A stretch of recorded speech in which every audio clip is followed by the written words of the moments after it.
Teachers, what was the worst thing a substitute teacher did while you were gone? Not a teacher, but in 9th grade my algebra teacher had her baby early in the year, so she was gone till the last month or 2 months of the school year. The sub was a former teacher, so you'd think she'd be a great sub. No point, she hyper-focused on 3 to 4 out of the 28 students in the class and just teach them, while completely ignoring the rest of us. She'd pass out a worksheet, then go to her students, and never acknowledge us again till she dismissed us. Never checked homework, never acknowledged us. If anyone outside of her favorite students raised their hand or spoke up, they were ignored. etc. Which went about as well as you expected with a bunch of 14 to 15-year-olds. That class was just wild. The kids who actually stayed in the classroom anyway, it was a mess. I'm actually surprised we weren't reported or visited by the teachers on either side of us for how loud we were. After several months with this lady, the vice principal was walking around randomly checking classrooms and walked into our sheet show algebra class. He lost it, yelled at all of us to sit down and shut up, which she also didn't acknowledge. Demanded she leave and sat with us the rest of the period. Never saw her again and had maybe 6 to 7 different subs after her. 2 weeks after this, our regular teacher came back. When she realized we had learned nothing and learned the extent of how useless this lady had been, she started tearing up. I passed the classroom on the way to the bathroom during the next period and saw her sobbing at her desk. A friend of my mom's worked at the central office where they assigned or organized the substitute teachers. That lady was permanently taken off the substitute list. A few of the periods I taught were co-teach classes where a percentage of the students in the class have special needs, but can work well enough in a general population classroom with assistance from a special education co-instructor. These classes were often very rewarding to teach, but one downside of teaching that population from a logistical standpoint is that I was often required to attend odd meetings. Basically every special education student has a meeting about twice a year, sometimes more frequently depending on need, where administrators, teachers, counselors, parents/guardians, and the student themselves all get together to go over their status and review the various educational accommodations the student is receiving to determine what may or may not need to change to best suit their needs. I didn't have a problem with attending these meetings per se, but because they only take one period and several teachers are rotating through various meetings over the course of a day, the school had devoted odd subs who were more akin to babysitters, at best, than substitute educators. That means that during that one period, hell can randomly break loose. 1 year I had a tough student who had some serious attitude problems, but was a good person underneath it all, and with whom I'd done a lot of work with to improve her engagement and interest in my class. About halfway through the year, I got called for an odd meeting during the period I had said student. In my absence of 45 minutes, the sub decided to pick a petty argument with my kid, who was rightfully offended, but unwisely overreacted, and escalated things to making threats and nearly coming to blows with the sub, to where she ended up with in-school suspension for a while.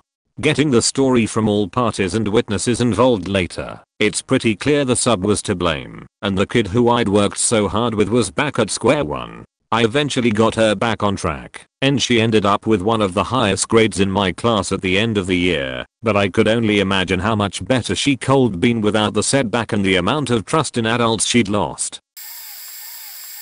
Not a teacher, but I participate in STEM programs a lot. In the 90s I belonged to a club that refurbished old industrial PCs and donated them to schools. Sometimes we'd get completely burned out motherboards or disk drives, so I took a bunch of those and made displays showing the insides of computers, and I'd let the kids explore them as part of my session. Then I'd dig out a couple of blown PCs and monitors, hand out the screwdrivers and let them rip them apart.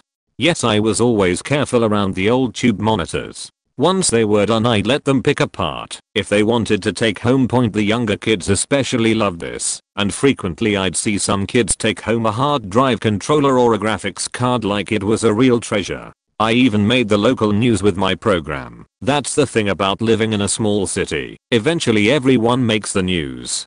So one day I went in to do my lesson at a high school, I think freshman or sophomore science class. The class had a substitute, and I had a nap right after that session, so I told them I'd come back to pick everything up the next day. The kids could take whatever they wanted from the old PCs, but please put my displays aside in the cupboard. Next day I came by and all my displays were still out, and they were completely trashed. Worse yet, the sub's attitude was, well, kids will be kids. That was the last session I did, ever, for that program. Way before most of you were born. It's May, 1981. I have a bad cold, am moving from an apartment to our first house, and my wife is due to give birth to our first child at any time. It's a Thursday. I write lesson plans for Friday and Monday. Remember, these are the days before cell phones or email. The plans are left on the front table of my classroom. Friday and Saturday are moving days. The new house is filled with boxes. We can't find anything. Sunday morning my wife goes into labor. By Sunday night our beautiful baby is born. Since I had left plans for Friday and Monday, and informed the office I would let them know Monday of my plans for Tuesday, I wasn't worried about my classes. But on Monday morning, the phone rang in my wife's recovery room. It was the principal, telling me the sub had bailed because whoever had subbed on Friday had thrown out the lesson plans, not realizing they were to be continued on Monday.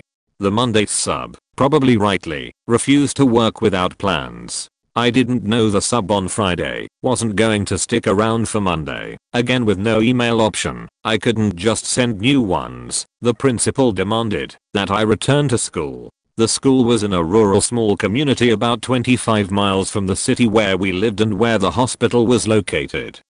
He wouldn't hear of me just telling him what the plans were to be. He demanded again that I drop everything and get down to school, which I did.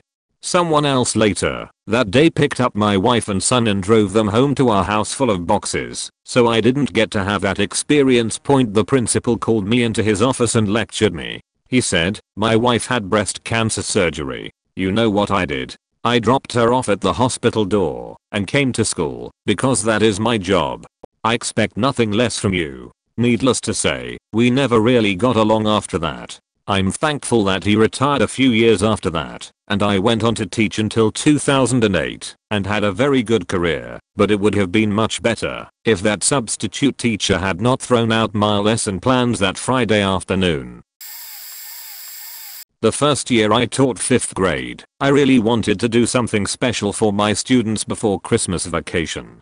I spoke with my team and we came up with the idea to make every student a personalized Christmas ornament. We were going to surprise them by displaying the ornaments on a Christmas tree the day before vacation, and they would be able to take them home. I was gone for a department thing the day before we were going to set up the tree, and one of the least liked subs was scheduled for my class. Since I had stored all the ornaments in my closet, I simply asked if the students needed any supplies. Make sure to get them yourself and not let them see the surprise. The thing about this sub, and the reason she wasn't liked, was that her first line of defense was always threaten to take away something from for misbehaving. Recess, free time, lunch, etc. I think you know where I'm going with this.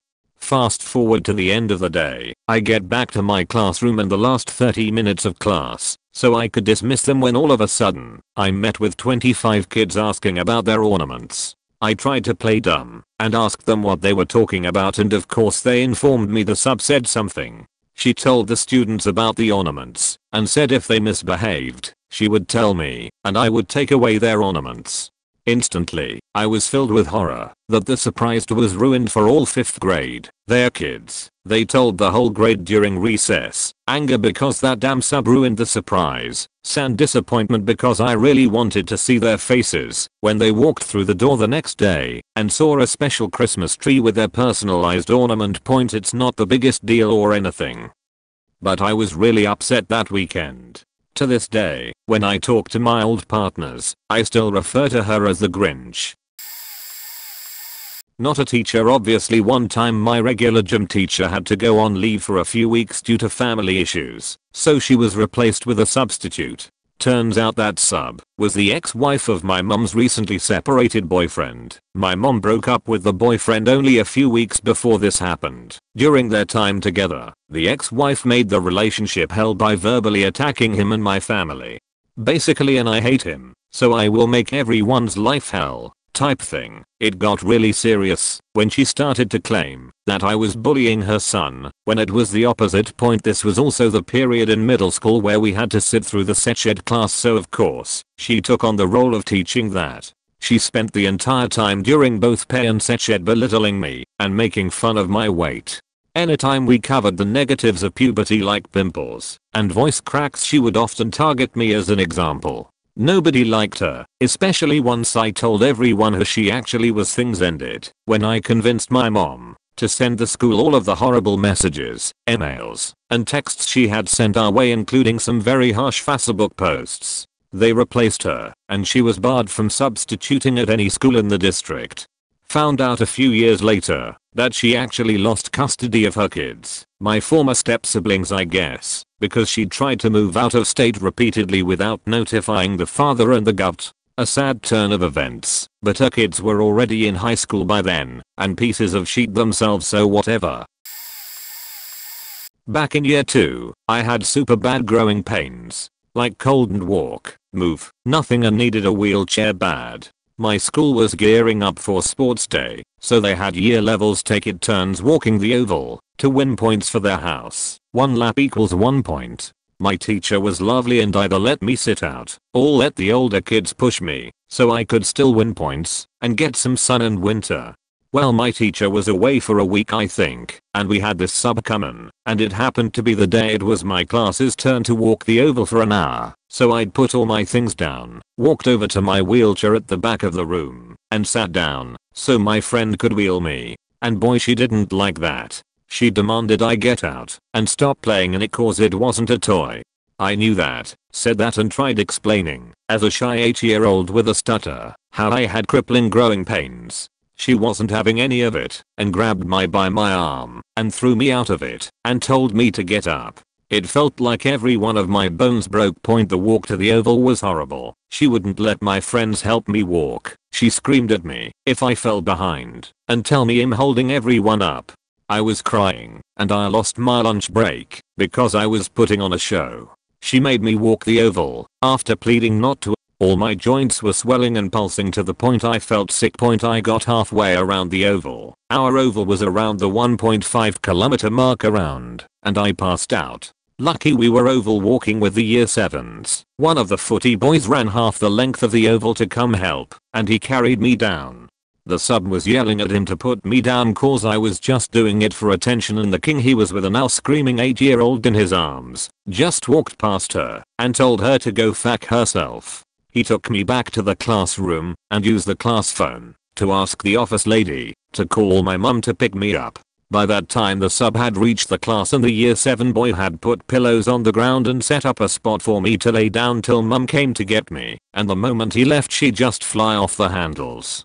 I was made to stand in the corner of the classroom, Blair Witch style, for the rest of the day as punishment. My legs were trembling, I was crying, and each time she heard me cry, it was another day added, and she would make sure my teacher knew, so she could continue the punishment. Psycho much. Mum showed up just before lunch, so I'd been standing there for about 45 minutes, and when I saw mum, I just collapsed, and mum went off.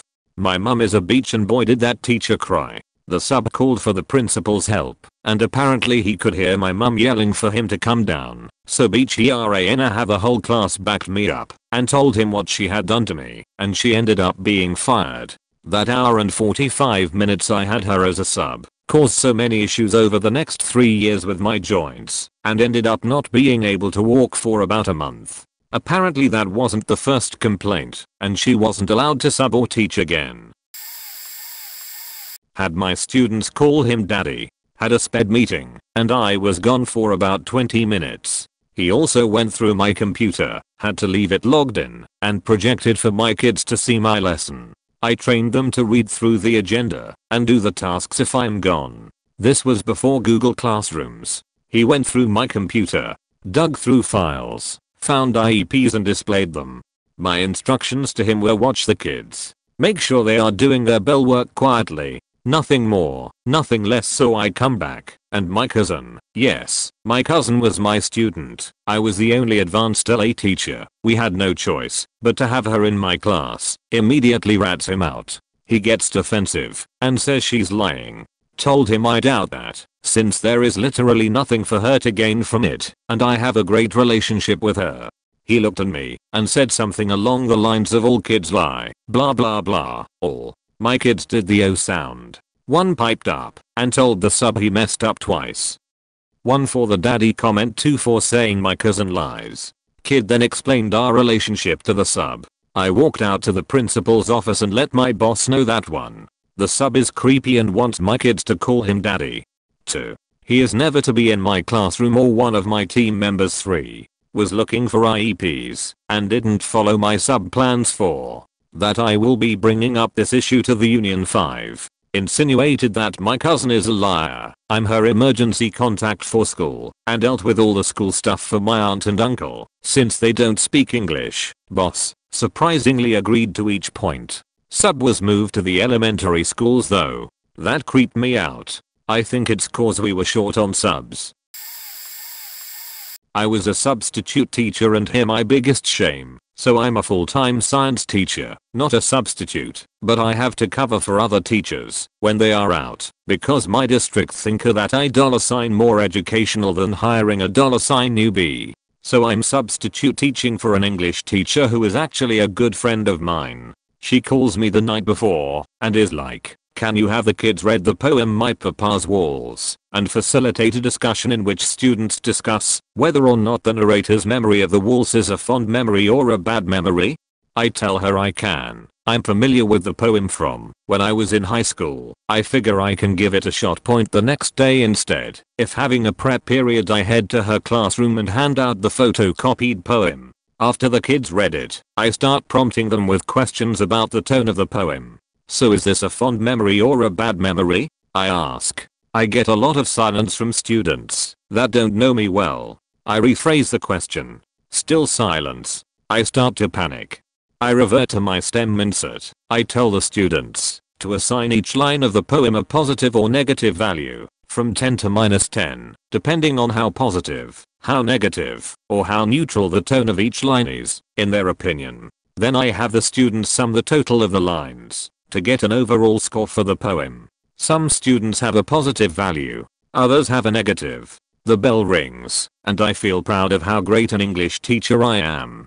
I call my friend that night and tell her how great a job I did subbing for her class, how I had such a great idea for students to quantify the positivity/negativity of the poem. She responds by calling me Dr. J. Evans Pritchard from Dead Poets Society. I realize she is right. I feel shame. Bonus story. As a regular non-substitute teacher, the worst thing one of my substitutes ever did was independently decide that the unit test I had asked him to administer/proctor should be done collectively as a class test.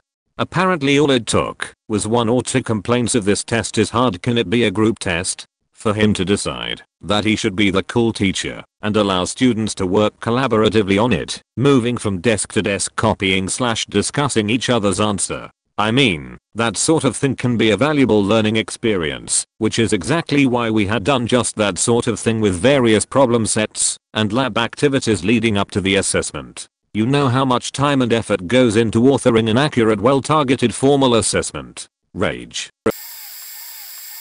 Special education teacher here. The last sub I had was when I was out sick about a year ago with a really nasty sinus infection. This sub left my students unattended and alone in the class multiple times so she could use the bathroom down the hall. We have a bathroom in the classroom, but she apparently could not figure that out.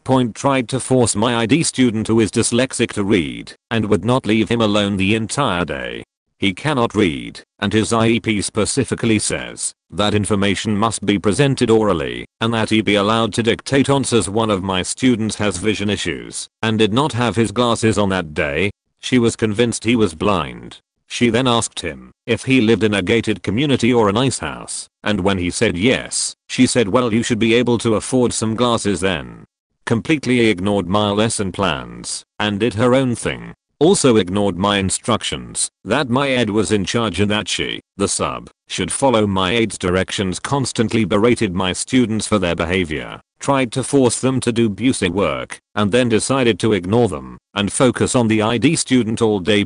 My students were so upset and my aide was so angry that I left my doctor appointment and went to the school to stay with them for the last hour of the day. My students begged me to never leave them with a sub again. Not my choice, it was the school's call. She has since been barred from ever subbing again after I told my principal what had happened. Back when I was a student, there are a couple subs who stick out in my mind, but since this is about bad subs, here are my top picks for that point. The expo marker lady. When I was in 7th or 8th grade, there was an older woman who subbed at our school who was known as expo marker lady because at the beginning of every class she subbed for, she would walk into the classroom, pick up a brown expo marker from the board, and draw her eyebrows on with it. I don't remember much else about her other than I remember being really cranky all the time, but those brown expo marker eyebrows became stuff of legend at that school. The stool lady from 7th 12th grade. There was a sub who was known around the entire school as a stool lady, as you would never see her without her own personal wooden stool. She would bring that thing everywhere, up to and including church. And funny side story, I know this because one time I was in church and turned my head to sneak a look back at a girl a few rows back and ended up noticing her in the very back, glaring holes through my head on her stool in the back of the church. Anyway, I don't think she ever told any of us her name, and we just referred to her as stool lady. The main thing about stool lady, though, is that she was very strict, and she falsely accused students of things they didn't do on multiple occasions, which almost got me sent to the office one time because some kid a couple seats to my left let out a long, loud, erotic moan like something out of a porno. She thought it was me, and the kid who actually did it wouldn't fess up, and then I got a 10-minute tirade about how lying is even worse than distracting the class with such moans. Anyway, one of my regular teachers one year told us stool lady used to be a nurse or something in the hospitals and was a really big germaphobe because of all the horrible illnesses she saw in there, and her stress about the germs was probably what contributed to her harshness. This will probably get buried, but I shared a classroom with a teacher and she had a sub. I would typically sit at my desk with my headphones on while she taught and grade and lesson plan, so I got to see all the sub fuck ups. But one was insane. The students told me about her before I ever met her, that she smelled strongly of fish and said weird things. When the other teacher's class started, I was sitting at my desk, headphones in, grading, and after like 5 minutes noticed there was no sub. I was like, goddammit, I'm going to have to babysit now. I take my headphones out, stick my head into the hall to see if anyone's coming. Nope. Call the office. They say at the news that no sub is there and say that this sub has been having problems finding the classroom she's subbing in all day. For context, this school had maybe 4 hallways. It was very small for a high school. They tell me to please watch the kids until they get her. They call for her over the intercom to come to the office. Eventually a secretary walks her to the classroom. This woman is a wreck, literally wearing pajama pants. And yes, she smelled. I was like, whatever, here are the sub plans. I got a grade and sheet. I go back to doing what I was doing before. The kids are making noise and not listening to her and just generally being a circus. I take my headphones out again and see what's up. She's at the door talking to another sub who, God knows where he was supposed to be, are just gabbing about getting their feet in the door so they can get real teaching jobs.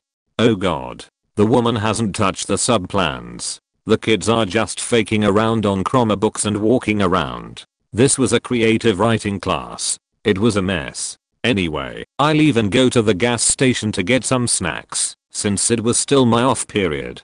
Coming back into the parking lot, I see this woman in the parking lot, changing shirts at her car. Yes, I saw her bareback with a bra strap in a school parking lot. I was like, what the fuck, lady? I called out to her like, what the fuck are you doing?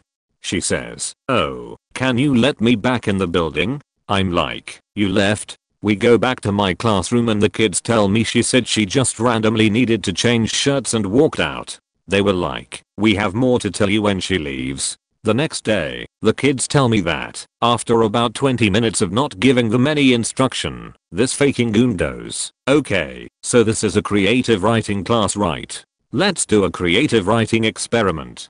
I'm going to come into the room and act like I'm a school shooter, and if I point at you and say bang, you're dead, then I want you to write about what it was like to watch your friends get killed." I was like, no. This did not happen. All like 32 kids confirmed that it in fact did, verbatim. I reported her to the principal, and they blacklisted her. She was insane. Also, I introduced myself to her by saying, "Oh hi, I'm first name last name," and this insane woman called me Mr. First Name all day, and then when I corrected her, because it had gotten tiring, she said, "Oh, I thought you and other teacher were married, because your first name is the same as her last name." I swear to God, I've never been so confused or thought a grown adult was so dumb. Not really too crazy, but we had a substitute for welding one day. She was an English teacher before she started subbing. Our instructor was a super laid back yet knowledgeable dude who didn't want us to have a bunch of work to do for the 2 days he'd be away. He left us a quick little assignment consisting of reading an article about welding in shop, then writing like 3 sentences on something we learned about that we didn't know before. He did not care about proper grammar usage. We hand our assignments in, and the sub begins to proofread them. Hands every single paper back saying we are all highly unversed in proper grammar, and that they need to be a paragraph long. After 3 more attempts, a few of my boys started to get rightly agitated and said they are leaving what they were instructed to do on a stool, and that's it. Sub proceeded to raise her voice at the whole class on how welding and shop are for uneducated people that can't test high enough to get in a good college. Throws a third of the class to the dean's office. The rest, including myself, said fuck it, we're going with them, and walked out. Dean was displeased at sub for 75% of the class being sent to his office. Teacher came back the next day and apologized to us all and assured she'd never sub for him again. TLDR. English teacher subbing for welding class reams us for being uneducated and power trips 75% of the class out of the room to the dean's office. Not a teacher, but I had a horrible sub back in preschool. For some background information, I'm deathly allergic to peanuts, and in preschool, we would be served snacks every day, one of them being celery dipped in peanut butter. Everyone who taught me was informed of this, and they still served it. It pissed me off, but I was alright. They just had me sit across the room whenever they served it. Anyways, my teacher always made sure that I was away from the peanut butter and that I was never to be given the snack. Well, one day, we had a sub who didn't seem to comprehend the fact that I will die if I eat peanuts. She served me the peanut butter at the table and forced me to eat it. Keep in mind that the celery and peanut butter were separated, but if there was even a little peanut butter contaminated on the celery, my life would be over right then and there. I told her that I was allergic and she said, "I know that. You'll be alright. Stop being a drama queen." These quotes are definitely not exact. This was years ago, but I still relatively remember what she said. I told her that I would die. She didn't have a care in the world. I'm getting pissed remembering this now, so don't mind me while I start using caps. So she starts trying to force the celery in my mouth. I started to cry. Big time. She said, "You are going to eat this and not waste our money, or I will force you to." This little, so I told her I would eat it on my own, sobbing my eyes out. I risked my life to do this, since she was threatening to hit me if I didn't. I was so stupid, I wish I just kicked her in the stomach and ran out of there. So I ate the celery. Alone. Only the celery. I mean, I would die if I ate the peanut butter, right? I was still risking my life though, since the chances were high that there was contamination. But she wasn't satisfied. She told me that peanut butter is expensive, and I need to eat that as well. Lady, I think my life is a little more expensive than peanut butter. So I just broke down right there. As I mentioned, I was already crying, but this was when things got real. I cried so hard I was screaming, because I thought I was going to die. I had been taught not to disobey adults, so of course I was too scared to say no. Apparently I had cried so hard that she stormed out of the room for some reason. Me, being the smart cookie I was, thought of something quickly and asked my friend to eat it, as she knew of my allergy and had watched the whole thing. She gladly did, as she loved peanut butter, and when the sub came back to the class, she said, "Did ya eat it?" I nodded while still sniffling a bit. Luckily she bought it and still called me a drama queen for lying that I would die, but I lived, and that's what matters to me now.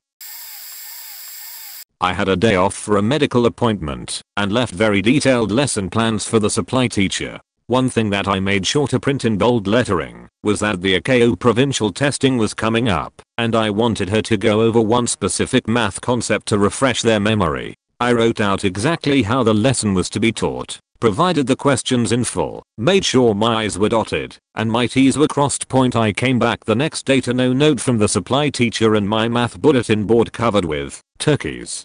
Turkeys made by tracing your handprint and cutting them out and decorating them. So, when the students arrived, I asked how the math lesson went and they said she didn't do any math. She didn't want to do math, so she asked asterisk asterisk asterisk, the laziest kid in the class, what he wanted to do instead of math, and he said make hand turkeys. So, that's what we did. I spent the next 2 days sacrificing science and social studies lessons so that we could go over the math concept she didn't cover. Told the principal I didn't want her in my class anymore. But then she got a day to cover my wife's classroom. My wife, who is the French teacher, plays a game in the class called Bon Bon, where if you are able to answer a number of questions in French, you win a candy. This supply teacher decided to empty my wife's brand new container of candy, which had over 100 huge pieces of candy inside, and give them out to the students, without playing the game at all. Just handed it out, like it was Halloween. No note explaining what she did, and an empty container that my wife paid for out of her own pocket. My wife told the principal she didn't want her in her class anymore. After that, she made one more appearance at the school, this time in the kindergarten room. I don't know what she did, but the kindergarten teacher went to the principal, and I'm guessing you can figure out the rest from there. Not a teacher, but had this awful sub in 6th grade that had some kind of meltdown on us. She screamed at us to shut up as we walked through the door and during class. Now I'll admit our class was normally rowdy and had troublemakers and some special ed kids who would get loud sometimes, but this woman's sudden angry outbursts put us all into silence. It was at the point where we just sat at our desks, kept our heads down, and not dare make a noise.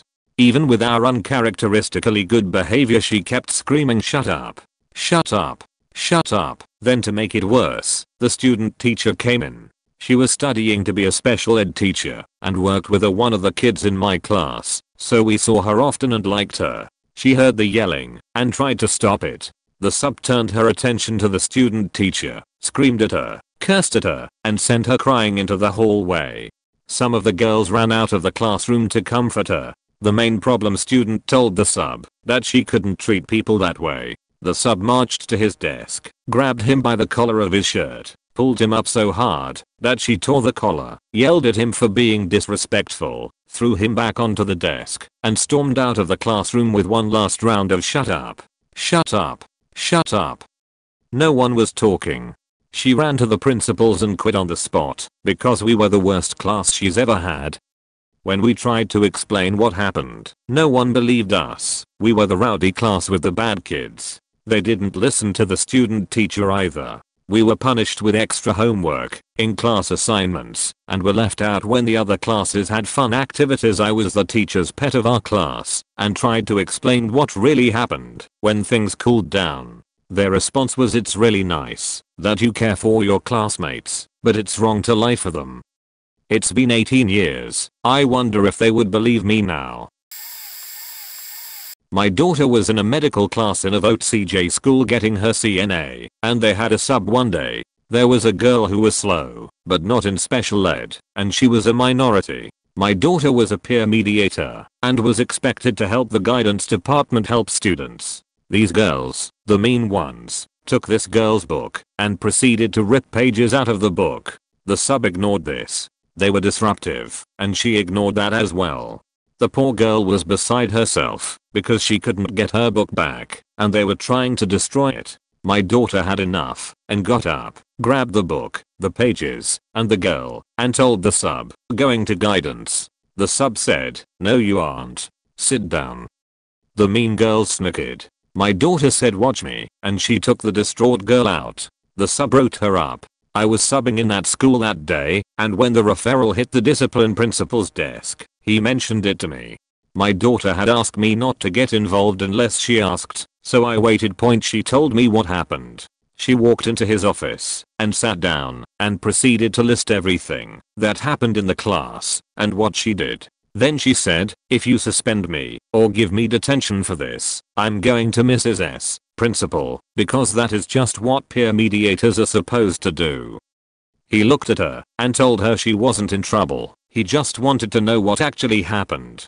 The girls got detention, the distraught girl got a new book, and the sub wasn't allowed in that class again. He told me that he was proud of her, the way she took charge, and the way she explained what she did. I told him I was proud too, and that I was prepared to get involved, but I wanted to give her a chance to handle it.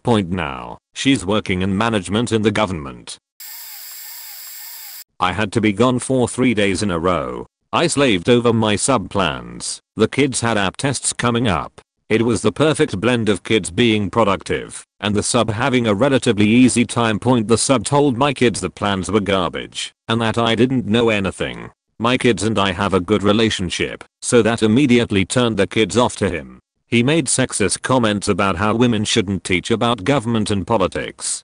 He threw my handouts and copies away and lectured my kids instead. His topics were not related to the class at all. He ate all, and I mean all of the snacks that I bought for my lower income kids. Granola bars, nuts, dried fruit, crackers, bananas, bottles of water. He left sticky notes in my lesson plan book about lessons that he thought were bad and made notes about incorrect information. Spoiler alert, my information wasn't incorrect. For instance, he crossed out the numbers for my electoral college map and replaced the numbers with the House of Representatives numbers. He ruined my map. He crossed out my information cards about different forms of government. He replaced the US from a republic with a direct democracy. He sent a bunch of kids to the principal for studying for the app exam instead of following along with his made up lecture. They weren't being disrespectful or disruptive. These were the sweetest straight A type kids. One of the girls cried because she had never been kicked out of class before. The assistant principal came down to see what was going on, and I found all this out because the sub showed my app my lesson plans, as if to show how bad they were. The app asked where my materials and handouts were, and the sub proudly showed her that he has thrown them away. He denied it later, but I'm fairly certain he stole my colorful grading pens, 12 of them, sticky notes, like 5 packs of pink and yellow ones, my dragon stapler, and a mug. It was one that one of my students made for me, so I was really hurt about that. The district did nothing because we are so short on subs. He is still subbing today. I still see him in the building. I do not let him sub for me, but I can't do anything else. Not a teacher, but this happened to me. Our teacher had a death in the family, an aunt that had been a second mum to her since her real mum died of cancer when she was 3 and took a much needed day off when the news broke at 8:40 am to sort out affairs. So a sub had to be called in at short notice, and the only available sub was 2 hours away and could be there for break time. My lesson was just after break, so at 11:20 we walked into the lesson and we see this youngish man, clean shaven, looking bright and chipper, and Ifo not our usual teacher.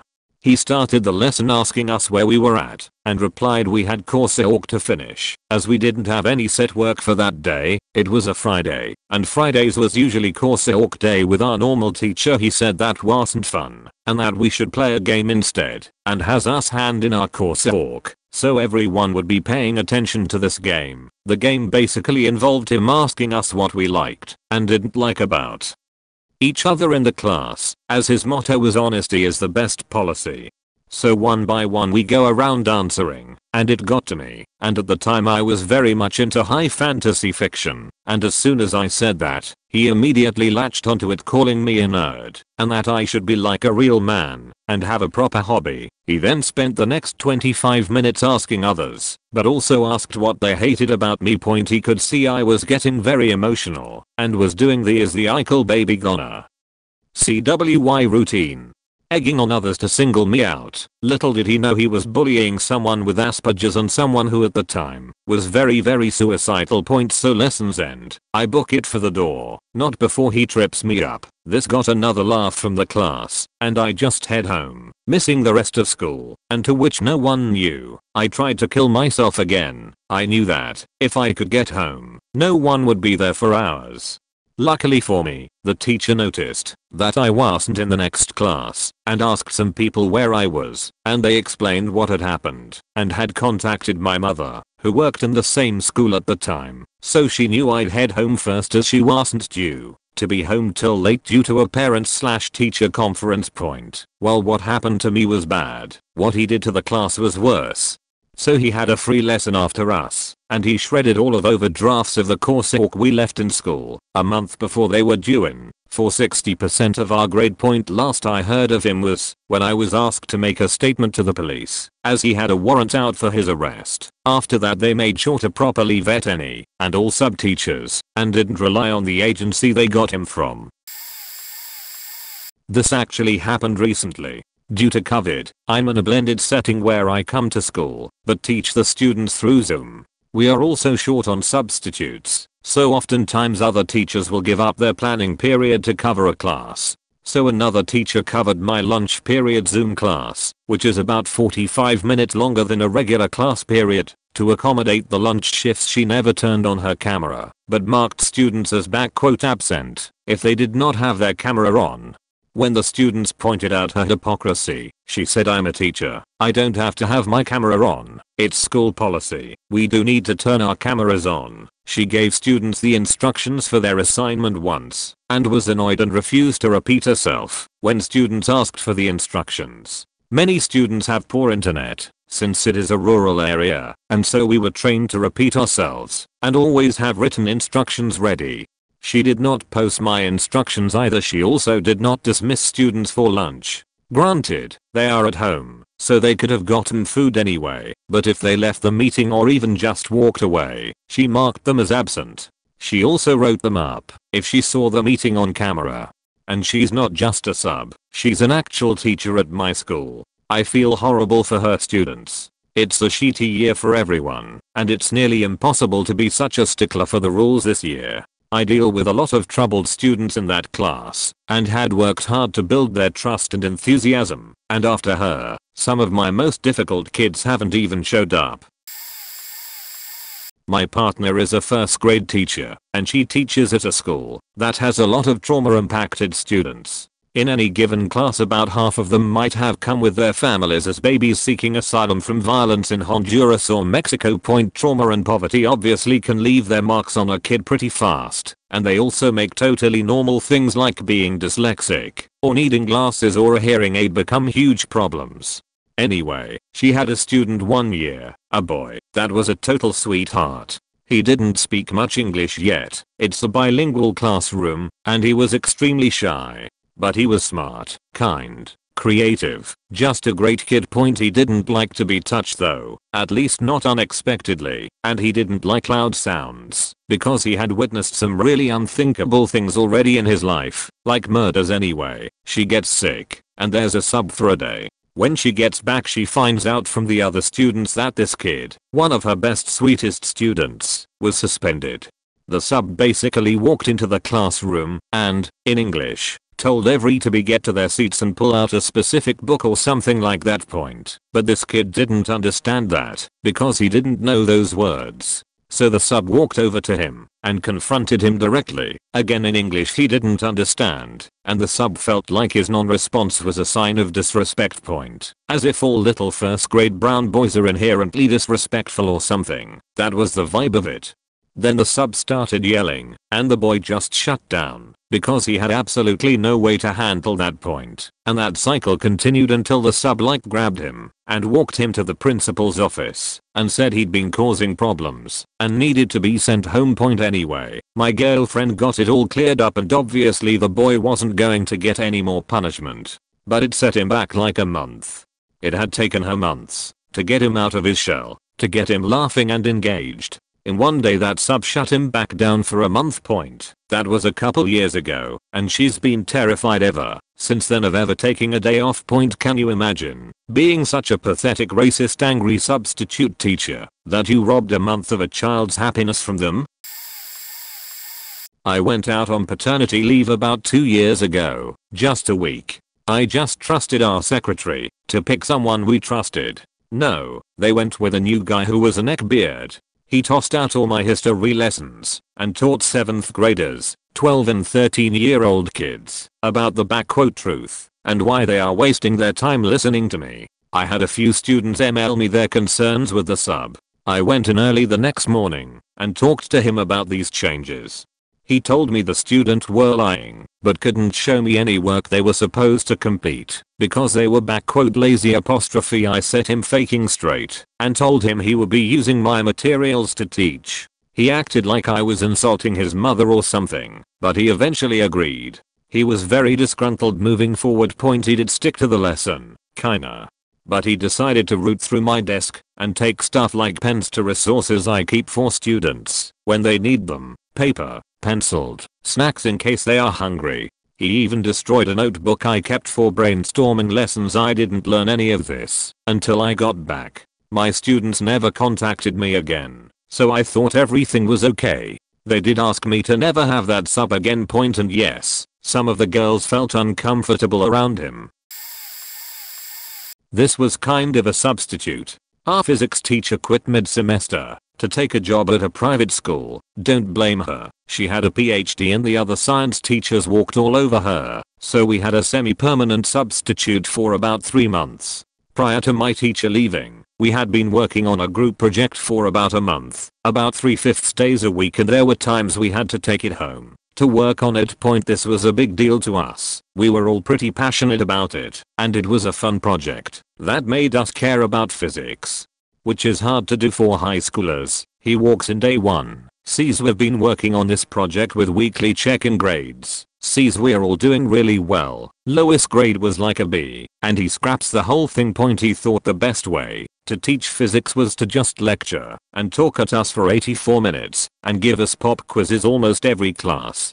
Group projects, in his opinion and apparently backed by many scientists worldwide, were a waste of time and no one ever learned anything from them. Needless to say, none of us cared much for physics after that, and our grades suffered for this man's incompetence. Oh, I got one. I was the student. Senior year of high school, our English teacher was out for some reason, so we got a sub. Turned out the sub was our teacher's daughter. She was very young, probably just graduated. She seemed very friendly at first, but then things got weird. She started talking about her mom in a very nasty way. She started saying things like, "Does my mom stuff her face all day at her desk? She was overweight. Don't believe anything she says. She is a liar and a fraud. The second you start to trust her, she will stab you in the back." She just went on and on with this sheet. She even told us to switch classes. It was like 2 weeks to graduation. Lol. This class was a split period, meaning half the class is before lunch and the other half if after lunch. When we came back from lunch, one of the kids noticed his iPod had been stolen. He made a big scene about it, so the sub conducted a search. She made everyone empty their pockets and let her go through all of our backpacks and purses. She didn't find it. She goes, "I'm sorry, but there is nothing else I can do." The kid responds, "Now you let us search your things." She lost her sheet. She was like, "How fucking dare you? I'm an adult. Blah blah." The kid started screaming back. It was so loud 4 other teachers came to the room to see what was going on. Finally, the principal shows up and breaks it up. Never saw her again. Lol. Not a teacher, but in senior year of high school I had a sub that would literally spend 30 plus minutes to get through the instructions at the beginning of the class. He subbed for a bunch of different classes throughout the year, so I had him at least 5 times. It was usually 5 minutes of instruction, but he would spend half the class period talking about his travels and random shit. That would be fine if he let us work on our actual assignments while he was talking, but he didn't. We had to just sit there and listen. The last time I had him, and possibly the last time he subbed at my high school, he started doing his usual routine in my app government/honors econ class. We were supposed to be working on a final research paper and he wouldn't let us work on it. People started to ask for permission to leave to the library and whatnot. He let a few go, but for the rest of us that stayed he kept talking, so more and more of us just started leaving. Pretty sure by the end of class there was less than 10 people in a class of 35. When our regular teacher, one of the most liked and respected teachers at the school, got back and we explained what happened, he didn't even get mad. It was just too out of character for the students in that class to get a talking to from a teacher, let alone just leaving the class while a teacher was talking, substitute or otherwise. Like the top 10 students in the school were in the class and most of the rest of us weren't far behind. We just wanted the time our teacher allotted us to work on our papers. I was a student when this happened, but it forever changed how I go about getting a sub. In the present point, flashback noises. I was in 4th grade. Mrs. Davis was out. Yes. Enter Mr. Clayton. He informed us early on in the day that he was just passing through. Needed to save money to get to Alaska to go crab fishing. He was an interesting guy and the one day we all got to meet him. Anyways, as the day progressed, a guy we shall just call Steven began to push Mr. Clayton's buttons.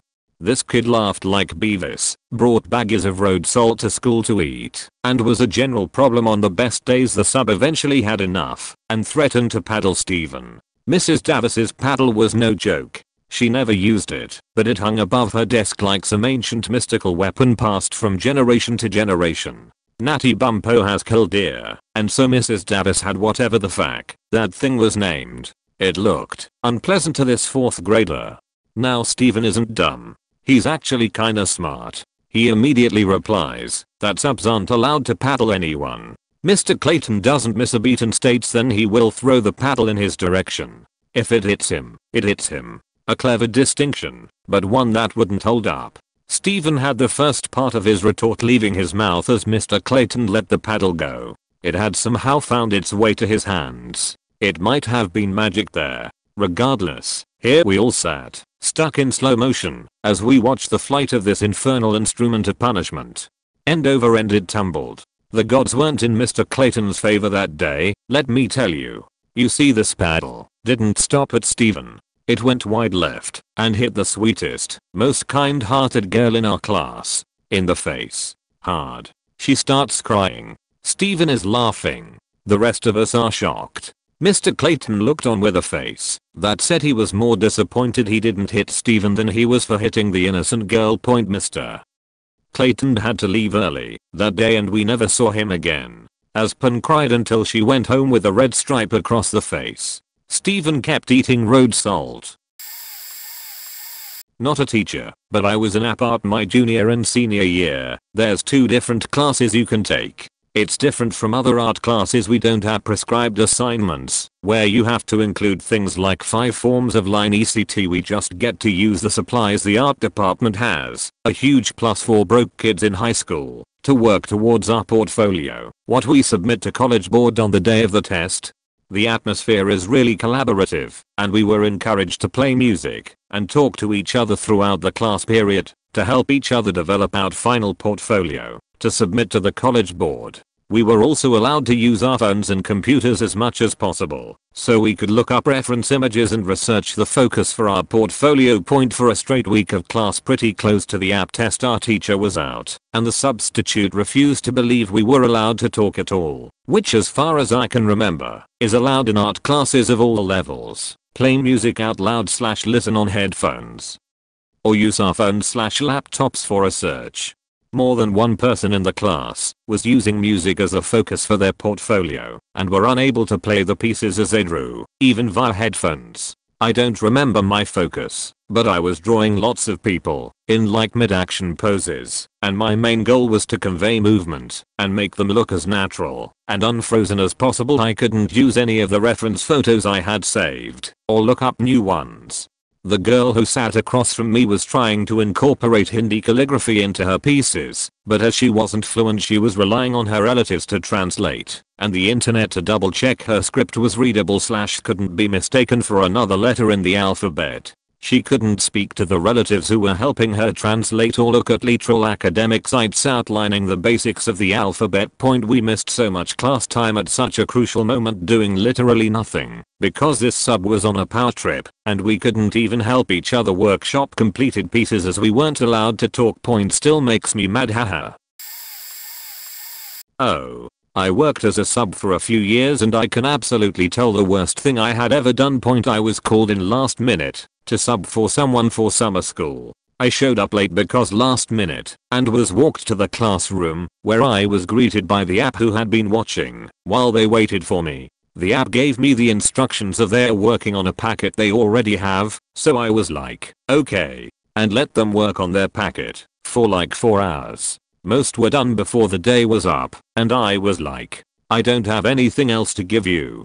I had been in the teacher's desk basically all of the time. It was a get ahead kind of summer school, and not catching up, so they were well behaved, and really I was just the adult in the room. I looked around the desk for instructions and nothing to be found. Nothing particularly helpful written on the board. It wasn't until the last 20 minutes of the day that I found the very detailed instructions and quiz that they were supposed to be doing.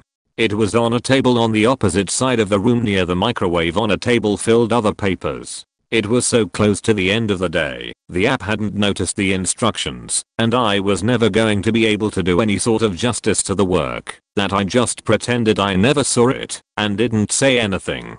It's also important to note that I've subbed for this teacher before, and her room is always a mess and there is usually a table on the side with stacks and stacks of future worksheets, and the times I subbed for her my notes specifically said, don't touch anything on the side table and don't look through my stuff, so I didn't even look at that clusterfuck of a table. Obligatory not a teacher. I was in grade 10 when 9/11 happened. Being as we are in Australia, school went ahead as normal. One of the girls in my class had an aunt and a brother who worked in the Twin Towers. She was waiting all day for news from her mum. As such, she had permission to have her mobile phone in class with her all day. This was of course fine with all teachers until science class. We had a substitute. The poor girl was anxiously checking her phone all through class, gaining increasing attention from the substitute. Eventually the substitute yells at the girl to put her phone away or it will be taken from her. The entire class pipes up to explain why she has her phone out. The substitute yells at us all to be quiet, then tells us she does not care, rules are rules, and instructs the girl to give her the phone. The girl is crying and refuses. Suddenly the phone buzzes and the girl reads the message quickly, saying her mum will be there to pick her up soon. The substitute snatches the phone from her and says no, she's not going anywhere, she's going to detention after class and won't be getting her phone back. We were not impressed. The girl panicked and ran out of class along with a good handful of her friends straight to the principal. Barely 10 minutes later the principal shows up and calls the substitute out of class and away. She didn't come back, nor did the student, and we moved on to our next class. The substitute was not back the next day or ever again. For closure's sake, the aunt had luckily worked from home that day. The brother had been badly hurt but survived.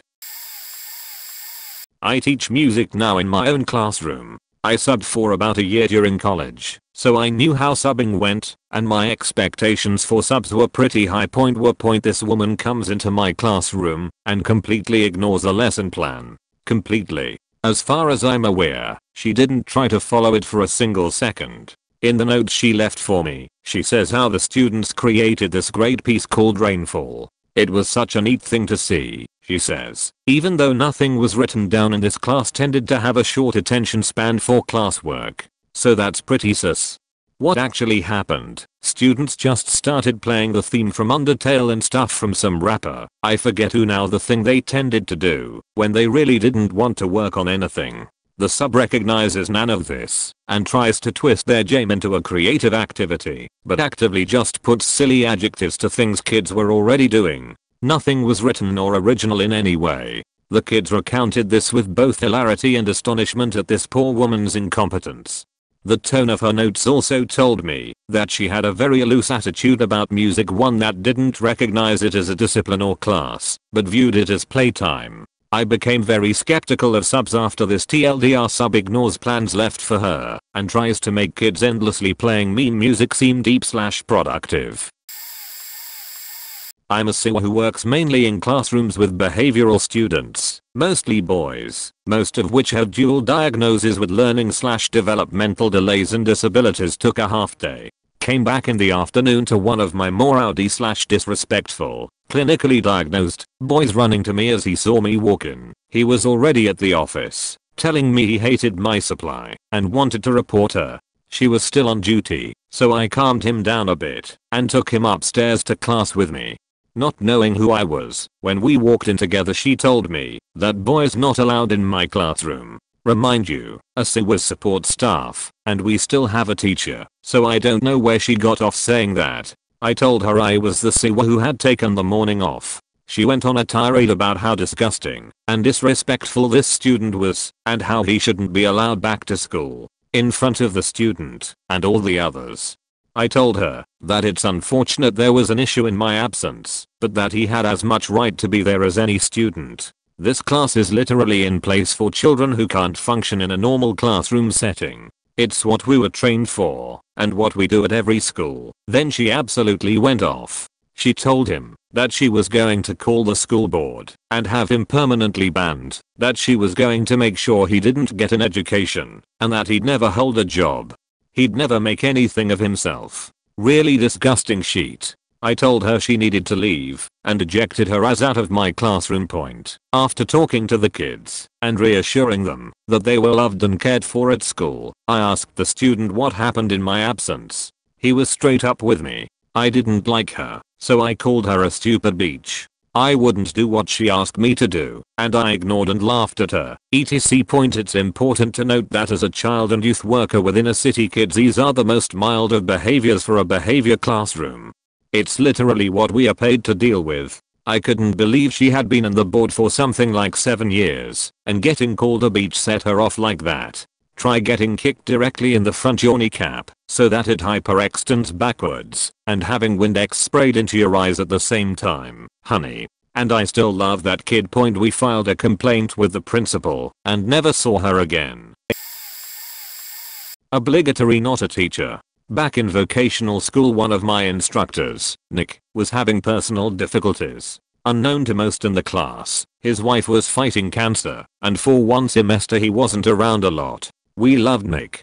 Friendly, cordial, casual, smart, helpful, competent. The guy, Roger, he left to teach practical math in his stead. The guy was always keen to brag on his IQ, 175 by some testing standards.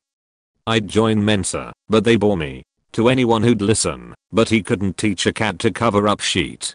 Complete airhead. He'd come to class 100% unprepared. He'd ask us what we were supposed to be doing today after he'd handed us the homework assignments for the day. Roger handed the sheets out at the start of class, not at the end as Nick did. One day for the laugh, when he asked what problems we were supposed to be working on, I glanced down at the sheet and saw that the first assignment was #11 on page 257 of the textbook. So being a smartass, I called out, "I've been trying to figure out how to work problem number 11 on page 257. To ladies behind, he chortled. I totally expected him to pick up on the scheme, laugh it off, and proceed in a different direction, and I expected wrong. Rog was oblivious as he painstakingly laid out exactly how to do #11 on page 257 of the textbook. Once that problem had been slain by Roger's masterful use of the dry erase marker, he asked for another. Without any hesitation, one of the other students suggested we work #17 on page 257. That was #2 on the assigned homework sheet. So on and so forth down the sheet. The whole class cajoled a genius in the room to teach us how to work all the problems, which we copied down line by line with great care and caution. So, if Nick were answering this question, He might answer the dumbers came to class so unprepared and so oblivious. One of my smarter students got him to do the class's homework for them, and he never caught on. I'm just glad Dolrog was better at math than he was at teaching, because dude didn't realize how much a schemer like me was counting on him doing it all correctly. This one was last Friday. For context, this is high school point, so I'm home on quarantine, but I'm zooming into class to teach. I notice at the beginning of the day this guy isn't masking. This is required in school. So, I text my principal, because I don't want to call out an adult in front of students. The principal calls him in the hall, and then the sub comes in with his neck gaiter on. I think that's what they're called, so I do my lesson, and set the kids to work time. I'm being projected on the whiteboard, so I shut off my camera, because that's awkward to sit there and work while they can see me larger than life. The sub thinks it's turned off completely. Suddenly, he turns to the class and asks, "Is your teacher always such a spineless prick?" The class looks a bit awkward at him, and then he goes on a rant about me, the principal, and how the school rules won't infringe on his rights. He says this while pulling the neck gaiter down. Too bad for him. Zoom has a record feature. I sent the video to the principal who removed him, and we sent the video to the sub company's managements. They fired him. I got an apology email later that day. It was mostly things were taken out of context and didn't mean what I said. Basically a not real sorry email. He also claimed he had missed his meds that morning, but I figure he shouldn't be subbing if he can even remotely be that way. I once had the worst substitute ever. I appreciate my subs so much that I always leave a soda, chocolate, and change for them if they don't like the selection I have.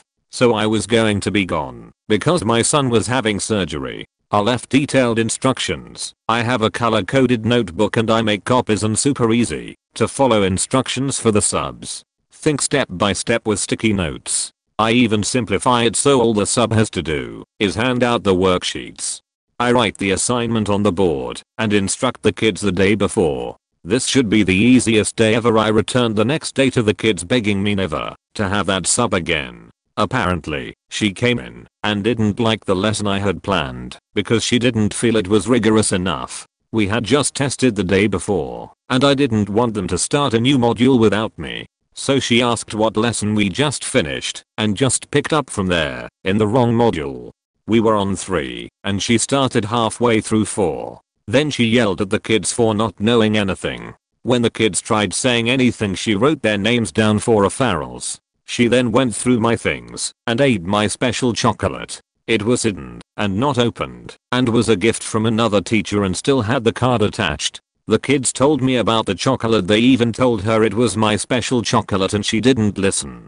On the sub notes she left me, it said, "I hope you didn't actually expect me to teach this."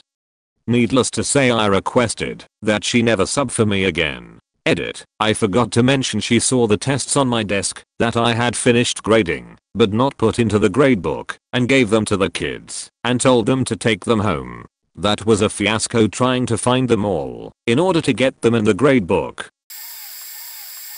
This happened in university when my professor left for maternity leave. They had a graduate student / temporarily fill the position. Obviously lecture quality downgrades. We are all struggling to learn, and we have just taken an incredibly hard final. It is the last day of class and everyone is walking out of the lecture hall frowning and worried that they won't pass. I head back to my apartment and go out to my balcony to smoke some cannabis and forget about the test when all of a sudden I see the substitute and a female student walking into my apartment complex.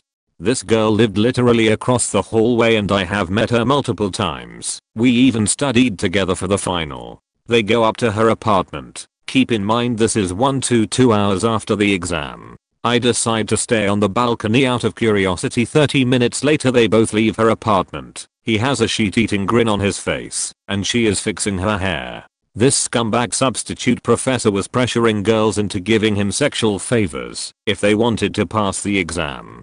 They went into his office after the exam, worried about their grade, and he took advantage. Absolutely disgusting. I ran out of my apartment and caught up to him.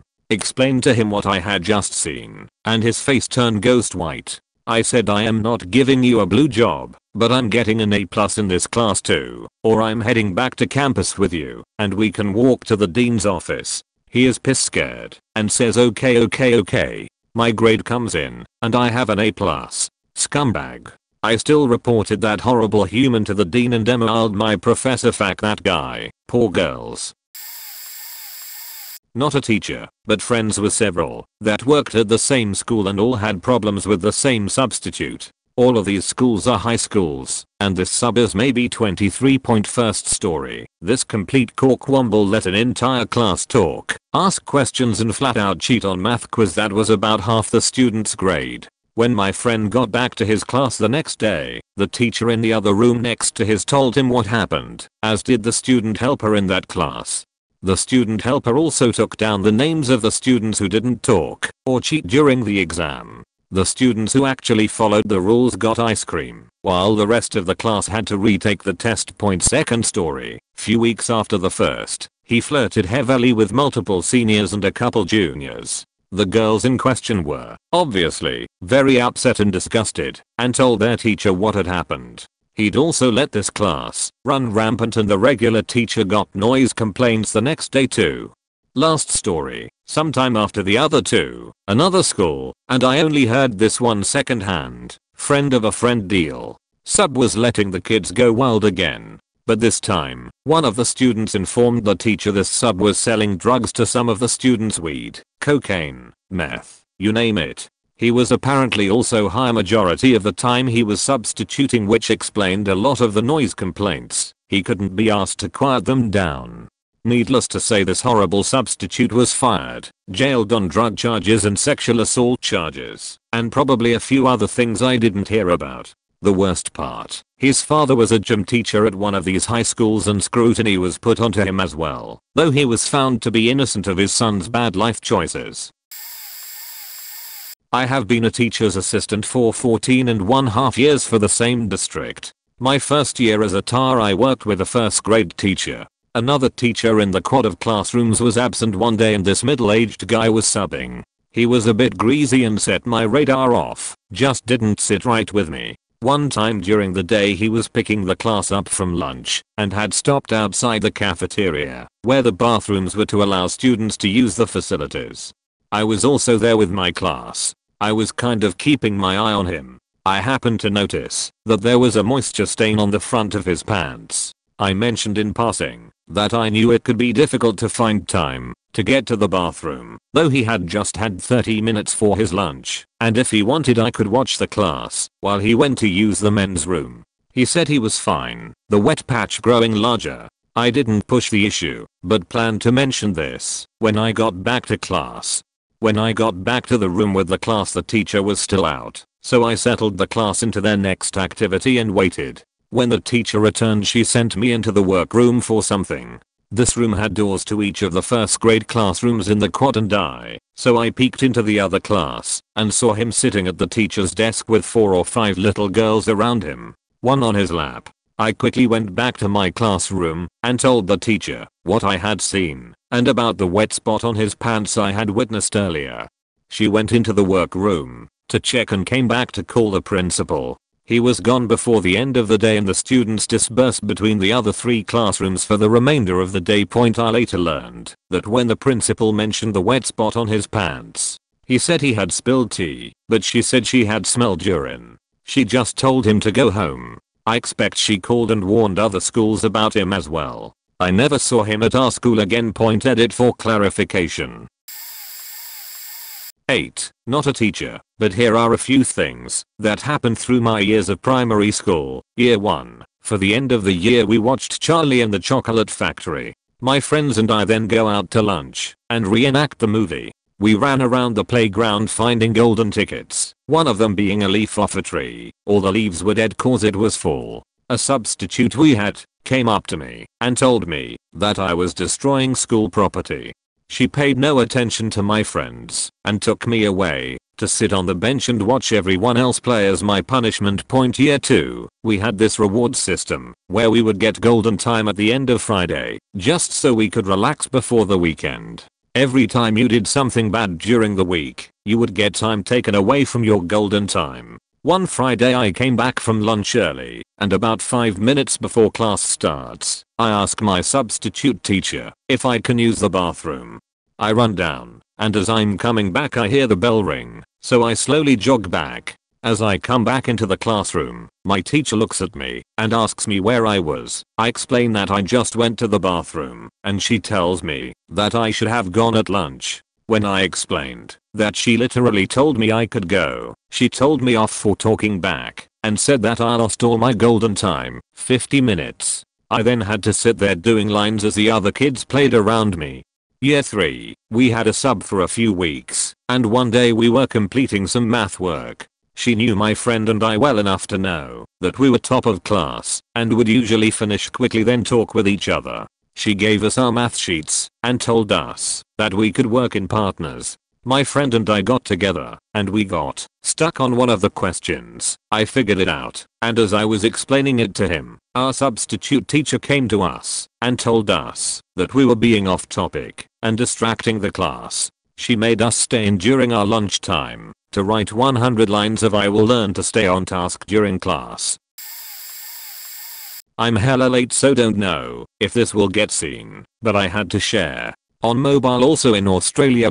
Year 9 science, our teacher gets hospitalized due to pneumonia or something similar. It was fairly serious. Enter Mr. Douche. Mr. D starts the class by telling us that if our teacher was a man she wouldn't have called in sick for a cold. Dumbers move number 1. This turns into a fairly heated argument between myself and Mr. D about him being a sexist pose and that spreading medical misinformation was a dick move. This argument goes for roughly half the class, about half an hour of a 1-hour class, other students suing and arguing over points they agree with, taking bets on if the teacher's going to send me out. When all settled down, teacher is still being a wanker, but whatever, not my problem point, until he jumps on his racist bullshit. Basic 2007 crap egg, all Muslims are terrorists etc. Decides to really drive his point home. He'd explain how towel heads murder good Christians by slaughtering them like pigs. Now, I'm not religious, and I enjoy a bit or gore in my life, but my best friend and her sister beside me are going pale. Mr. D is causing them a bit of trauma. I jump in like, dude, you've said enough, move on. You're upsetting students and he's all you girls need to toughen up, and decides to play a video of terrorists beheading 2 men. While I about lost my sheet. I'm flipping chairs and telling other students to leave the class while walking up to turn off the damn projector and ready to size up to Mr. D. Then the class ends and I'm like, fuck this shit, I'm out and just leave. Next period the school principal pulls me out of class and I'm like, welp, I'm faked. My word against the teacher. Goodbye school, hello suspension. Turns out no, I'm not faked. Because a bunch of the boys from science class went on to tell their next class that I almost fought a teacher. Their teacher overhears and asks for the story. The whole damn thing gets documented. Every other student in the class had been interviewed prior to the principal talking to me. So principal is like, hey, you okay? I hear last period was crazy. I'm like, oh yeah, I'm goddamn emotionally traumatized by that shit. Point. Mr. D wasn't allowed to teach me ever again. Got fired next year for trying to fight a student. Since this is a day later, probably no one will read this, but I used to work in a huge, low-income school. Kids with ankle bracelets, restraining orders against each other, the works. I spent the first month or so of school training all the students on class procedures, how we start our day, what we do the first 5 minutes, how we turn in homework. Same routine every day, drill on how the class works. I taught the students how to write my daily objective on the board for me, how to write the daily warm-up. I'd let the students take my teacher's key and pretend to be the teacher, giving the class the answers to the warm-up, etc. I was out sick, called the principal, and put in for a sub. Then I call around noon from the principal saying the sub did a no-show after accepting the job, but no one realized the sub didn't show up, and my first 4 classes were totally unattended by an adult. I was freaking out, thinking somehow I'd be the one in trouble. But then the principal went on to explain that no one noticed the sub wasn't there because my students set up my classroom projector themselves, put our class warm up on the board called the Do Now. Everyone got out their notebooks and completed the warm-up. One student grabbed my teacher's key and walked around correcting everyone's answers, just like I did every morning. Then they all turned in the homework by passing it left to one student, who gathered it all and paper-clipped it all and put it on the right grading folder on my desk. Then they quietly followed the directions for the assignment I'd left on the board. And this was repeated with a new group of students period 2, and period 3, and period 4, with no teacher or adult in the room. The principal had even walked by a few times to check on the sub, but saw the students working quietly and doing what they were supposed to do, so assumed a sub was sitting in the back corner, out of sight of the door. Finally, my fourth period decided one of them should go tell the office there was no sub.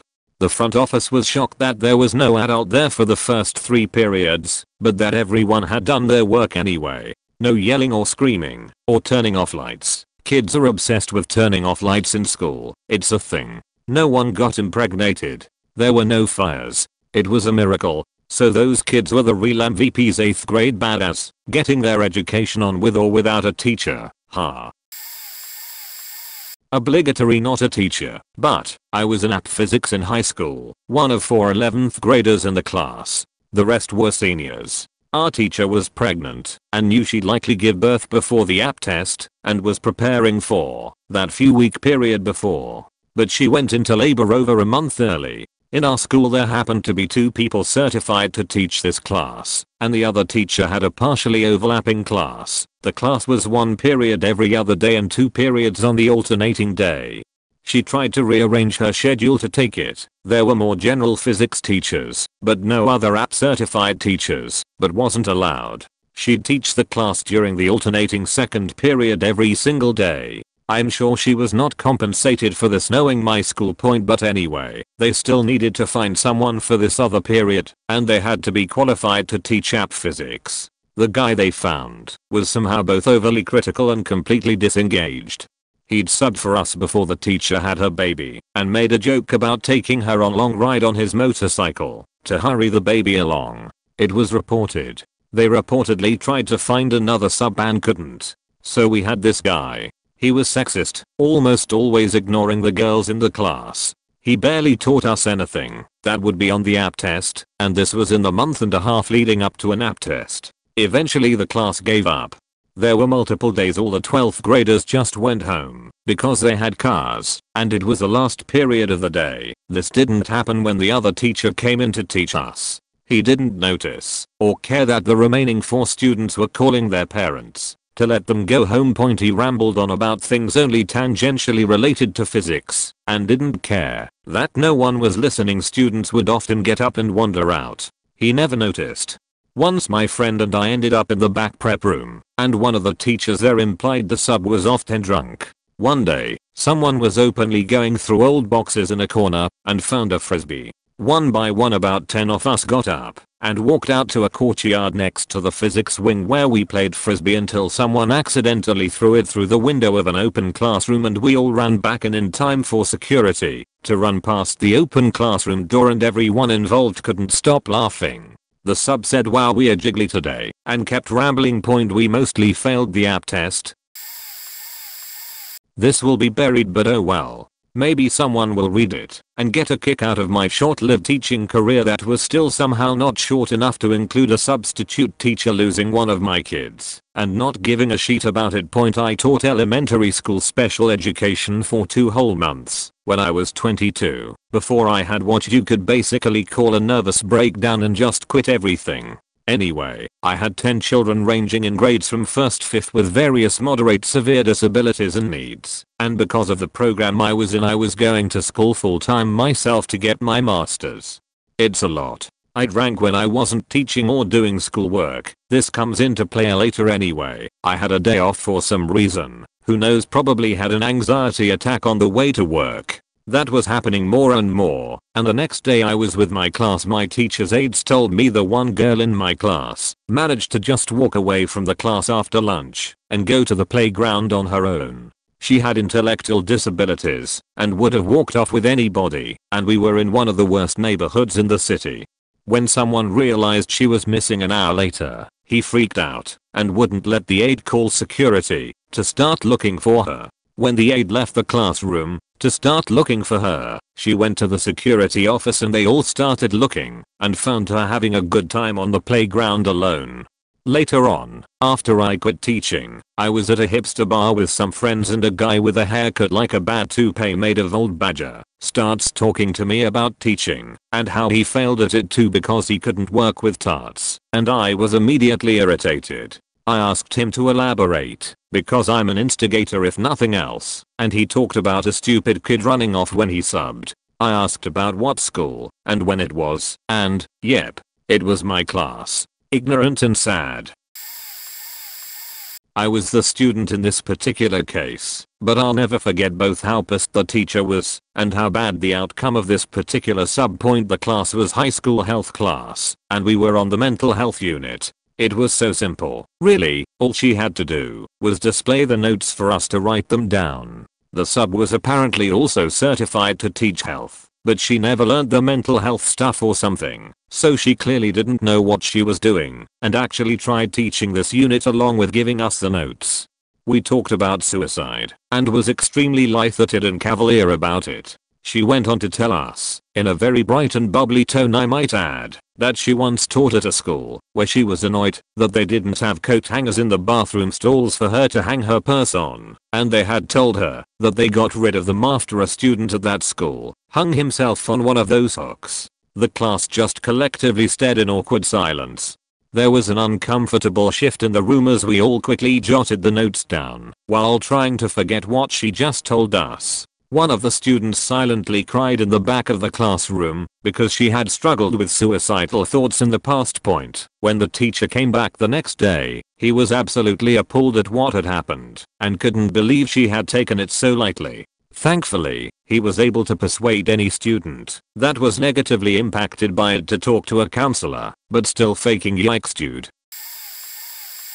I'm not a teacher, but this was back in 7th grade. It was an orchestra class. I was a part of string section 1 as a violinist.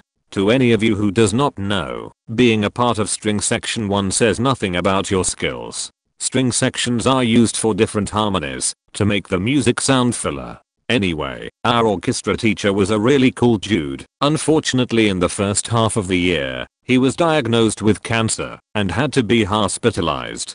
The first substitute teacher we had was awful. Thank God she stayed the worst, because she knew nothing about music or how an orchestra works. Anytime we were learning a new song, we would never reach the end because she always had us start over whenever someone made a mistake. Had to give her credit though, she had a good ear for fuck ups. We even discarded a song because we could never reach the end because she felt we couldn't play it. Then came the concert. When I got to class to get my stuff, she stopped me and the rest of my section from going on stage because she thought section 1 meant first year. She told us we were unexperienced. I told her I've been playing violin for 2 years and that is not how a section works. Because I directly argued with her, she offered to let me go on stage, emphasizing myself because the rest of my section was not allowed. I refused and sat with the crowd to listen to the train wreck. It was awful. A week after, a brave soul stood up in the middle of class and proceeded to argue with the teacher. It all ended when the student called her a bitch out loud. The class, myself included, applauded her. The student, a week later, we did not see the substitute teacher again. Nobody, and I mean nobody, cared. Edit. Grammar fixes. I was using voice dictation while writing this out. For the most part my substitutes have been very good. However, before I was a teacher, I worked as an aide in a middle school special education class. This was not a class for students with severe disabilities, just those who needed a little extra help. These students were near grade level. One day the teacher was out, so I would be working with a sub instead. I showed the sub where the teacher's sub plans were. She immediately disregarded them and said she brought her own plans. She said she was going to teach shapes. Keep in mind this is a near grade level middle school classroom with students who are 11, 12, 13 years old. This sub heard special ed and assumed she was walking into a class full of students with severe disabilities. So she draws a square, asks what it is. The students are like, that's a square. She draws a pentagon. Same question. They answer. She draws an octagon and asks and they say octagon and she says no, that's a hexagon. I'm like, lady, that has 8 sides. That's an octagon and she's like, oh, and draws a triangle on the board.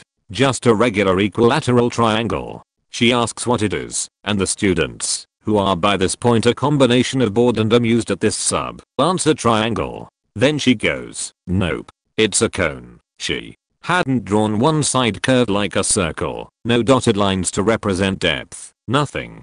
Just a regular old 3-sided figure, every side roughly the same length. And she had the audacity to say it was not a triangle, but a 3-dimensional cone. I just stood there with my mouth open.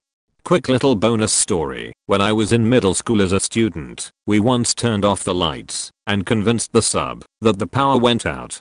There were no windows to the outside, so it was pretty dark. I'm old enough that there wouldn't be projectors or things that would make it obvious there was still power. She either believed it or played along. She never checked that the lights were still on in the hallway or really did anything to verify. We just hung out in the dark for the rest of class before the power miraculously came back on right at the end of that class.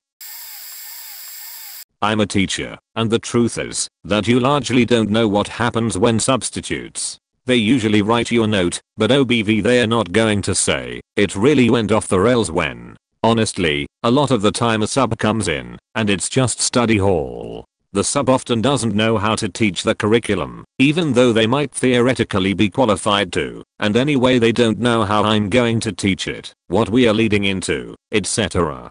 That said, on my side as a student, I once had a substitute teacher come in for a science class. He told us that he'd been the chief weapons officer on a US Navy nuclear submarine. We were slightly skeptical about this. It was a pretty bold claim, so we asked him some questions. He started by singing us some Navy songs. I still don't know if any of them were legit, and he said that he had one of the keys to launch the nuclear weapons. We asked him if he would have launched the missiles if the orders had come through, and he said he had been eager to do it. He told us that the red threat was the greatest moral threat that the world had ever seen, and that commies wanted to do nothing more than to destroy capitalism, which had done more to uplift people from barbarism than any other force in human history, and that communists wanted every man, woman, and child to live in abject poverty. He used the term eating dirt, if I recall correctly, and how seeing the entire world cast into eternal poverty was the one and only goal of the communists. I don't remember too much about the details, but I think he said he favored a nuclear first strike against the commies, but that the decision was above his pay grade. It was kind of an off the rails day. Didn't follow the seizure protocol when one of my students went into a prolonged absence seizure. Her seizure protocol was on the desk, on the wall, and in a binder that I made, that the SIR was supposed to have with her at all times. The little girl, with numerous comorbid disabilities, but mainly orthopedic impairment, was staring off into space and shacking, rapidly, for 15 minutes before an ambulance was finally called. That's not even the only time this has happened. It happened with another one of my students who was with her SIR, who happened to be the school nurse. This time on the playground. I was on a separate playground at the time, with my younger kids. The child had Dravet syndrome, and went into a seizure, while the nurse was working with her. The nurse didn't follow the safety plan, and forgot to give the girl her life-saving shot. The nurse wouldn't let anyone get near the child, and was not holding the girl in the correct safety position. The child stopped breathing for what seemed like was 2 minutes. Everyone was just hovering over the nurse. The problem was the nurse got too connected to the child and just wasn't really trained. I'm standing there thinking, fuck no, is one of my kids going to die? I moved her over to her correct side and yelled her name into her face, and slowly she opened her eyes. The nurse didn't have the safety plan out, and the seizure shot was still in her fanny pack. SMH. Suck. They are no replacement for an actual teacher. Districts are top heavy and admins want to replace teachers with aides to save money, more money for them, and it really could and does cost children's lives. Think about it. I have a bachelor's degree, all those hoops, tests, and struggles, and a graduate's degree, all those hoops, tests, and struggles, and admins think that an aide, most hired with no college and no experience, is going to replace a teacher. This is the problem with education. It's failure of admins. When I was still in the classroom, I was also the head of the science department at my school. Part of my duties included checking in on substitutes during my planning periods and at the start of the school day to ensure things were going smoothly. I've experienced a few different substitutes who literally fell asleep. The crappy ones also often had a hard time following even pretty basic sub plans, but the worst? His name is Mr. H, and he strongly resembles Mr. Fredrickson, the old man from the Disney movie Up. He didn't have a cane with tennis balls on it, but he is hard of hearing and talks very loudly. He was also a frequent flyer in my old building. One day, our oceanography teacher was out at a conference, and Mr. H took the job. The teacher had assigned her students an article to read, and they had a writing prompt to complete afterwards. The article covered how climate change affects the oceans, and how those changes to the ocean can further impact weather and climate. All Mr. H really needed to do that day was take attendance, go through the directions with the students, and collect their work before they left. It should have been an easy peasy day for all, as luck would have it. Mr. H does not believe in climate change. He was appalled that a public school would dare teach liberal conspiracies to kids. He decided that he was going to teach the kids the truth. When I walked in, he was up front lecturing, loudly, and a YouTube video of Bill O'Reilly's thoughts on climate change was paused on the smartboard. The students looked pissed and appeared to be in the process of revolting. When Mr. H saw me, he thought he was tattling on the teacher by letting me know that she had dared to teach kids about climate change. He also wanted me to help him write up one of the kids who had been arguing with him. That kid just so happened to be a former student of mine from the previous year. It was not the only day that I had to ask the person who was supposed to be the adult on the room to please step into the hole with me so I could give them a talking to, but it was the worst. Substitute teaching is not the easiest job, and they do not get paid very well, so the sub pool is pretty shallow. In my state, there is also a relatively low bar of entry to be a substitute. That combination turns up some strange individuals from time to time. Good substitute teachers are worth their weight in gold. The bad ones tend to be really bad. There was one time when I doing classroom observation hours for a college course in a 3rd grade room. There were 2 other students who were using the same class for observations. It's an elementary school attached to the college campus, pretty much located there for this purpose, and there would frequently be 2 of us there at the same time, and rarely all 3 of us. One day we arrived to find a substitute due to the teacher being out due to illness. She couldn't sign off the hours, but the other college student and I decided to stay for our allotted time and help out. Since we had been going to the room long enough to be familiar with their routines, this substitute was horrible. Every bit the stuck in her ways, old hag trope. There was a standing desk the proper teacher had made out of one of her old bookshelves to allow particularly energetic feeling students the ability to stand for a bit, and greatly helped with attention spans and reduction of interruptions. Sub wouldn't let any students use the standing desk, not only upsetting the students, but leading to more distractions. They all had to do the activities her way despite it being completely different from the normal routine. A very important class management tool with young students, since it makes things easier on everyone. She outright yelled at a student for interrupting to ask if he could go to the bathroom, simply because when he raised his hand to ask a question, it wasn't about the task she was describing. When you gotta go, lady. I'll let him go against her wishes, all the way to the bathroom directly across the hallway. Took 2 minutes. Pretty much the rest of my hour and a half there that day was spent consoling upset children and them begging us not to leave. I would have stayed, but unfortunately I still had classes that day to go to. We popped in the next day to give a scathing review of the substitute. As for when I was in 5th grade, we had a substitute for 2 weeks, while our teacher was out for undisclosed reasons. One of my classmates puked during a test, and onto his test. What did the substitute do? He hung it up to dry, and made the kid complete the puked on copy of the test. He was otherwise extremely antagonistic too, to the point he made our actual teacher look nice, which she very much wasn't, and this is coming from someone who was by no means a problem student. I'm not a teacher, but I vividly remember what a substitute did that got her not even talked to, but praised by much of the PTA. which was really gross. I was in a very diverse part of Orange County. My 3rd grade class had pretty much the epitome of melting pot: Mexicans, Caucasians, Vietnamese, Korean, Chinese, and a Russian kid. Almost all of them had names that matched their ethnicities, which made roll call a very trying time. Most substitutes managed. But not Miss Rich, a very old British woman who everyone detested. We went to the principal, vice principal, and our parents, but since we were kids it was always, you don't have to like substitutes, they aren't there for long. Well, one day, my 3rd grade teacher threw out her hip and was gone for actual weeks. I want to say it was like 5 or 6 weeks, an actual like dislocated hip on a septuagenarian. And we were assigned Miss Rich for the entire time.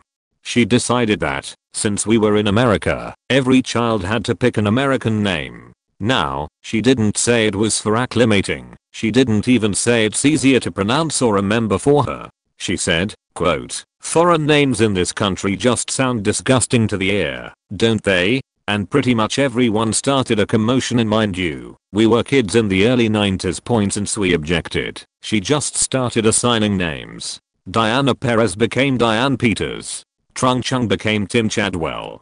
Dmitry something Russian I can't spell became David Smith. She started failing assignments and tests without the given names. Because these students aren't in my class, my classroom is full of Americans. When we went to adults, our parents, directly, were furious. The PTA was on her side because, you know, we are in America. Having American names would be a lot better for everyone involved. And if it makes it easier on her, what difference does it make? And a few failed tests to make sure the kids learn the lesson isn't the end of the world. When our teacher came back, she listened to us all scream and complain, then made us write essays about what happened. When the stories lined up, she just gave us all B's on everything while she was gone. Miss Rich still worked there when I volunteered in high school and somehow remembered me, even though I was a generic fat white dude. She asked me if I was shaping up to be anything or if she was wrong. Well, the joke's on her, because 20 years later I'm still nothing, so ha. This happened in university when my professor left for maternity leave. They had a graduate student / star temporarily fill the position. Obviously lecture quality downgrades. We are all struggling to learn, and we have just taken an incredibly hard final. It is the last day of class and everyone is walking out of the lecture hall frowning and worried that they won't pass. I head back to my apartment and go out to my balcony to smoke some cannabis and forget about the test when all of a sudden I see the substitute and a female student walking into my apartment complex. This girl lived literally across the hallway and I have met her multiple times. We even studied together for the final. They go up to her apartment. Keep in mind this is 2 hours after the exam. I decide to stay on the balcony out of curiosity. 30 minutes later they both leave her apartment. He has a sheet-eating grin on his face and she is fixing her hair. This scumbag substitute professor was pressuring girls into giving him sexual favors if they wanted to pass the exam. They went into his office after the exam, worried about their grade, and he took advantage. Absolutely disgusting. I ran out of my apartment and caught up to him. Explained to him what I had just seen, and his face turned ghost white. I said, I am not giving you a blue job, but I'm getting an A+ in this class too, or I'm heading back to campus with you, and we can walk to the dean's office. He is piss scared, and says okay. My grade comes in, and I have an A+. Scumbag. I still reported that horrible human to the dean and emailed my professor. Fuck that guy. Poor girls. I'm in education now, but this is a story of a substitute teacher I had when I was a student. Now I was poor as a kid and moved around, on average, more than once a year. I was always the new kid with a bad family and I never had a friend until about high school. This story is about a kid even worse off than I was. Let's call him Harry. He was always dirty, had holes in his shoes, obvious bruises, etc. Everyone left him alone because just wanted to be alone and would ignore people outright. Now, obviously he needed help, but rumor has it that his teachers had tried before, but it was a poor state, a poor county, and no one gave a shit because the foster care system was fully overloaded already. So teachers would generally just leave him alone. hoping he'd reach out one day. One fateful day, a substitute teacher came in and was a total monster. She hit all the highlights: no bathroom, no fidgeting, no sass, yelled indiscriminately, was both sexist and racist, and made up stupid rules to intimidate the 10-year-olds she was given temporary power over. She was hands down awful. Some of my former classmates may still have nightmares about her. If these things weren't bad enough, she then started to make fun of Harry for his appearance and smell. He got up and left the classroom without a word. We learned the day after that the substitute had found Harry's parents' number and called them. I don't know what she said, but Harry's dad had beaten him so badly that he had brain damage. Our normal teacher came back the next day. She said the substitute had been fired and that she was sorry for what had happened. Apparently, the other teachers had told the substitute not to call Harry's parents, but she did so anyways, and it was all the school could talk about for days. I never saw Harry again. Obligatory, not an actual teacher. I'm temporarily a student supervisor. I'm usually a stay-at-home mom and very part-time school nurse, one day or less per week, and purely to help the school out, but desperate times. It's a made-up position for COVID. I have a class of 10 7th and 8th grade kids that come from broken homes of one sort or another that I supervise while they are on socially distanced Zoom classes. Think the kids who don't have internet access at home, live in a motel, are homeless etc. I'm legally required to take a break in the middle of my day. The lady who breaks me is a substitute Spanish teacher. She is the absolute opposite of me. When the principal pitched the job to me, I was told I would be adult support for these kids. My main goal is to form a relationship with them and provide a stable environment 5 days a week. This I can do. This I'm good at. Enter super strict disciplinarian style, very loud and determined experienced / real teacher to break me, and it's honestly disastrous. She is constantly undermining me and reminding me that I'll get there. She's done quite a few things that I would say are less than desirable, but the worst thing we've faced is her trying to remove the 5 to 10 minutes of outdoor time I set up for my kids between classes. She believes it's a distraction and they should continue to work on other class projects. I know it's a necessary time to release energy and refocus for our next class. Kids are not meant to spend unbroken hours on end in front of a screen, and when we have that time, the difference in focus is remarkable. I had to threaten quitting to keep our outdoor time, but it's all good now, and I'm finding myself relieved for my mandatory break by different employees more often than not, which is definitely for the best. Kind of a substitute teacherception. I was hired as a long-term sub for a 7th grade teacher at a private, Catholic school while she was undergoing chemotherapy and other cancer treatments. Great year, great faculty, loved the kids I had. As you can surmise, Catholic school, so school uniforms. Boys wore white or blue polos with khaki or blue pants. Girls could do the same, but most opted for skirts. For those with no experience in uniform dress codes, usually there are a few rules like skirt length, lower than the fingertips, or below the knee, tucked in shirts, conservative jewelry, you get the picture. Took 2 days off in April for a funeral. I knew the sub who was going to take my class, gave him my lesson plans. Quick tips: Tom is the class clown, make sure Abby and Beth don't sit near each other, etc. I didn't expect him to fully adhere to the lesson plans, so I prepped for that. I get back on a Thursday, I ask the kids how it went, and asked about major points, and if they went over them. Instead of hearing about their academics, I hear one of the female students had their shirt tucked in by the sub. He tucked her shirt in, like, with his hands. Immediately went to the principal and the Monsignor, educational and religious heads of the school, and the sub was arrested. Don't know the outcome of his actions, but I can imagine. Points TLDR, sub sexually assaulted one of my students. Student here, and this is a long 1-point backstory. Australian state school teachers are one of the highest paid teachers, have high diversity, and are often extremely passionate in their roles. This is because the government taxes people to pay for their teachers' jobs, and why richer people will push their for private school, which don't tax, which also have underpaid upper class staff, but be extremely biased towards students. I have also gotten into trouble with people of authority before, mainly when people think it's perfect it is acceptable to touch my stuff, or be rude/stern, just because they're the teacher.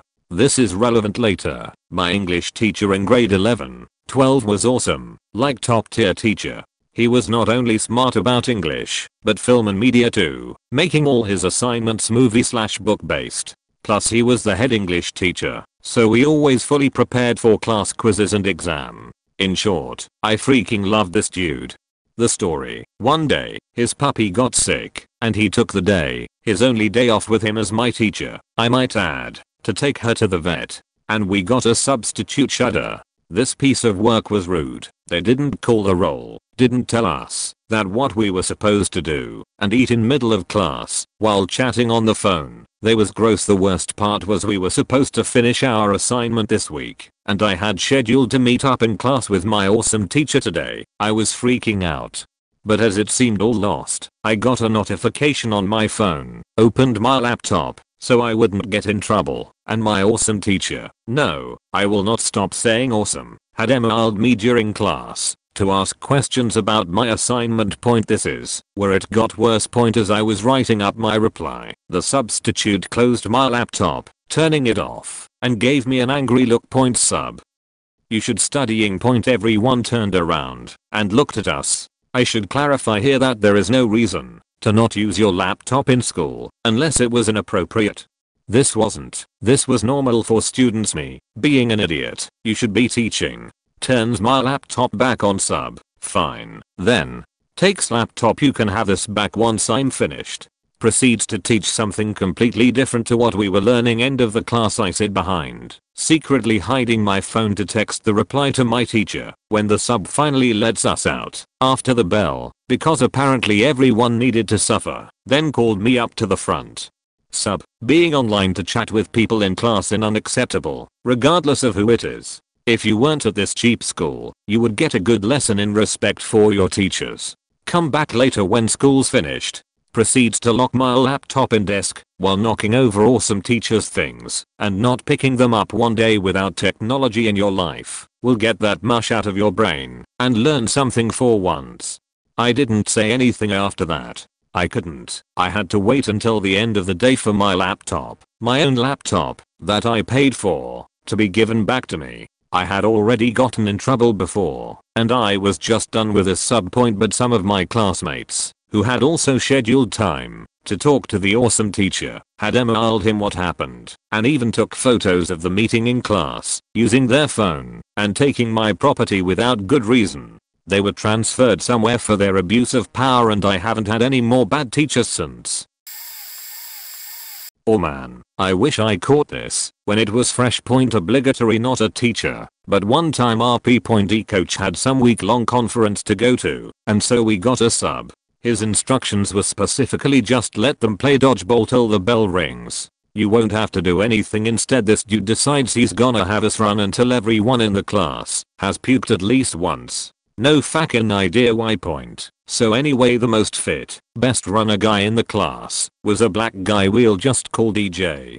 He was barely breathing, different than normal by the time the first guy literally passed out. He stopped to check on the passed out guy, and the sub, I shit you not, said, "Did I say you could stop running an ash hash hash ah." DJ, not known for his cool-headedness, was immediately in his face yelling at him for saying that. Sub doubled down on his dumbassery and said it again, and grabbed DJ by the throat and proceeded to try and choke him against the bleachers. DJ was also a state level wrestler, so that also quickly went wrong for all backward sub there. The principal of course only showed up as DJ was on top of the sub, restraining him, and yanked him off. Of course only the sub got to give his version of the story, so the principal immediately suspended DJ and had the cops come to take him home. Every single one of us skipped our next classes to line up in front of the principal's office to demand he listen to all of our stories. DJ was back the next day, never saw that sub again. This will probably get lost, but I left to go to a meeting for probably an hour. I come back, and about one half my class runs up to me and tells me they need to talk to me. My class had 32 kids, so this was a significant amount of kids. The class clown was sitting dejectedly in his seat, and one of my students with special needs was crying and angrily writing "I hate school" in his notebook. To say something was wrong was an understatement, and I had no idea what I had walked into. As the sub left my room, he said it went pretty good. Most of the kids were fine and left. What I pieced together from several kids was basically he told my class clown, who, to be fair, was an extremely difficult child whose parents I talked to daily about his terrible behavior, to get his faking legs off her chair because he was bothering the student next to him. He told my student with special needs that he should be locked in a closet. What the sub didn't know was that another sub had literally locked this student in a closet when he was younger. This student was one of my favorites, and it killed me to see his already broken vision of school even more destroyed, but I did what I could to repair all the damage done. I went to my principal after school, and he was never allowed to sub in our school again, because this was not the first instance of wrongdoing that day. Another sub threw a beach fit and went crazy at 10 AM in the morning. Then when my admin tried to intervene, the sub screamed at her and told her to try and get her faking fired. She basically told my principal that she didn't faking know her name and left at 10:30 AM for a full day sub job after slamming down her bag and storming out of my classroom. Needless to say, it was a shit show of a district. I loved my students, but just wow. Just keep my kids from killing each other and have them do some work, and I'm a happy teacher. These types of experiences make me never want to take a sick day. Substitute teacher here. I'm going to add my personal horror story. I once had a 3-day assignment for a Spanish class at a high school I'd been to many times before. On the first day, a senior boy in the 4th period class asked me a very strange question. I have tattoos all over my body, including my arms. This student asked me about a specific tattoo I have, but is on my upper torso. Normally this shouldn't be visible, but I thought maybe it was showing through my shirt. Forgot an undershirt this day, or maybe my collar had dropped down and revealed it for a second. Continue the lesson, forgot about the incident completely, moved on with my day, until 6th period after lunch. In the middle of class, the school safety resource officer walks in and asks me to come with him and for me to bring my stuff. I was very confused.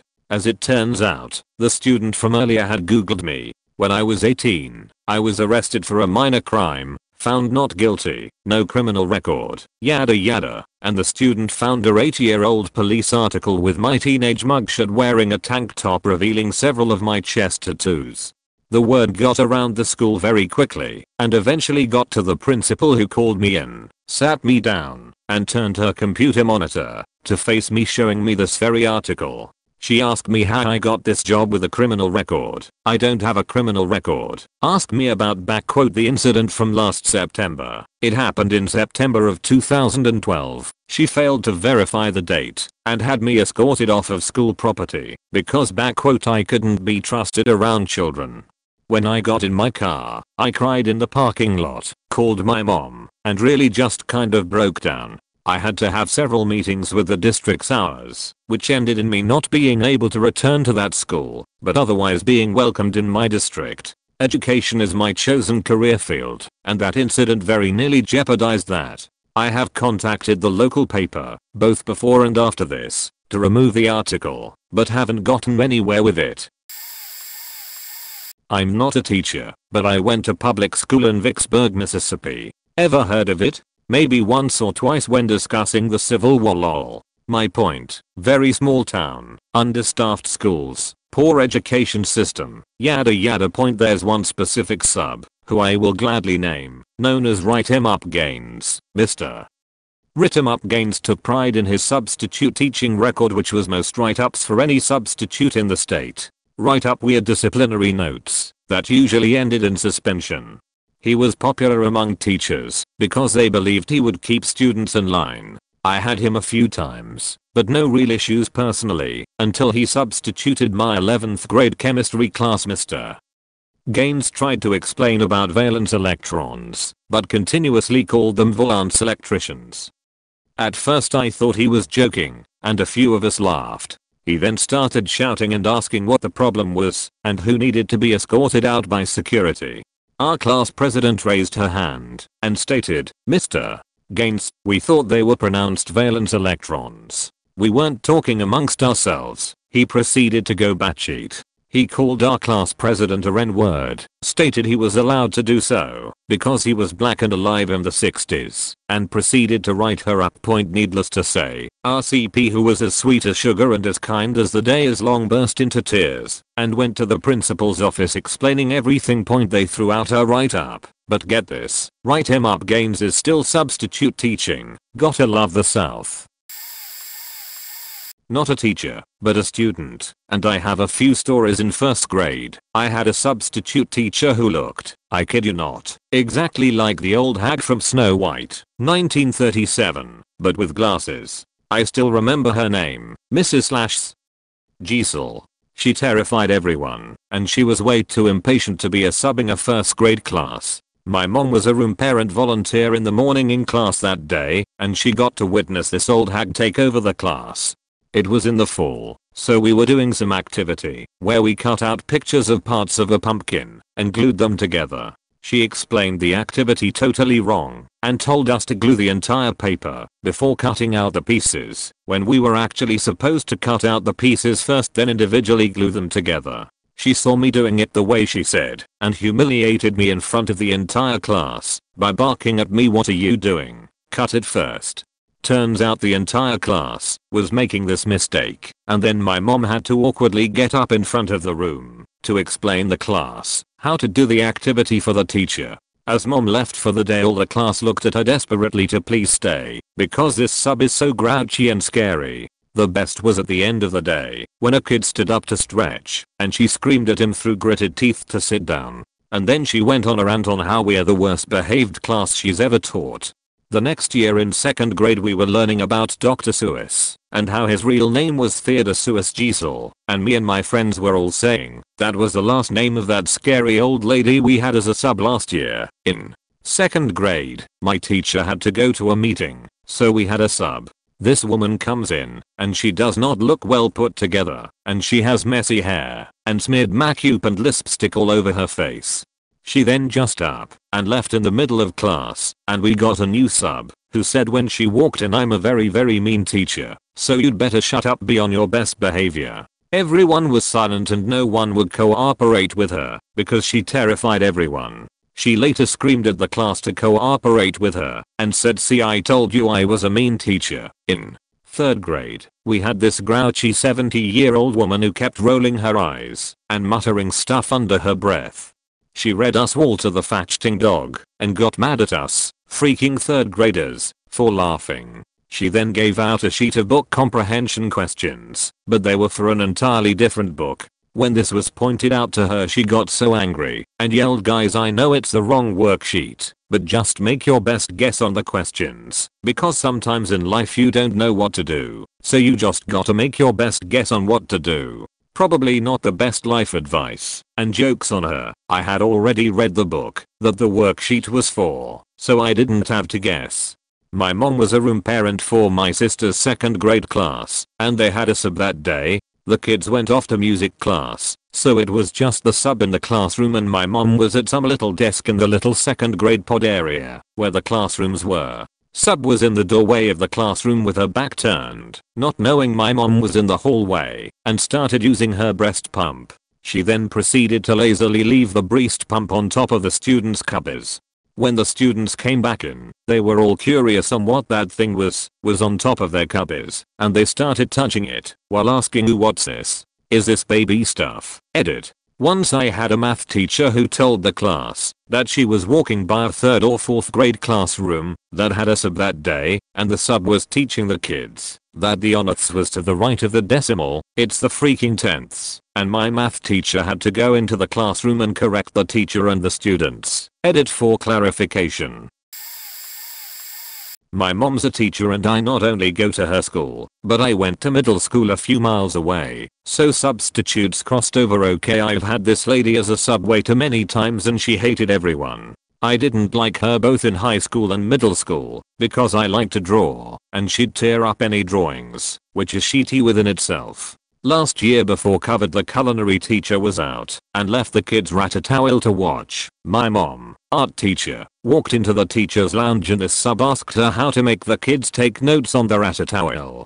Another time she subbed for my science class and decided it would be appropriate to stop class to tell us to invest in Disney stocks and real estate and become a landlord so we could be rich like her. A 50-year-old substitute teacher who hated what she was doing. I don't know what her deal was. She was also just generally a mean person and would use any opportunity to yell at students. Those are just my highlights of her. She was also a big Trumpster and would purposely pick on LGBT and Latinx kids. I've had teachers apologize afterwards to us saying they didn't know who it was or read back the sub's notes and problems and let us laugh at them. Looking back on it, I think she was having a midlife crisis or had some mental illness, and I feel kind of bad for hating her, even though it was a private and rather quiet hate only for like 4 years, but she was just so shitty to us. I'm glad she doesn't know how to work a computer. I know, because she would go on rants about technology rotting brains every time Chromebooks were pulled out. So I don't have to see her during distance learning.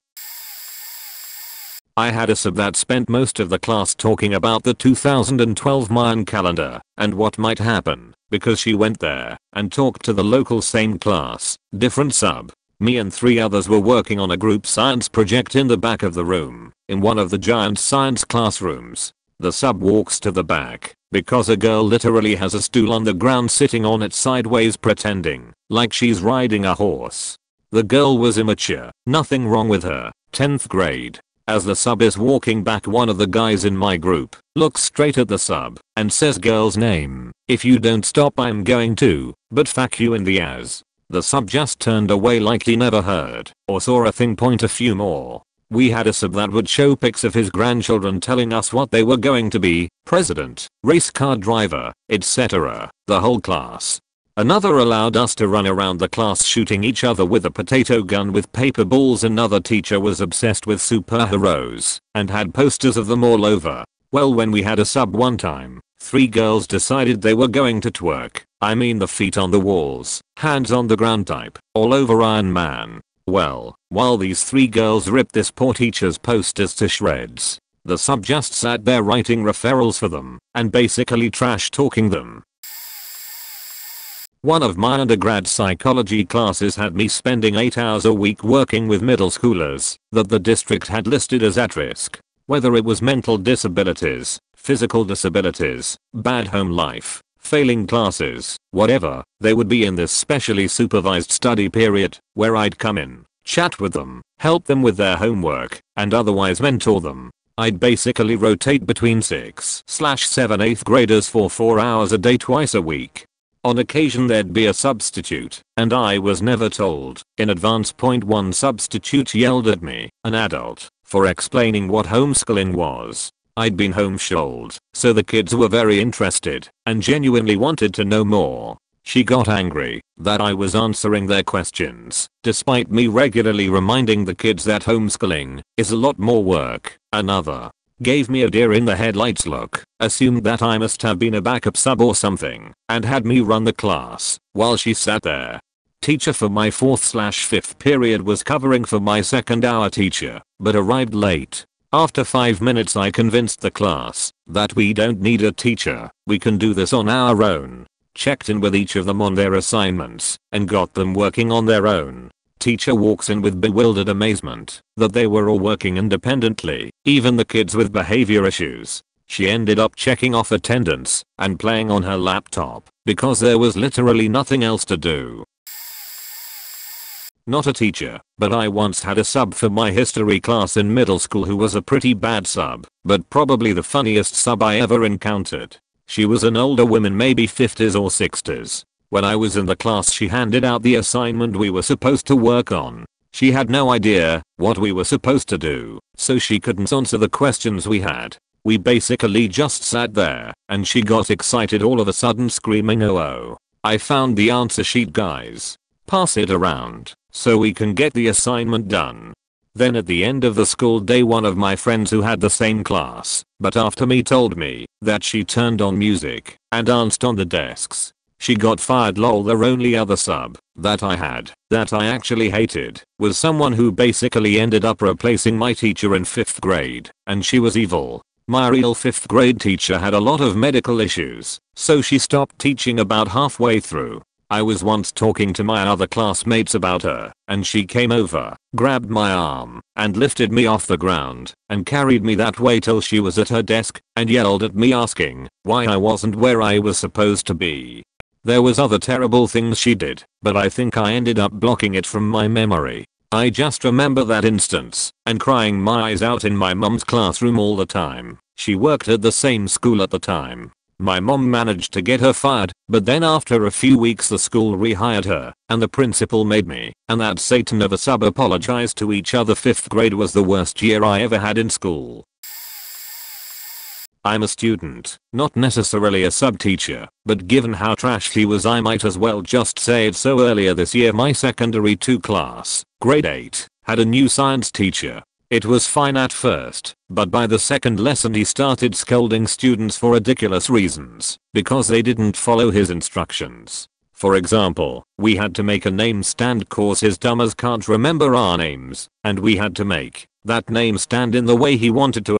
Our classmate got creative and decided to do the name stand differently and got scolded. Because of that point he eventually got fired after getting numerous complaints and being suspended and put on supervision while teaching thrice, and despite all the horrible shit he did, it took the Ministry of Education 9 to 10 months to fire his ISO. And did I mention he behaved like this in 2 other different schools prior to this and didn't change, thinking he is God and no one can touch him?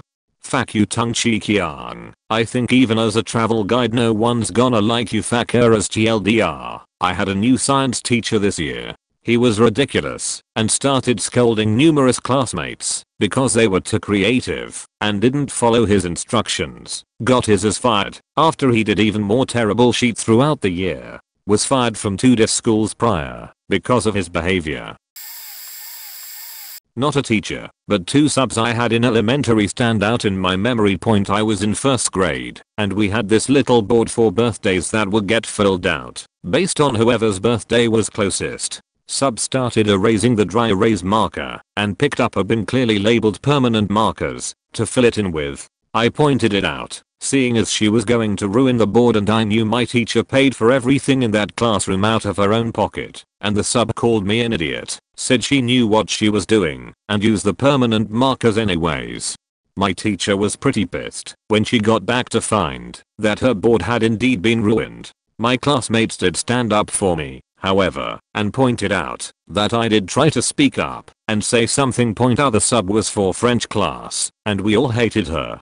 Think crazy eccentric drama teacher with 70s styled wild skirts and scarves. She was very proud of the fact that she was French and could speak fluent French. That is, Canadian French. But, even in Canada, we learn France French.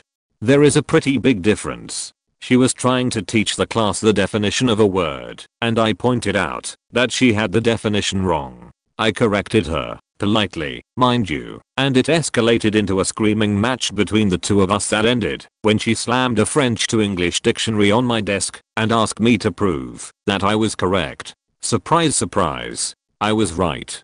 Still got detention. Point my full-time French teacher ended up leaving her notes after that, which said that if I specifically corrected them, I was probably right.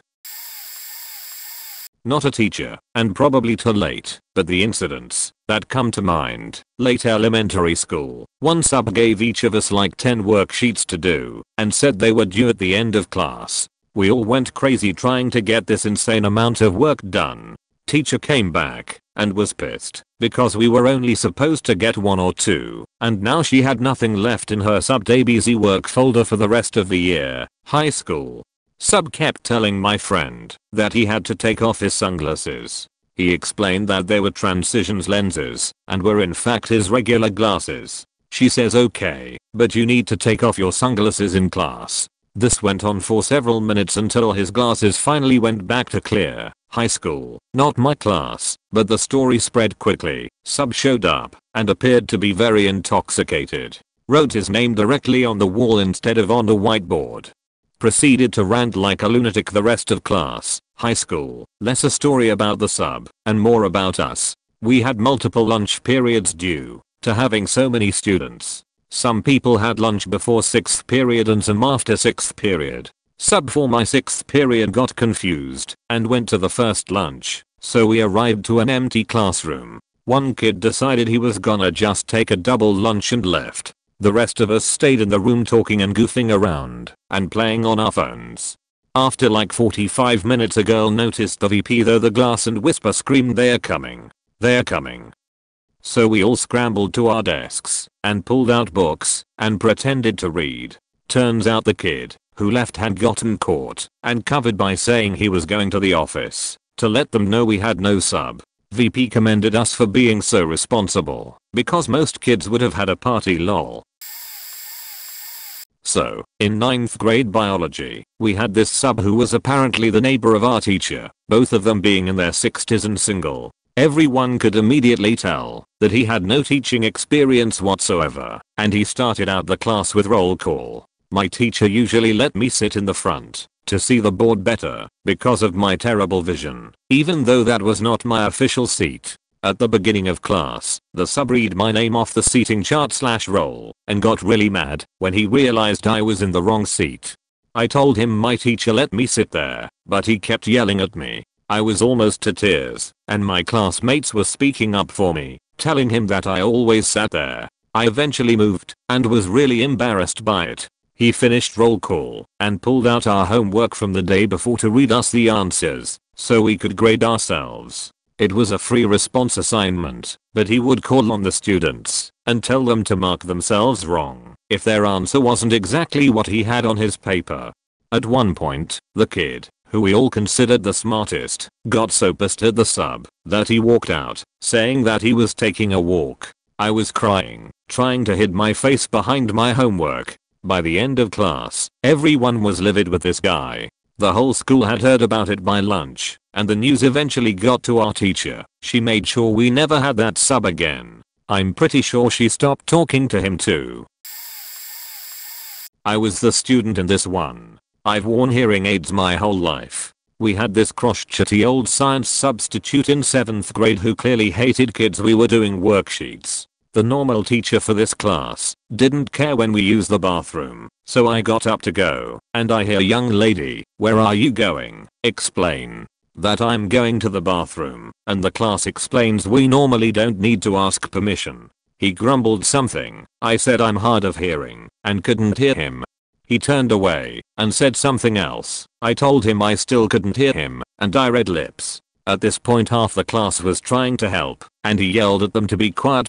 He didn't say anything else, so I timidly asked if I could use the bathroom. He said something and waved his hand. I asked him to repeat himself. He turned around and said something again, still too quietly for me to hear. I took a guess and headed for the door, and he flipped his sheet. He yelled about kids like me always looking for an excuse to be disrespectful, and I wasn't really hearing impaired and to sit down, or he was going to call the principal. I showed him my hearing aids and tried to apologize and asked him to please call the principal.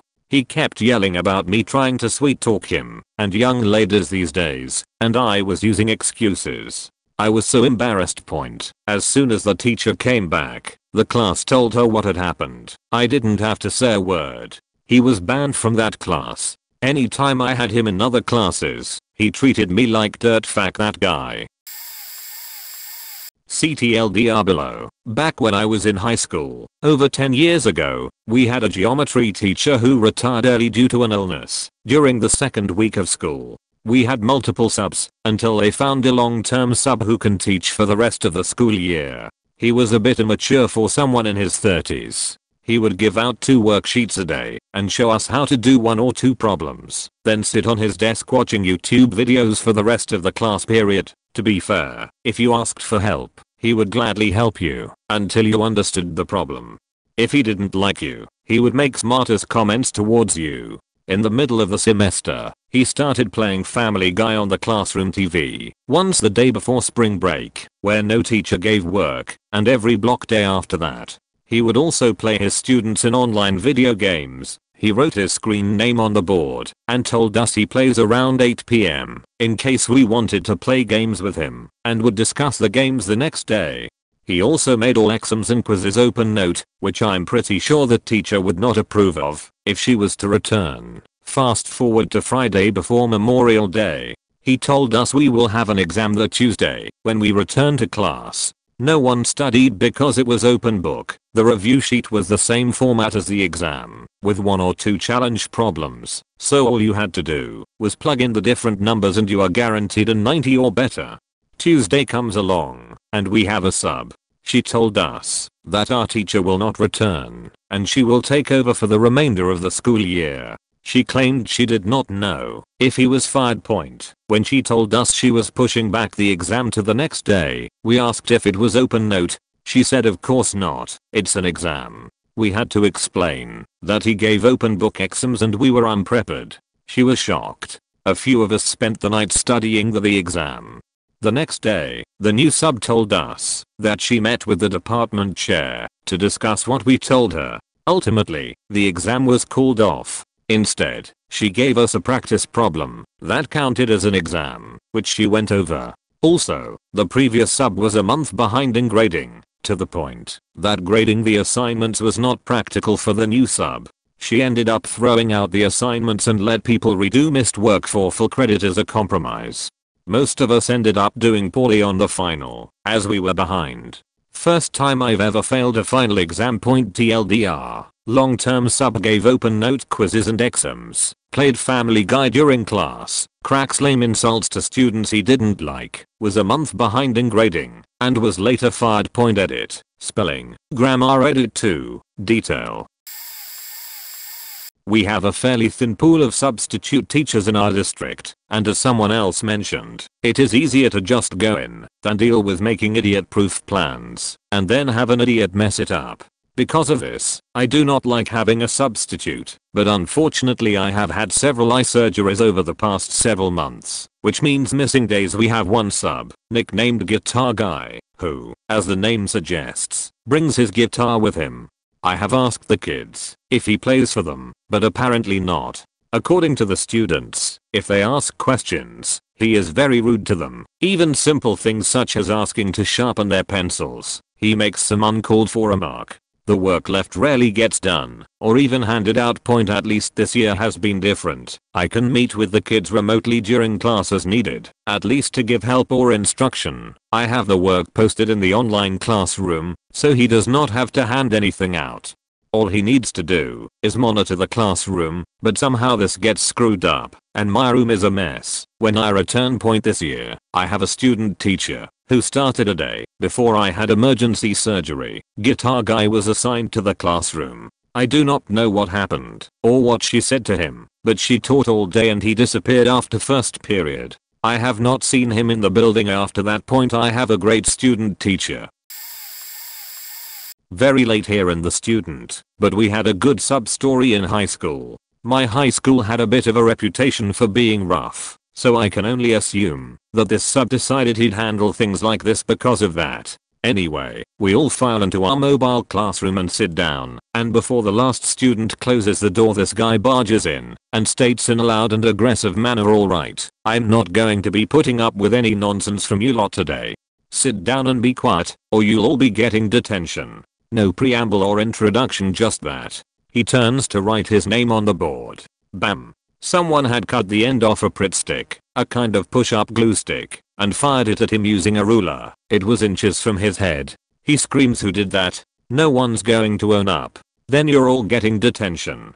Turns back around to finish writing. Bam. More Pritt stick. Dude is now raging. He paces between the classroom tables in a misguided attempt to find the culprit, while shouting, "You don't want to mess with me." He then demands we tell him who was responsible. After 5 minutes of uncomfortable silence, he changes tact and says, "Okay then, if you're going to sit quietly we can continue with our lesson plan for today." Turns around to start writing out what we are supposed to be doing. Bam. Whole Pritt stick like a centimeters away from his head. At this point he gets the marker which he'd been using to write on the board and throws it in the bin and runs from the room with tears down his face. 5 minutes later the head teacher came in and said, while broadly smirking, "Well, he didn't last long, did he?" Then continued to give a completely uninterrupted lesson. When I was in 8th grade, my English teacher had some kind of serious health problem. There were rumors among the students, but I don't think we ever really knew, that required her to be out for treatment for 3 weeks in Sept to Oct, and then all of April. We had the same long-term sub for both absences. She made us read Lady twice. It's this historical fiction novel about a girl working in a mill in the 1800s. What happened, as far as I remember, is that our original teacher had planned for us to read it later in the year. When she was out the first time, the sub, a former full-time teacher, hadn't read or taught the book assigned for that unit, so she taught us Lady instead, because it was one of the only books on the list she was familiar with. And then when she came back in the spring, she followed the teacher's original schedule. She absolutely refused to believe us when we told her that not only had we read the book before, but that she had been the one to assign it to us, even when we were able to tell her details of the plot. The plot itself was pretty depressing and had some gory details about mill injuries, so I hadn't liked the book the first time and hated it the second time. Also, she made us make paper bag book covers for the books, even though they were softcover books. That was a pain in the ass. Not a teacher, but I have a story. Let me set the scene for you. 6th grade, 1st floor social studies class at the front of the building. We have a sub and things are going pretty normally when the intercom turns on. We can't hear what it's saying, but it sounds like there's an intruder. In 6th grade we didn't have lockers because our school had been renovated, so we have our stuff with us. We grab our phones and begin doing what any scared kid would do, texting our parents. We are scared but not freaking out yet, and then the police come. We live in a relatively low crime area, so there were a lot of cars. We begin freaking out, because if there's that many cars, then it must be serious. Finally one of the kids gets up and throws a chair at the window. It bounces off, but it gives us an idea, and we begin trying to break the window. Then some guy from the outside comes and begins hitting the window with a piece of wood. Luckily someone recognizes him as her dad, so we don't try to kill him or anything. Once the window breaks he tells us to climb out and we do. Then we sit down on the sidewalk and the cops come make sure everyone's okay. No one's hurt, so they let us go home. That was one of the most traumatizing moments of my life. And what was the sub doing? Absolutely nothing. Just standing there. Anyways, it turned out the whole thing had started because some kid had made a joke about bringing a gun to school and the intercoms weren't working right. Kinda the reverse here. I was a sub and teacher had me do some ridiculous BS. Came in early, as I usually do, and she was in her classroom getting the study plan ready for me. Her room is an absolute dump. There was literal garbage everywhere. Like, everywhere. I'll be quite frank and also admit this school was in a lower class area, but I have no idea how this was acceptable. There's literally no excuse. This classroom was deplorable and literally had my coughing by the end of the day from the fumes. Anyways, first thing she says to me is your priority today is to get the kids working and then clean my classroom from top to bottom. Oh hell the fact no it ain't. I don't get paid enough to clean your literal sheet. I kindly told her I'm sorry, but looking at your study plans as they are now don't really allow me much room to clean. She literally tells me to make time and that the principal will hold my pay if I don't do it. You gotta be faking kidding me. So I was desperate for money. I got the kids started on work and tried to clean. 5 minutes into cleaning and going through food wrappers that were probably months old, out pops not only roaches that fall onto my lap, but mice that ran across my feet. No fuck this. I left the students with an aide and went to the office. I asked for the principal. I asked if I was being forced to clean this classroom and that if I was, I would be leaving. Principal has no idea what I'm talking about and follows me to the classroom. Principal sees state of said classroom and has kids leave and stay in the library all day. Apparently the principal had not been in that classroom all year. It was May at this time and had no idea the condition. I was in complete disbelief. How can you not go into a classroom for almost a whole school year Especially a classroom of second graders. I never subbed for that school again, and I filed a complaint with my superior. I was hired though a sub business, not directly through the schools. The sub business contacted the health department, and that teacher and principal were let go.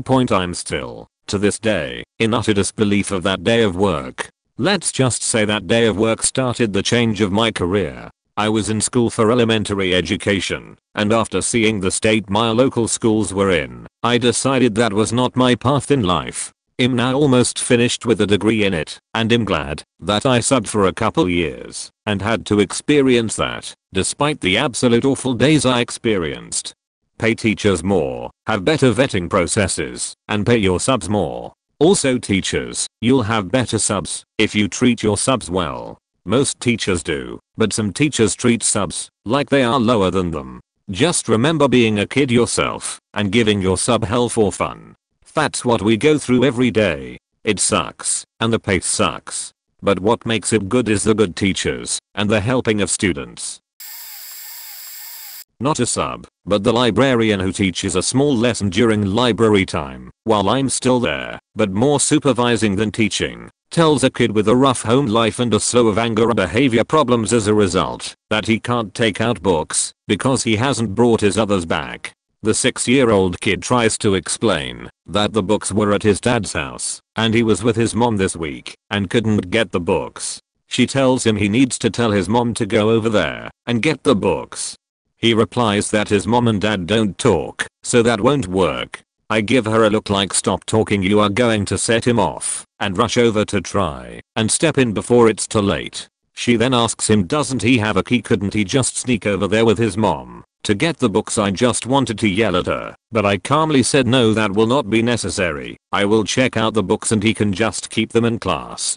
Then she turns to me with a bunch of questions, like he can't just be rewarded for not returning books. Why are you enabling him? He needs to learn to be responsible, and goes back to pressing him to return the book. The kid is confused and hurt by the librarian's words, and he gets so frustrated and angry that he has a full-on anger episode. We'd been working for months to help him manage stuff.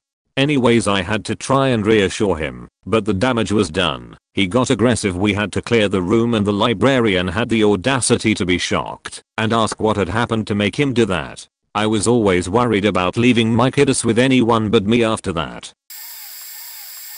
Not the teacher, but the student. Wanted to share anyway. Kinda long. TLDR at the bottom. My 7th grade math teacher was nice, but could be really scary. She'd never yell at us or anything, but she would raise her voice a bit if she was upset. She tried not to, though.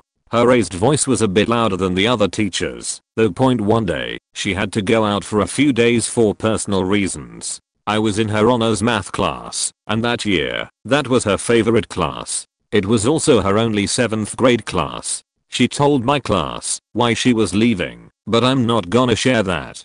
Anyways, we had a pretty decent sub the first few days. She was nice. But on the last day, we had a different sub. Everybody knew this guy. He was a creep. Potentially a pervert. Nobody liked him. We were going over something our teacher had taught us. She had told us there were multiple ways to solve problems like this. I forget what we were talking about, and that you could do whatever way was easier for you, as long as you understood what you were doing. She did this with pretty much every math problem we were learning. She'd usually give us 2 ways to solve something, but if we found another way we preferred, and it worked, that was fine. One way was the way we were supposed to be taught something, and usually the harder way. The second way was my teacher's preferred way, usually a lot easier. Most of us chose the easier way. Anyways, the sub nobody liked, we'll call him Mr. B. My teacher will be Mrs. M. So Mr. B was going over something Mrs. M taught us before she left. She made sure we all knew what we were doing, so we'd be fine when we went over it again. Mr. B was writing on the board and was writing how to solve the problem. We were all confused because we learned it a different way. The way he was showing was solution A. We understood solution B better, so one kid raised his hand and told Mr. B that we learned it a different way and asked if we could do that way instead. Mr. B told him no, that he couldn't do the problem a different way. Mr. B said the only correct way was the way he was currently teaching, and that if Mrs. M taught something different, she was wrong. So now you have a classroom full of kids who are really confused. We all know Mrs. M would never lie to us about something like this. Heck, she wouldn't lie to us about anything. And our sub, Mr. B, is telling us everything we learned is wrong. So, Mrs. M comes back from her days off, and she doesn't know a thing about what happened with Mr. B. She begins going over what we learned, or in this situation, relearned, with Mr. B, and we sit here, looking confused. She asks us why we look so confused, and that we learned all of this before we left, so we should know this. One kid tells Mrs. M what happened. She explains that Mr. B told us that we had to do it differently, and that none of us really understood it anymore. She sighed, stood up, and called the office. She was so angry that she was calm, like, scary calm. She called the office and told them that she never wanted Mr. B to sub her class again, and explained what happened. Well, she got what she wanted. Mr. B was never our sub in that class again. Not really sure what happened to him. He subbed for a few 6th grade teachers after that, as far as I know, and then just vanished. Anyway, that's the story of the first time I saw my favorite teacher angry. Like, truly angry. There was another time I saw her mad, but not like this. TLDR, substitute teacher told my 7th grade math class that everything my teacher taught us was wrong and that there was only one way to do things. So I'm going to leave this comment very vague, because it was very recent. I was in choir class, and we had a sub, because our teacher was out of town at some conference or something, I forgot. Our sub was a very old pet teacher, while I was out of the room coincidentally at the office with the principal, because I was that one overachieving student who went on like 10 field trips throughout the year. So now that I have gone off topic, I ended up missing that entire class. My next period was history. All of the students that were choir class were called by the office to the unused wing of the top floor. As this was a brand new school, the 8th grade class was very small, so we only used half of the floor. We were all sitting over in the empty wing, and were being called one by one to be asked questions by the police. Not allowed in my state nor country for minors, so a lot of parents were mad. Anyways, I get called and I do my questions. Later, while we were all standing in the study area that was empty in that wing, I talked to a few of my friends. So now here is the juicy section. The son decided it would be a good idea to call one of the girls in the class into the storage room to grab something. Yeah, you can probably see where this is going. The sub decided to sexually assault the girl. He was very quickly let go. In 2 other related but different stories, he is now a registered sex offender. Later, while doing something in the ice room, we found the sub's desk. He wasn't really a sub, he was one of the pet teachers. In a unexpected turn of events, we found out he had a very large container of lotion in his desk. Read into that as you want. I have decided to just let that go and not think about why he had lotion. I left directions that they were to read the directions on the board to the students and then supervise them as they worked on their research papers. Pretty much just helping them stay on task. Easy peasy. The substitute decided that that was boring, and when he took roll, which he didn't need to do, he tried his version of the Key and Peele run skit. Then he did a little more stand up. Then he let the kids look up the Key and Peele run skit and allowed them to keep watching more of their videos instead of working. I taught middle school, and those videos are hilarious, but not appropriate for their age group. I never expect much to get accomplished with a sub, but it looked like the students hadn't done anything on the day I was gone. I asked a couple of trusted students to tell me what happened. Afterwards, I emailed the guy and politely asked for his side of the story. He emailed me back and basically said that I didn't give him anything to do, and so it was my fault that he had to improvise. I wrote an email back, kicked my boss and the secretary in charge of sub, and fired him. No, I didn't have the authority to do that. Later, I heard from another teacher that the secretary showed my boss the email and asked what they should do about the problem, and my boss replied, "It looks like the problem is taken care of." That sub had caused problems for other teachers as well, like administering a test 30 minutes into class, so that students only had 20 minutes for a 50-minute test. I was at a point in that job where I didn't care about getting in trouble. Anyone who teaches know that taking a day off is super faking stressful already, without someone going off script. Student story. Going to college to be a teacher actually. In middle school I had a sub for my advanced math class. We only had a few girls in the class. This specific sub was nicknamed Mr. Rapper. It rhymed with his name. He would physically touch each and every one of us females in class. He would make sexual innuendos towards us and encourage the boys to pursue us when all we wanted to do was our work. He asked one of the girls for her phone number. We were in 6th grade. Eventually, after days of this prick, all of us went to the principal and demanded that he be removed from our district. That was the last time I saw him subbing. Another sub in our district wasn't really bad, just mildly creepy. I thought he was alright, just an older man who wanted to spend his retirement doing what he liked. However, many of the other female students didn't like him, calling him creepy, weird, and scary. He was probably late 60s, early 70s, tall, a little bit thick, and would get winded easily, so I never saw him as a threat. The weirdest things he ever did were talking about how he blew off his 3 fingers with a shotgun. He did this in every class he subbed, no matter what, and give my classmates dog treats to eat. They weren't forced, it was just more of a hey come, be a badass in front of the class. He was a pretty cool teacher. He kept the class relatively calm, and I usually helped him control the classes in my high school years. He also gave out hand-carved special mechanical pencils one year. Student, not a teacher, and I have quite a few.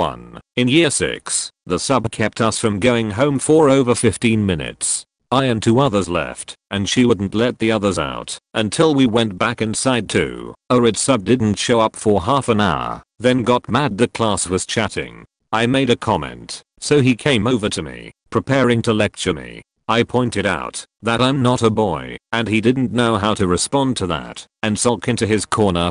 3. In year 8, an asshole was upsetting me, so I hit him with my chair. Haven't fought since. While the sub watched us like an episode of Hollyoaks 4, the sub didn't speak much English and got mad that none of us could understand her. Apparently, it's our fault we don't know Polish. 5. A sub was caught making out with a student who was 14. Rumor is that she was pregnant, but I left before I got to hear more. 6. He thought bringing a knife to show would be a good idea, some kind of antique.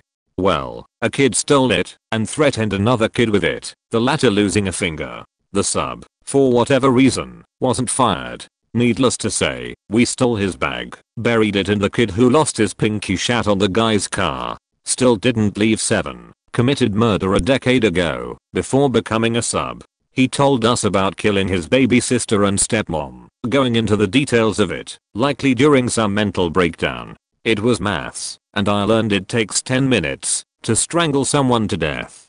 I liked him more than the English teacher who taught me how to kill a dog, though. 8. Science sub had that thing where your nerves don't work right, and she spilled acid onto her hand. We all sat in silence, staring at the mess until she noticed. She was nice, but it still kept me up for a few nights. In middle school we had this on sub everyone despised. She was just a witch through and through. She was super old too, like she was retired from like 20 years prior, but still worked in the school as a sub. She was kind to me specifically because I'm not disrespectful or annoying, but she despised all of my classes because all the disrespectful kids were in it. Like once they made my teacher cry, and I had to stand up for her. My global teacher once told my class, when we talked about her, she's still alive. And if you're retired, then stay retired and not deal with a bunch of middle schoolers. It was her birthday one year and all the teachers loved her but all the kids despised her. So when they announced it was her birthday everyone booed. She looked so old that we said she was around before the Big Bang. She grew up with Moses. She was with Adam and Eve, and she had pet dinosaurs in 8th grade. My Spanish teacher left after second quarter because she had a baby, and we were stuck with this one asshole. He had zero control of the class. He was creepy looking. He was just a really weird dude. Like one day he brought in his electric guitar and spent the period playing it and whipping his hair around. He had a extremely long mantail. It was nasty, man. One of my friends had a weird fascination for him, jokingly, but he was very cool. On our Washington DC trip, he was the chaperone for my boyfriend and friends. More than half of her class failed because of him, and they had to take Spanish recovery classes when we got to the HS. But apparently now he's teaching music in a college a few hours away. He also lost one of my classmates' finals, so he had to retake it during my global class, and my global teacher said, who had never seen the sub in his life, "That's him. I thought he looked different. And what is up with his hair? I'll never forget you, Mr. D." I had a sub in my class, Mrs. X. She was the parent of my former classmate, so I knew her a bit, because we played sports together. I figured she's worked as a sub for years. I know her, she'll be a perfect fit for my first day off as a new teacher. Wrong point. In my SDC class, one students would fall asleep quite frequently for a variety of reasons. Loud neighbors, sneaking phone up late, just being a tired 12-year-old. I knew, the admin team knew, parents knew, the nurse knew. This was a well-documented issue we've had with this student. Mrs. X freaked out about this student sleeping and kept saying that this student is being sleep deprived and needs immediate medical attention. Mrs. X then leaves class, putting my aide in charge. Then she bursts into the nurse's office and locks the door behind her. She proceeds to demand information about the students. When the nurse says no, a secretary rushes in and unlocks the door. The sub screams at the secretly to give her information about the student, and the secretary says we can't do that. The principal hears this and goes out to see what the ruckus is about, and she marches into his office and starts yelling about how she needs to have information about this student. The principal, "Yes sir, that this is a well-documented case and we are taking all steps necessary to ensure the student is safe and healthy." She keeps yelling that, if that is the case, then she should have been told that in the sub-plans, and she needs to see all the evidence about this student. She threatens to never work at the school again, and the principal says, "Don't worry, you won't." She slams her keys on the secretary desk and says, "After X years of subbing here, I officially retire." Then she left. This was around second period 2. However, this was early in my career, and I still put my number on the sub plans, just in case. She calls me crying to tell me how unfairly she's been treated. Asks me to talk to the principal about what happened, and demands that I get him to apologize to her. Then talks for over an hour about how great her kids are doing, and how awesome this of a sub she is. I tell her I will talk to my principal the next day, and call her my principal, and I share a good laugh, and he tells me not to worry, so I don't. Fast forward to the last day of school, she calls me and asks me what the principal said and how to fix it. I said I was just leaving for the mountains and I'm losing reception, and I hung up. Worst sub ever. I was teaching English as a foreign language to adult students at the time. Every Friday we had a 1-page test, 2 pages front and back, that covered the unit finished that week. Each unit and test was clearly numbered in the book and online resources. We had just finished unit 12 of 24 units. I took the Friday off and printed out everything required for the class, including the lesson plan, tests and some other materials. The cover teacher was another teacher from the same language school that masked his incompetence with arrogance. He uses the same books and resources that I do. I came back on Monday and found that he had taken it upon himself to print the test, but he printed unit 11, gave it to the students. They had to argue with him that they had already done that test. He then went and printed the final test for the book, all 12 pages for each student, half of which they had never studied. The students were furious. There was no way enough time to complete that test. He said just do what you can, and left it at that. When I came back I found that he had left all the test in the folder, on top of the tests I had printed for him. He had used some of the other resources, so I know he saw the correct tests. The students still wanted to do the original test, so Monday's class got moved to Tuesday and we did the correct test. I had to finish correcting each of the 12-page tests and the 1-page tests on Monday night before class on Tuesday morning. Not a teacher, but a student in a class that was totally busted by our behavior in the 7th grade. Like 2015, our brand new school building was just finished with all the latest technology. The cameras in the building were no secret either. To our knowledge of being idiotic teenagers, we figured only the hallways had cameras, so the bathrooms and in the classrooms were the only place undocumented. This was absolutely wrong. Our teacher gave us simple assignment one day. When she was absent, we had to watch Beauty and the Beast. It was a French class and had to write notes about the architecture of things relevant to France. None of us did. There were 32 teenagers in one classroom who were jumping on desks and trying to climb out the windows simply because we were assholes. Unbeknownst to us, she had special instructions from our teacher to let us act however we wanted. The next day the teacher asks us what we thought our sub-note said, and we all stayed quiet. Then she said, "I have something I want to show you." She projects a screen and we all saw ourselves from the day before. In the fluorescent lights above us, there were little cameras in the fixture. Everything we did and said was now captured for her to evaluate. We found out that day, every room was equipped with cameras. We also found out how heavy it is to carry buckets of rocks for a whole mile. We had a substitute, relief, teacher about 5 years ago that is legendary in our staff room. She only ever worked 2 consecutive days in our primary, elementary school but is still spoken of gales of laughter as we recount her actions. We weren't laughing then but honestly on reflection she was a classic. Point day 1, arrives 10 minutes before class. We were starting to panic and think she wasn't coming. Has lunch in the staff room, tuna from a large can. Eats from the can, and then we learned, leaves the half-eaten can open in the fridge. Someone threw it out after school that day, when they noticed the fridge reeked.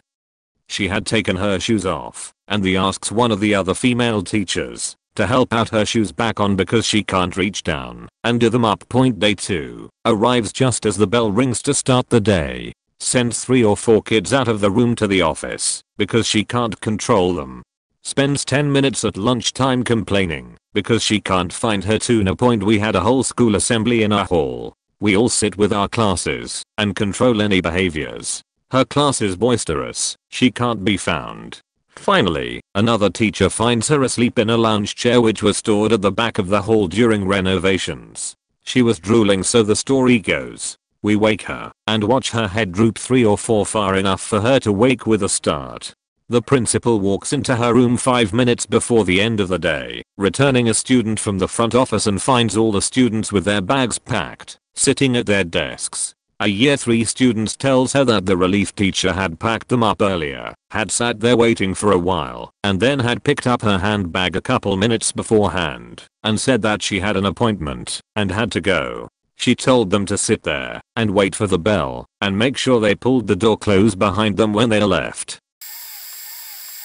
Oh my god, okay, I have a few. My parents are orchestra teachers, so I saw first than both sides. The sub and the aftermath. Point first story. My mom had a music teacher conference to go to. My parents went every year. I was in middle school at the time and she wrote in the notes for the sub that her daughter would be there to help for all of this period. Point I show up. The sub picks me out and asks me to pick 2 people to organize my mom's office. My mom is a very clutter-free person, so I had no clue what he wanted.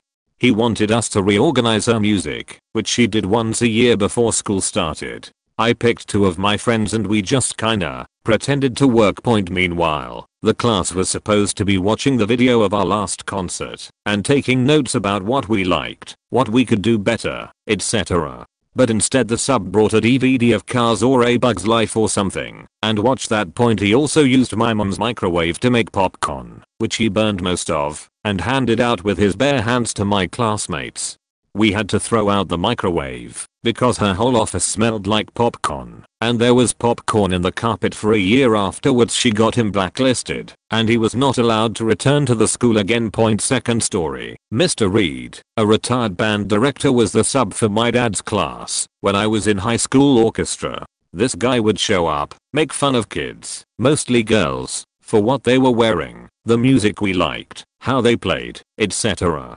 He also would stop the class every 5 measures to tell us horror stories about how one time a kid choked on gum and died in his class. I shit you not. Point. But because my dad didn't want us to not play for a day and Mr. Reed knew how to read a score and conduct, he kept using him anytime he had to leave. He made fun of me and this other kid for how we conducted, even though we were 15 and just starting to learn. Point I told my dad again and again that this guy was a jerk, but he just was like, just deal with it. It's just a couple days. Flash forward to my junior year, my younger brother is a freshman. Freshman orchestra was at the end of the school day. Apparently, Mr. Reed told my brother's class that he was tired, so they were dismissed early. He didn't have the power to do that, but maybe at his school he taught it in the 80s it was fine. In the 2010s it wasn't. This was in the height of school shootings being in the news, and security at my school was very tight. So all these kids wandering the halls before school was over was a huge red flag. He told these kids they were dismissed for the day and went into my dad's office and fell asleep an hour and a half before school ended. Some kids even left the building, which was at my school worthy of a day nice if you get caught. So Mr. Reed let them open the windows and climb out to get past the cameras. My dad didn't blacklist him, the administration did, and he wasn't allowed to sub at any school in the district ever again. Good riddance. Reading this chain makes me realize how different the standards for teachers are in different countries. A few years ago, I was asked to be a sub-teacher in a junior high. I'm a professional teacher, but not an experienced junior high teacher, so it was a bit new to me. I had 4 classes in the school, with only 5 to 10 minute breaks between the lessons. I got the lesson plans about 5 minutes before the first lesson, so I did not have much time to go through them. I did, however, try and follow them as the class went by. I also tried and get the restless students' focus when they were making noise and disturbing others. At one point, I even separated 2 noise buddies from each other and made them sit on the other sides of the classroom, which, as every experienced teacher can imagine, demanded quite a lot of effort, since the noise buddies were objecting my efforts and other kids were making funny comments on both me and them. Honestly, I doubt that the students learned much in the lessons, but at least I did what was asked to do and tried my best to keep the classroom in order. After my visit, I have never gotten an invitation to be a sub again. I do not know the exact reason for it, but I got a sense in the classrooms that the students did not like me very much. And since our country is full of eager knowledgeable teacher people, not being an inspiring sub-teacher could make a B-list employee. On the other hand, sleeping in the classroom and stealing the main teacher's books would make you a hot new topic in the national news. I teach elementary art, and apparently the Friday sub decided to disregard the sub plans, a creative drawing prompt that used colored pencils or crayons depending on the age group, and let students instead use paint, glue, Play-Doh and every other messy art supply together. There were pallets overfilled with paint left in the sink that dried over the weekend, not a single clean paintbrush in sight. Play-Doh and glue stuck to the floor and tables. The students mixed everything together, used all the paper. There were broken pencils and markers left without caps everywhere. I came into class Monday, had a full breakdown because I was already under enough stress as it was. My despair quickly turned to rage, and I told my principal he needed to come to my room immediately. He walked in and was speechless. I told him undoing the mess would take hours, and it was unsuitable to teach in. He pulled a few older students to help me, and had my classes combined with gym. I hate putting that on our peer coaches, but they also saw the room and understood. 4 hours later my room was intact again. I lost about $300 worth of supplies. I do believe that sub had a record of doing that kind of thing, and my principal said the situation was handled. Apparently they no longer sub for the district. As for me, I lock every single cabinet when I know I'm going to be out, just in case. Edit. I can't believe I forgot to add that the pencil sharpener, a stapler, and my doorbell, I have an electronic one I ring to let students know it's time to clean up, were all broken. The sub also drank 2 bottles of water and a Monster Energy drink out of my fridge, and burnt some popcorn which they left in the microwave. I'm not a teacher. My primary school teacher was off for a long time due to stress and some form of mental illness. I was aged around 9 or 10. We had a string of substitute teachers because of this, and this one of them all of a sudden acted totally weird. Started out as this sweet old lady and then turned out to be batshit insane. She'd randomly get aggressive at kids. At one point, when we were doing art, these 2 girls used a glue gun. The sub walked up to them, shouted no, and snatched it off them. Then stared blankly for a couple of seconds and said, "I'm not your slave. Put this away now." and threw it on the table. Then one day she was walking behind a kid who pulled his chair out to get something and accidentally bumped into her. Bear in mind, it was a total accident. Everyone in the class saw it was an accident. He didn't mean her any harm, and, yeah, no, he was a literal child incapable of properly hurting a grown adult. But this teacher all of a sudden threw herself backwards, as if she had been stabbed, and started yelling, "Excuse me, I will not be abused like that." Then she tried to phone the head teacher and said the kid had abused her. Head teacher flat out didn't believe her though, since the kid had never hurt a fly the entire time he was there. Said kid was in floods of tears after school and inconsolable. Parents got involved. She didn't show up to school the next day. We never had her as a sub again.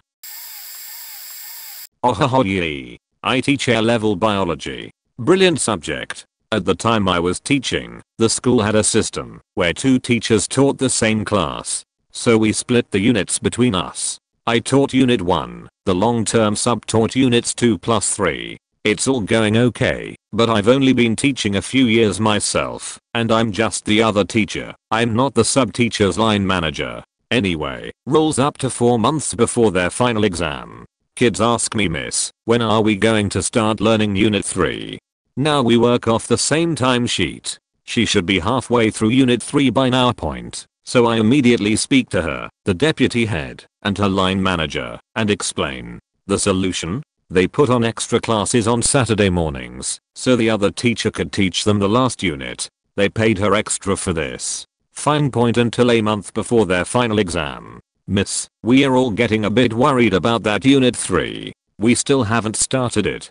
What? Well, turns out she just pocketed the money and never bothered with the extra classes. So me and these poor freaking students have 2 days where the school hires out a room over the weekend, and I attempt to teach half a year of lessons into crammed days. It was insane. And I felt so sorry for them. The other teacher just didn't give a shit about them. The leadership team did zero follow-up with the substitute teacher to ensure she was actually delivering what they'd agreed. But those kids worked bloody hard, and I think most of them got what they needed to move to the next level. The idiot school, despite this monumental screw up and my enormous protests, rehired this lady as a permanent employee the following year, only for her to go off on long-term sick within weeks. And I took over all the A-level teaching. The school's average performance in my subject went up 2 whole grades over 3 years. Nothing especially to do with my teaching, just having the consistency of one person in charge of making sure they actually get taught all the topics they need. Obligatory, not a teacher, but I was a student who witnessed this go down. It was probably the most humiliating and anguishing thing I'd ever seen in a classroom. Freshman year of college, in a 40 to 50 person lecture conference room for a biology class. Our professor was going to be missing class, so she had someone else from the biology department come to fill in and lecture for her. We had a deaf woman in the class, and she would use her computer to translate speech to text to help with note taking. The substitute professor had a strict no technology policy. She tells everyone in the class to put their computers away. Obviously, the hard of hearing woman did not put her laptop away, as she was relying on it, since her translators were not present that day either. Everyone else puts their computers away. The professor notices that this woman still has her laptop out, and she increases her volume and intensity and says to put our technology away again. The woman still doesn't put her laptop away. The professor walks over to where this woman is seated and starts shouting in her face, "I don't know if you heard me, but I said no technology." At this point everyone in the classroom has their jaw on the floor, including me. The woman had to respond, "I'm deaf." The substitute professor immediately took a step back and said, "Oh my god, I'm not going to be able to sleep tonight." I really wish I would have said something to stop that from happening, but I think we were all horrified when the professor just walked up and shouted in this deaf person's face. Not a teacher, but an HS. We had a sub come in who was the older sister of a student. She was apparently super smart and had graduated HS early, which means that when she subbed for us, she was barely older than our class. Like, maybe 2 years older than us. Worst sub experience ever. She was extremely cliquey. It was like having Regina George as a substitute teacher. If you weren't in her former or her sister's current social circle, you did less than exist. You were like a void of attention. Of course, it was a class I was struggling in, and she was our sub for almost a month. I fell so far behind that I couldn't catch up, and I had to retake the class the following semester. She would barely teach. Instead, she would spend her time in class socializing with her former friends and students she knew. She would hand out packets occasionally, and since that's all we did for a month, they were worth quite a bit of our grade. She didn't help any of us with them. There was no textbook for the class, and they were to be done in class, so no internet help either. She didn't grade them, so there was literally no way to learn or judge your progress until her time as a sub was up. When my real teacher came back and graded our sheet and told me I'd have to retake the class, I straight up cried in front of him. I still fucking hate that beach of a sub. Oh boy. Do I have a horror story for you. I was diagnosed with lupus 2 weeks before I started my high school English 9 teaching gig. With lupus, you have to go to routine appointments with your rheumatologist to make sure your faking organs aren't failing. This appointment was particularly stressful because I was having labs done to see if I should start faking chemotherapy. Here's what the sub-teacher has to do with this story. I get a message from a student that explains the sub is really angry and having admin called on kids for silly, minuscule issues like not saying here during attendance, putting their hoods down, etc. This is a really weird exchange for obvious reasons, because despite being rambunctious in their 14-year-old glory, they're really good kids. I get an email from admin asking if I knew this particular sub. Not 10 minutes later, I get a faking phone call in the waiting room of the lab asking if I purposefully requested this sub because she was very upset. I come in the next day mortified by the exchanges from yesterday and arrive to see the damage. I see, I kid you not, a 2-page handwritten thesis of why these kids are so horrible and asking why I warned the kids about her being awful. I asked the kids what happened, and I was prepared to lecture them about respecting adults when I'm out of the room, etc. But it turns out she was actually psychotic. She would scream at the kids if they talked or moved or didn't immediately comply with her requests. She called administration on my yearbook class of our top juniors and seniors. Long story short, she is no longer employed by the school system. I had a substitute gym teacher in high school who was kind of cracked. He came in and started barking at everyone like a drill instructor, but couldn't really back up the demeanor. You can kind of tell when someone has false bravado. He had us running weird drills like run across the gym, do 5 jumping jacks, run back and do 5 push-ups, but it was a team relay. We were all 16-year-old slackers, so we caught on to the fact this dude was really overacting. Overacting in front of teens may have well been cheating yourself. It was like blood in the water. Everyone started faking with him in small subtle ways, goofing off when he wasn't looking, half-assing his workouts, asking him how much he can lift, etc. Just distracting him however we could. Dude starts to realize that the class is turning to bedlam and responds by threatening to do karate on kids who misbehave. Claimed to be a black belt. He might have been, who knows, but we all lost it and started cracking up. We told him that he couldn't perform karate on students, but he assured us he could. He never backed up his claims, but we did convince him to demonstrate his sick karate moves. This was the first 10 minutes of class and we never did anything. The rest of the class never saw that guy again. We tried to explain it to the gym teacher when he came back, but he didn't believe us. I have so many stories for this one, but I'll stick to the Beach Boys sub today. I taught 6th grade social studies and have always prided myself on leaving obsessively detailed subnotes and prepping my students for exactly what my expectations would be while I was out. Most subs were grateful and my students usually well behaved. Not this time. Apparently Beach Boys sub handed my plans to one of my students in first period and asked her to read them to the class.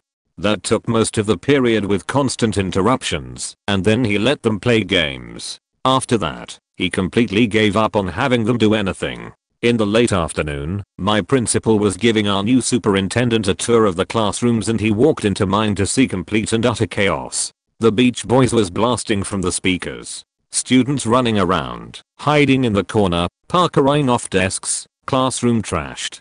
My principal didn't do anything because he's a useless waste of oxygen, but I can only imagine what the superintendent was thinking. When I returned, I found my classroom destroyed. Ants everywhere because he didn't make them clean up their snack messes. Melted and squashed fruit snacks in the rug had to be thrown away. Trash everywhere.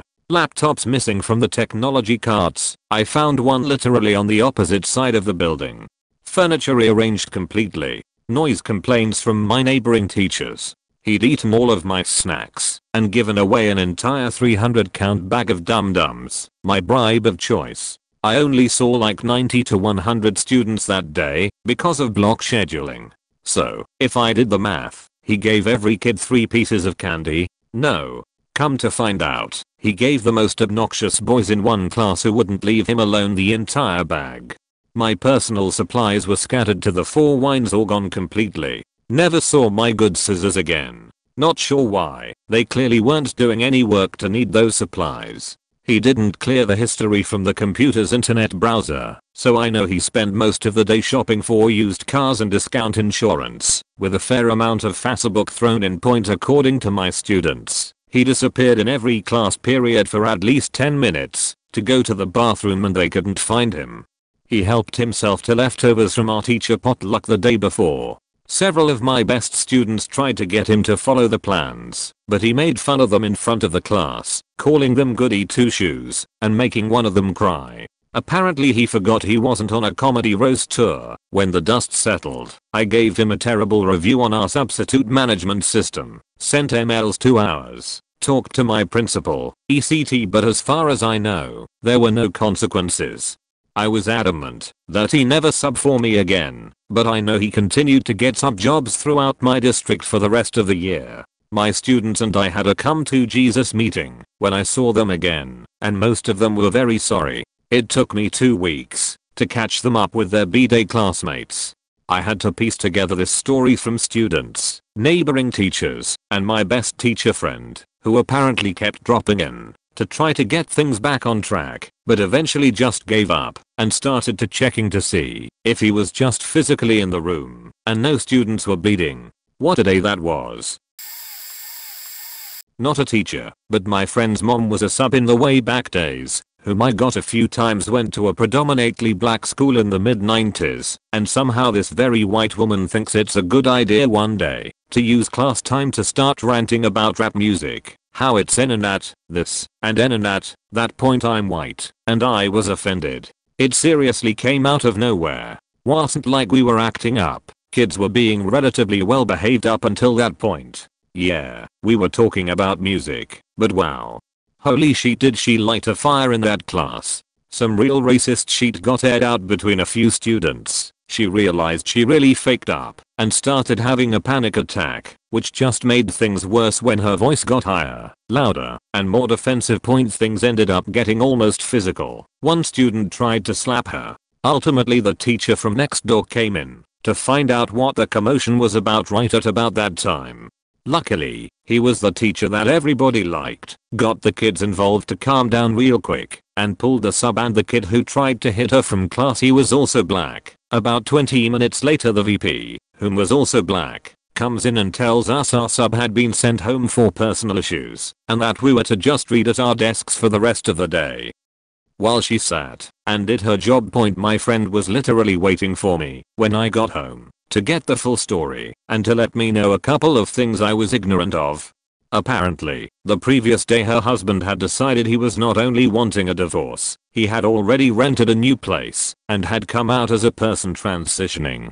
Took me a moment to realize what he meant. Her entire world fell apart in less than 24 hours. She initially lost her job over the incident, but after some counseling and what I felt was an honest come to God moment about a year later, she realized how insulting she had been. She got a job teaching spec edition kids at the same school a few years later, after everyone involved had moved on. She made a point of finding the kid who tried to hit her and apologized to her. They had a big hug it out. About 4 years after it happened. As far as I know, she was able to retire a teacher. Not the worst story, and also not a teacher, but when I was in grade 5 we had a sub for the day. My class had all the smart kids and all the dumb kids. The other grade 5 class had the average kids. All of us dumb kids were talking and shouting and being generally dumb. This teacher kept telling us to be quiet, which we did. We then just got progressively louder by accident. Finally the teacher snapped, singled out the only kid in class who had never been in trouble and wasn't talking. She was the smartest kid in the class. This teacher lays into her and gives her a detention for talking and ignoring the teacher's instructions. She starts bawling and all us dummies start saying, "We were talking, she wasn't. Give us the detention. She did nothing wrong." Well, the teacher didn't believe us because we were the dumb kids that misbehaved. The smart kids realized they had to step up and get justice for this kid and start saying, "If she gets a detention, so do we." It wasn't her. Finally the siblings said she'd leave it in the note and our teacher can decide what to do the next day. She was not in trouble and the teacher apologized to her on behalf of the sub. The reason we were also concerned, by the way, is because of the damn permanent record that teachers threaten you with. We thought this one blip would be the end of her perfect school career and it would cost her scholarships, acceptances, and jobs if she had this one detention. I mean, it was also unfair for her to be punished for our wrongdoings, but it was mainly the permanent record thing. I told you we were the dem kids. I'm not actually a teacher, but I'm a student. I had a very bad experience with a substitute teacher, and I'm willing to share my story. This is when my teacher was sick with COVID. She was my science teacher, and she was my favorite teacher of all. We received a substitute teacher who was said to be very nice to students and love teaching. When she arrived, she was very nice to other students in my class. Well, other students other than me. I found this out during an after-class session that was happening while I was in my lunch break. I was there because I realized she was going very fast during notes and I could not keep up. We were told to turn in our notes that must be complete. If the notes were not complete, we must make up the work during lunch. I arrived at science at 12:34 in the afternoon, at least 1 minute before lunch began. I took my seat at the cold metal table that we were provided in science and got to work looking through the notes slides that were posted on Canvas. My substitute teacher was quietly printing copies of the notes worksheet that will be passed out next period, and nobody else was in the room. After the intercomers told us that it was lunch for 6th grade, I quietly got up from my seat and walked towards the door. My substitute teacher stopped me and asked me, "Where the heck do you think you are going? You aren't leaving for lunch anytime soon." Of course I was confused as it was by order when in an after-class session, if lunch was called they were to be dismissed to get lunch and come back to the room/common area to work on schoolwork. I asked her in a polite manner, "What do you mean it's slow? You aren't leaving?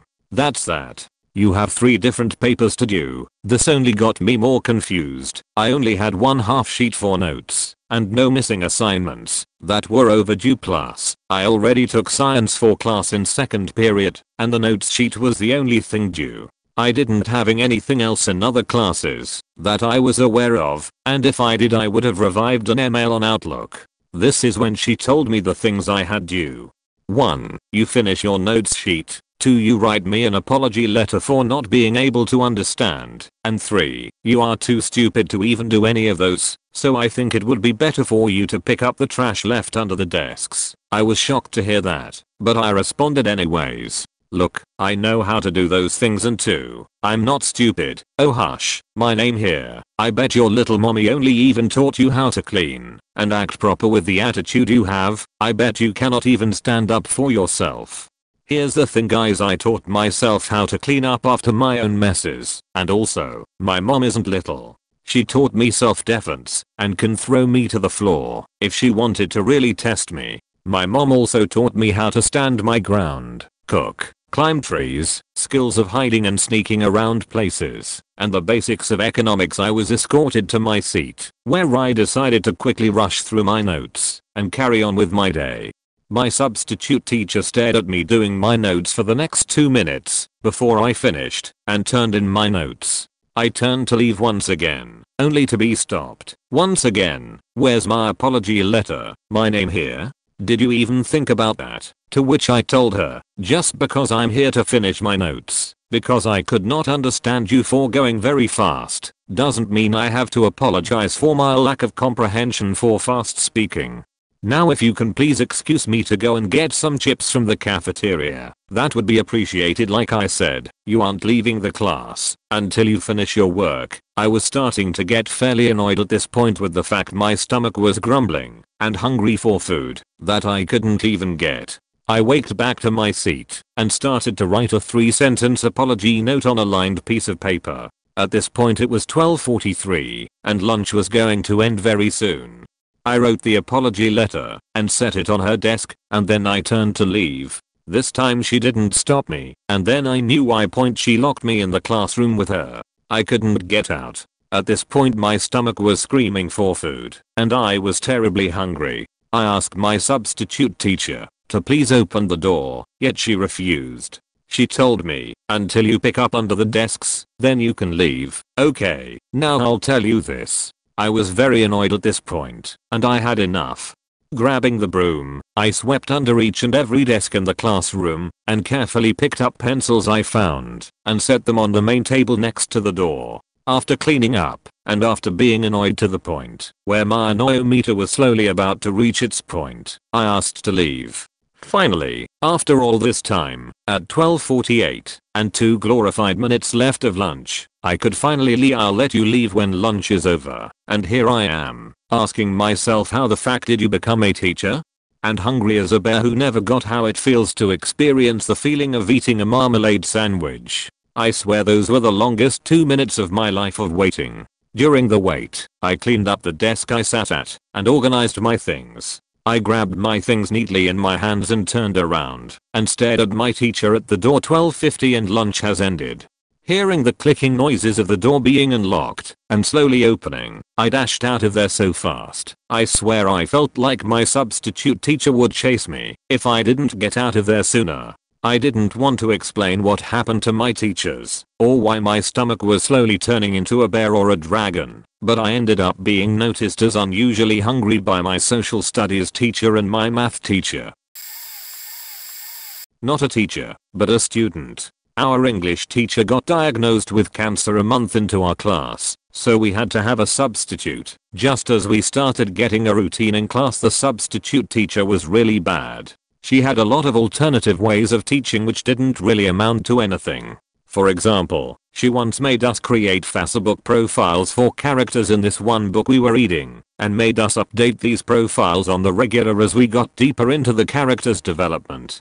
After Christmas break she had either been transferred or got a new job somewhere, so we got a new sub. If we thought that the previous teacher was bad, this one was absolute shit. She came into class and most of the time she didn't do anything. Just sat there until the class was over and then left again. The next 3-4 months went so badly that we demanded a meeting with the principal where we had to explain a situation. We were 2 months away from exams and still hadn't gone through more than 40-50% of the curriculum. After this, the principal assigned a relog teacher to your class. This motherfucker came into our classroom like a drill sergeant. By the end of that class, he had assessed the situation and made a plan for how we were going to get through the entirety of what was left of our curriculum within the next 2 to 3 months before the exams started. Nobody missed any homework after that, and to everybody's surprise he had us ready for exams. I never had this much respect for a teacher before. I did have sex with his daughter a couple of years later though, without knowing who her father were, so that's also nice. I'm a little late and this is from a student's perspective, not a teacher's. Important to note that at the time, I was a shy little 7th grade girl who, although I was good at it, hated advocating for myself. I'm legally blind, have many accommodations they legally have to follow. Got to class, turned off the first bank of lights, helps with light sensitivity, and immediately got told I couldn't do that. No big deal, I just tried explaining my situation. Interrupted with "I don't care, and you're lying, just because I'm a sub." Eventually got her to leave them off. Then when we were silently working, class has Chromebooks from a cart, but I have my own. Since so used it so much, the sub moved the cart to directly in front of my pod of tables, so she could keep a close eye on me, since I was the troublemaker. Yeah, okay. In my entirety of school I got in minor trouble once. Then mid-work time she thinks it's appropriate to go on a rant to me about how I'm just faking it for attention, and I'm the reason people like her are miserable, how my generation is far too disrespectful, and how she has no choice but to watch me, since it's too dark in the room for her to see anything else. I had this sub 4 more times after that incident. Similar results each time. The school did nothing. To be fair, I'm not sure the correct people were told, but yeah, that messed me up.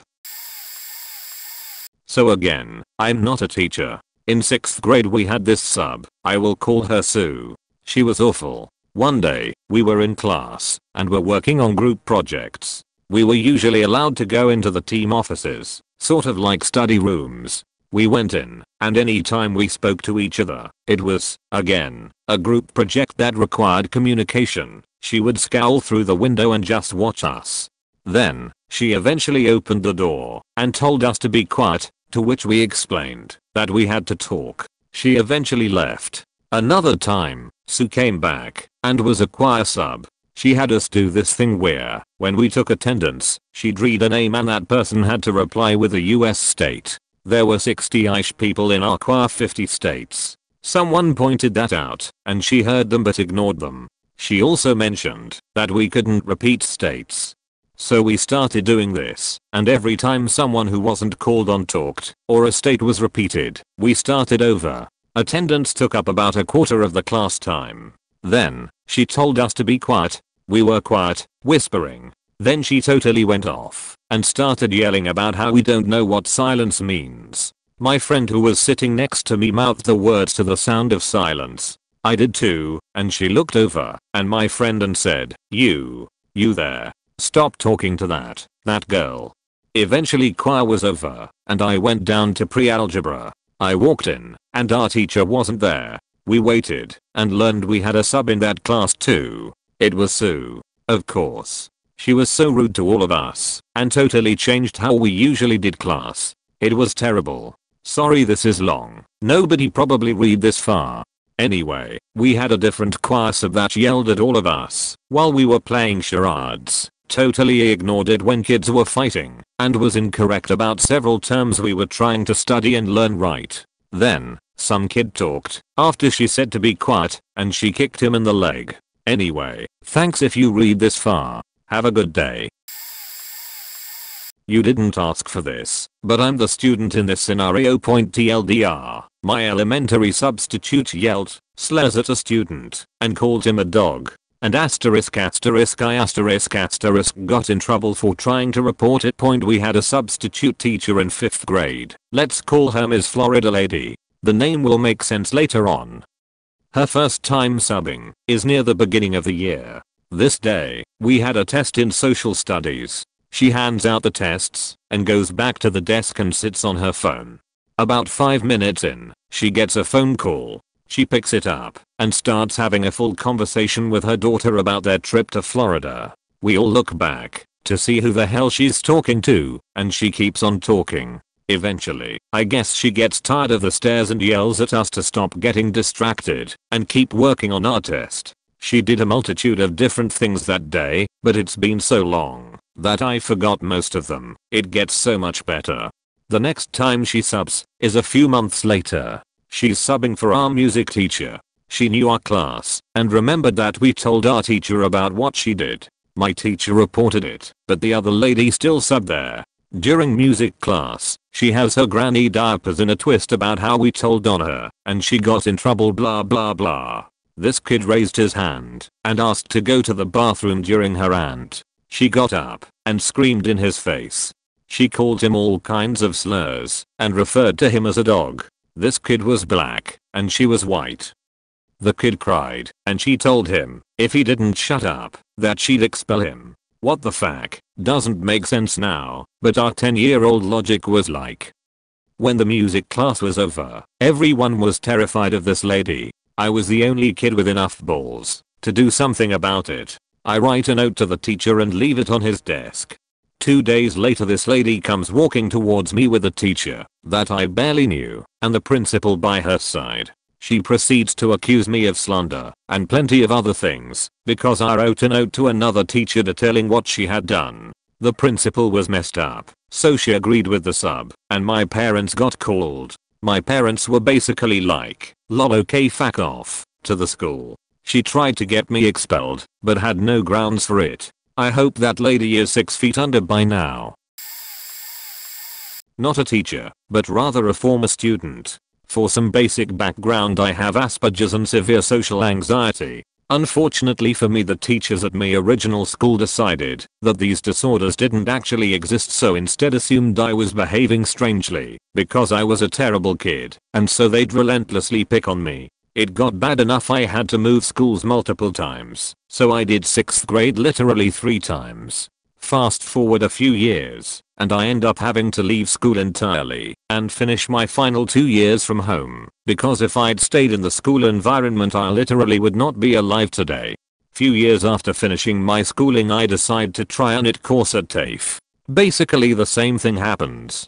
A spoken reporter is required, so I explain my situation to the teacher very clearly, that my disorder means that I can't do this, but I offered to do it as a written report to hand in, or record myself speaking it at home, and give it to her on a USB. Teacher refused to believe my disorders were real, and pressured me to the point I had to drop out. Because of all this stuff happening, it severely traumatized me, and left me with both physical and mental scars. I'm now a 26-year-old man who still can't put myself back into a traditional schooling environment without damn near self-destructing. So to any teachers out there who think they can pull this kind of thing, just know that you're doing lasting damage to students, and if you see no problem with them, teaching is not the job for you. Not technically a substitute teacher, but a replacement teacher during my A-levels, age 16 to 18 in UK. My art teacher left the school, and I was transferred over to the responsibility of the product design teacher. I submitted about half in sketches, half on a flash drive, and included a scrolling PDF with all the images, a folder full of separate PDFs, and a folder full of JPGs 3 copies. I was surprised to find that I got a D on my art project. I was annoyed, but in the UK D is technically a pass grade at A-level, which was all I needed for my offer for uni. I happened to see my not art teacher in the hall after picking up my results, and asked her about the grade and why it was so low. She claimed the USB stick was unreadable, told me off for not being careful, and why didn't I save everything as a pointIF. I bashfully told her it was her fault, because that device was perfectly functioning, and she absolutely blew up at me instantly in full defense mode, completely unprofessional, saying don't blame me, because your submission was cheat etc. I got the USB back. It worked fine. All the files were perfectly readable. The best part is, I was going to print it all off anyway and paste it into my book for submission, but she was the one that suggested I do it digitally. Doesn't matter now, I aced uni and have a terrible and unfulfilling art job in the games industry despite all that. Not a sub, but my 8th grade math teacher. Apparently her attitude had been deteriorating for the past couple years and was at her worst the year I had her. She was a demon. Kicked a kid out for dropping their pencil because she assumed they did it on purpose to distract the class. She had a very particular way of doing things, and as a kid with disabling, untreated panic disorder and untreated ADHD, it caused lots of issues.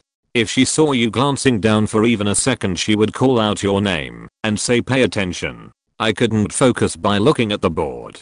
I needed to draw or fidget to focus, but she yelled at me if I so much as tried. I had extreme anxiety because of her. Every time she would call on me, I would cry, and then she would shame me in front of the entire class, and took it upon herself to call on me every other question, and belittle me when I cried.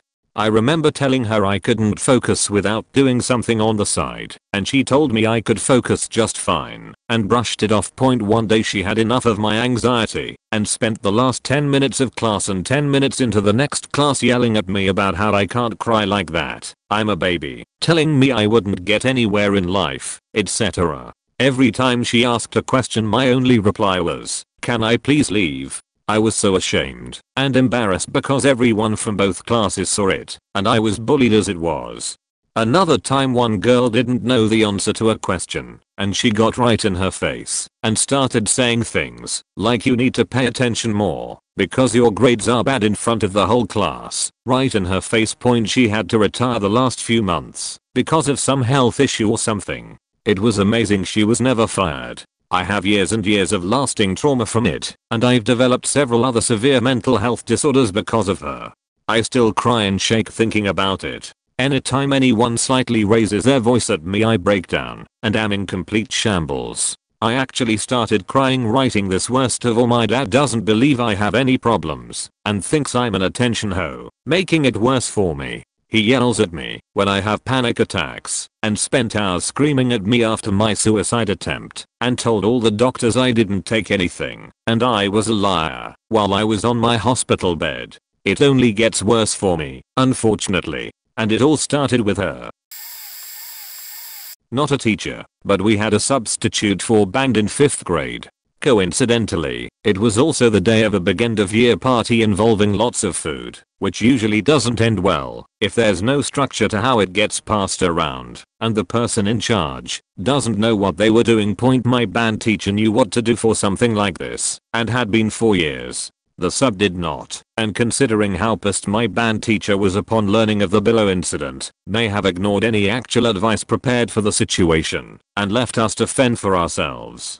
Despite the class consisting of students in the school's highly capable program and some of the para-ed/office staff repeatedly insisting we were meant to be an example for the regular kids, the consumption quickly got out of hand to the point where one of my still classmates threw up on the floor after chugging a bottle of Coke. Somehow, the sub-teacher managed to file an angry complaint afterwards, with the district seeking to change the rules on food while also bypassing our actual band teach. And locking him out of the loop in the process. And now the school limits any kind of event that involves passing out food to 3 times per year. All because of one unsupervised event with a bad sub, while every birthday celebration, post-project party, etc. before then had gone off without any real incidents. Thankfully it was a K6 campus, so the first year we had to live with that new policy was also my last. To their credit, though, we were lucky to not have had any incidents beyond that during the mess of a party without proper supervision. Not a teacher but a student. I call this story a series of unfortunate substitutes. On my freshman year of high school we had a French teacher. He was there for a week, but he got an offer to go and teach Spanish to France. The principal agreed, and he was given 2 months on France as a Spanish teacher on a monastery. Cool. Here is when the subpocalypse happened. The first month he was gone we had no sub-teacher, because the system here sucks. The second month we got a sub-teacher. Let me tell you, she was the best French teacher we ever had. She actually made us learn, but she had to leave at the end of the month. When the odd teacher came back, we all loved her. 1 month later, no teacher. And the teacher wasn't coming back. So we got a sub-teacher for the last 3 months, but he was never in class. We just had to fill textbooks and the tests were basically giving out the answers. He was a cool teacher, but he always had meetings at the same time he was supposed to be on our class, every time. We called that teacher DJ, because we only ever saw him on the events of the high school mixing music. Next year, still no OG teacher. DJ stayed and there was another sub-teacher that year to lighten the class charge for DJ. That other teacher though, she was bad at teaching. She was a sweetheart, but her voice tone was so low for a 30-kid big class that nobody ever got anything she said, and every single practice was an A+ for everyone, but for some reason all the tests were B or C plus WE survive. The year and next year they were both gone.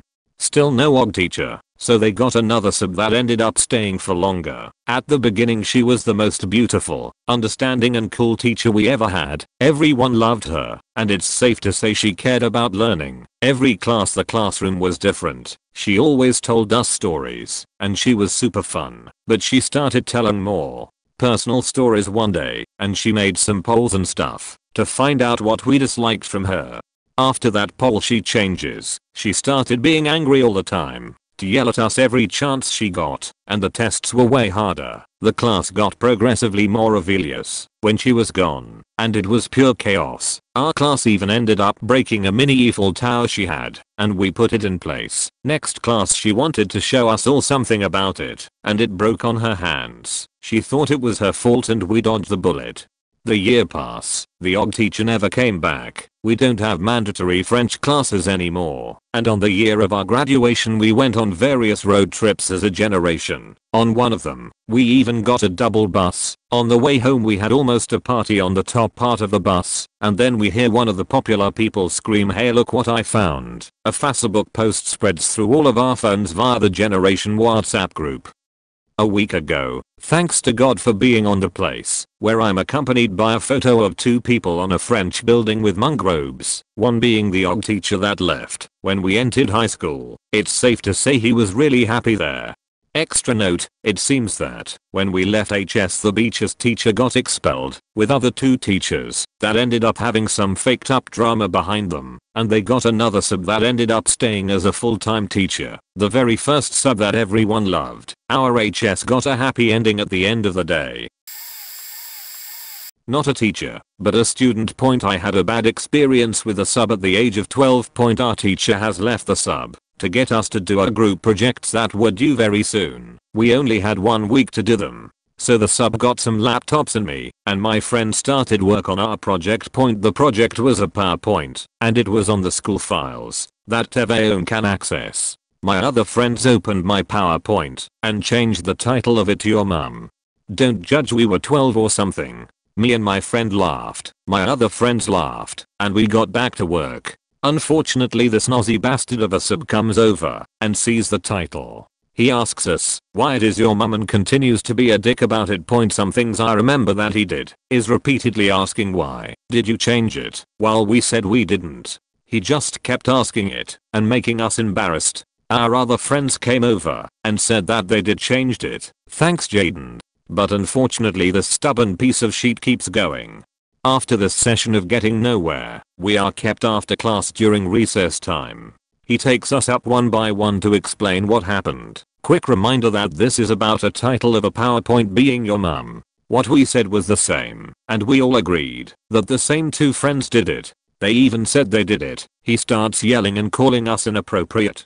He punished us all, yes, including me and my friend who were the victims of this awful crime, with a yellow card. A yellow card was pretty serious. That was the only yellow card I got throughout the 7 years at that school, so it was pretty big. We also missed out on sport for the whole term, got a detention, and got a note left to my teacher who thought I was good until that point all over a harmless joke of a PowerPoint being called "Your Mum."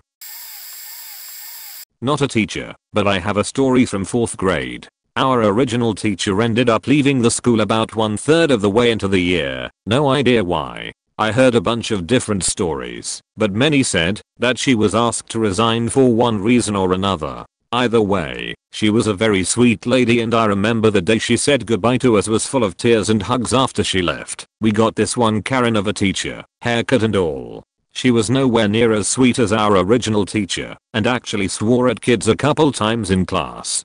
She also flexed on our class about how she could do long division with 2-digit divisors and we couldn't. She was literally flexing basic math skills on a group of 9-10-year-olds. Weird, but okay. Well, one day we were doing our daily round of reading out loud. I can't remember what book we were reading, but it had a swear word in it. I think it was sheet. The boy who was reading stopped in the middle of the sentence when that word came up and just looked at the teacher. Bewildered looks from everyone because whoa, an adult word. LMAO. Well, this teacher did not like his reaction. She told the class to shut up and started ranting and complaining about how we overreact to every little thing, and a swear word being in a book isn't crude, it's artistic. She started scolding the kid for being immature and kept beating down on him. He tried to say that his parents didn't want him to say that, but this pissed her off more, and she sent him to the principal's office. While he was on his way there, she called the office to let them know and said the reason was because he was refusing to do his work in class and was being disruptive. Not sure if it actually got sorted out or if he just took the punishment, but I remember the rest of class was dead silent. Edit. Wording. Not as a teacher, but as a student. I was in a university math class, and my professor was this older gentleman who was a little silly, but overall a great instructor. I've never been good at math, but with him teaching I was doing the best I'd done in a long time, and many of my classmates felt the same way. Unfortunately, halfway through the quarter he came down with some serious medical problems and had to sit out the rest. Our new instructor was an older woman who had a pretty thick Eastern European accent and had none of the charisma of the other instructor. Her teaching style was completely different and a lot of the class suffered for it. Of course, I can't fully blame her. She came in halfway through the class and had to learn everybody and get her teaching style going. This was also the point where the class was starting to get tough. A bunch of us weren't able to follow along nearly as well as we could with the other instructor, and there were a lot of questions asked. Eventually she and some other students started to get frustrated, and there were some grievances aired, but she decided that she didn't really want to take any responsibility and just made excuses. I kinda felt bad, but man, I just wished she would take responsibility and understand that she wasn't the only one struggling, and at least she was getting paid to struggle. All of the students are paying thousands of dollars a quarter to attend these classes, and a lot of grades ended up tanking in the last half. Obviously a much more tame story, but it just goes to show that poor teachers aren't exclusive to public school substitutes. Had a sub take all of my classes to go watch a basketball tournament going on during the school day. This resulted in most of the students skipping, with multiple caught vaping and a few went off campus and got drunk. My most recent sub, I now teach elementary, completely ignored my plans, which included students using only their supplies, raided my cabinet and desk, and left my personal supplies strewn across the school, didn't sanitize anything between classes, and wrecked my classroom area. I'm elementary art and on a cart this year due to the circumstances. I came back to my entire organizational system completely faked and my sanitizing wipes conveniently gone. On the flip side, I have had amazing subs at this district. Most are parents or grandparents of students at the school and they are wonderful. I have a few that I can trust to get into my supplies and even paint with kinda. I don't even trust some of the actual teachers to paint with kinda most of the time. The good subs don't get near enough credit. Bonus story from my mom. My mom was in her first year teaching and was also pregnant with my sister. She taught high school government and social studies. She was out one day for a doctor's appointment and did not know the sub she was assigned. She gets a call from one of her coworkers after school with news of how classes went, along with a warning to find a new office chair.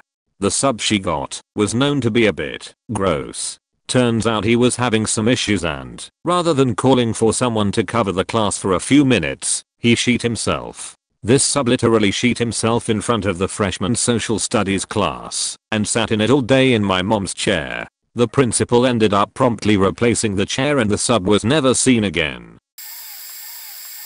I have two stories. Both were nightmares. First one was when I was sick for 3 days. Due to our school having made the news due to an online threat that week, subs were scarce. Day 1 I had no sub, so a resource teacher subbed in. Day 2 a sub picked up my class, and it was an experienced sub known to our school, so I was relieved. That evening the EA in my class emailed me about an incident. Now my class was what you would call challenging due to their attitudes etc. So the sub, I guess, got fed up with their attitude and lost it. The sub went off telling my grade 7 students they would not succeed in their adult lives and should get used to working at McDonald's. He told them nobody liked teaching at our school and that they should show him more respect than me because he had a master's degree, and said he was probably the most qualified teacher in this entire school. He finished with, "You should all be ashamed of yourselves, and so should your parents." I have no reason to doubt my EA, so I instructed them to contact our VP. The next morning our VP received several emails and calls from parents, and when the sub came in he was asked to leave. As far as I know he's the only sub that's been put on a permanent do not call list for our school lol. The silver lining is I looked like a rock star to my class when I came back lol. The second, my wife is a music teacher and she was on maternity leave for the last half of the year. So the sub who came in was on a term, as my wife had indicated that she was in fact coming back in the fall. So most everything was planned out for the sub, because my wife is one of those types who's like a planning and organization ninja. There was some room for the sub to fill in some gaps with their own ideas etc. But most everything was set. Before my wife left, she had been in multiple meetings with the principal about a plan to overhaul the music department's music instrument inventory.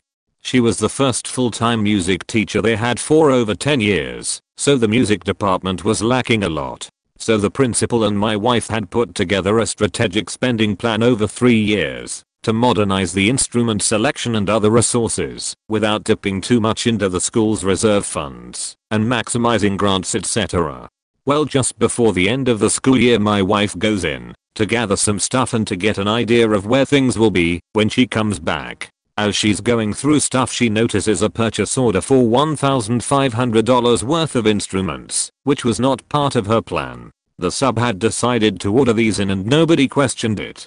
Now this happened because the principal also had taken some time away due to health reasons and never thought he needed to mention this to the VP. So the VP signed off on it. As being a term teacher, she had the authority to do so. The VP saw there was money available for the music department, but didn't understand that it was earmarked. So my wife's 3-year plan was completely trashed because the instruments weren't anything they needed.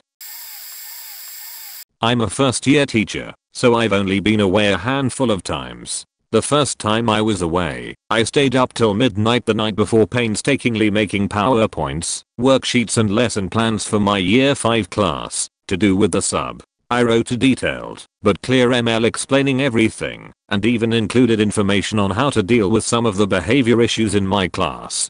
The sub that turned up was an ancient man who didn't even know how to log into a computer, let alone use a PowerPoint. He was from the days where the substitute would do whatever they wanted. So even though my supervisor was nice enough to print the email and gather the hard copy resources for him, he decided to ignore them and do his own thing.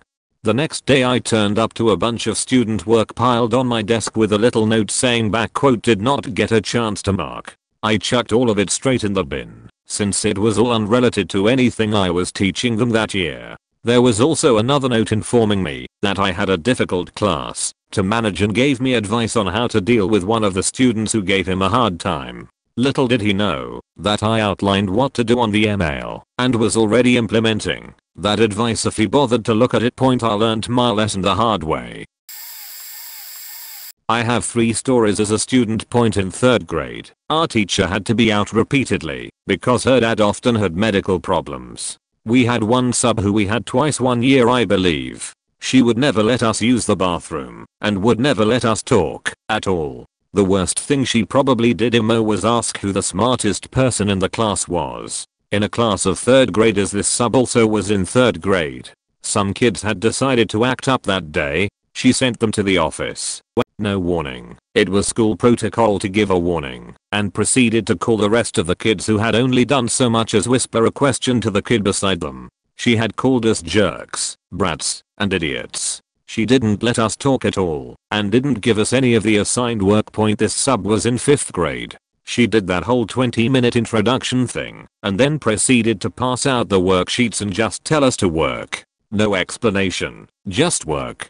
After that she was just watching Netflix or YouTube or something on her phone all day. We could hear it. She didn't even use headphones or anything. We didn't get any work done that day either. On a side note, there was this one sub in 5th grade who was awesome. He was nice, followed the lesson plan, and did our work with us, so it was less boring and a bit funny. He was the best sub I have ever come across.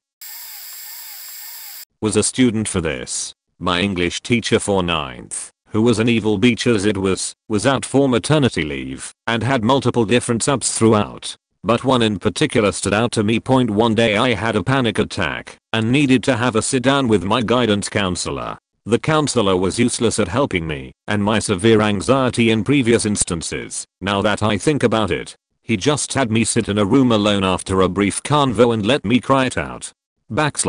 Anyway, I get to the counselor's offices and let the secretary know, and she tells me, "You just waste his time. Go back to class." Yeah, that's totally what you tell a mentally ill teenager who's in the midst of a panic attack. I shuffle back across the school sobbing and slump back into my seat in class and hide in my boyfriend's hoodie, becoming a purple and black striped lump in my desk. We weren't doing anything productive, so I didn't care. The students were silent and didn't look at me, thankfully not saying anything as well. The sub decides that her best course of action is to get up and walk to stand next to me and passive-aggressively quietly scold me for being an embarrassment to the school. I was basically an outsider, didn't fit in any way.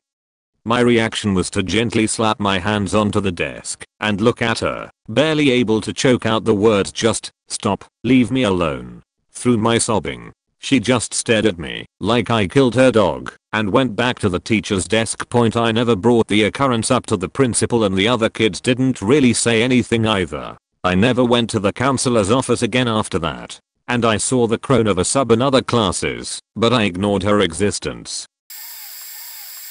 Not a teacher, but some days in high school I might as faking well have been. I actually conducted some of the lessons as a substitute teacher should have for forensic science classes, as they would regularly not show up, and my French teacher got pregnant and had to be gone for the better part of second semester in winter. Now, I'm not someplace where it snows, but in a place that is regularly 90 faking degrees, sub 40 is faking freezing. And it was a first period class. We'd be waiting outside without any faking sunlight for up to 15 minutes, waiting on this beach to arrive. Up to 15 minutes, because when it was getting that long, a neighboring teacher was kind enough to let us freezing kids into the faking classroom with the department master key. And when the beach was there, she didn't have a short fuse, she had a hair trigger. She would yell and threaten to call administration because kids who had already finished their work were talking, and would keep yelling after those kids had already shut the fuck up for 3 minutes, most certainly interrupting other classes.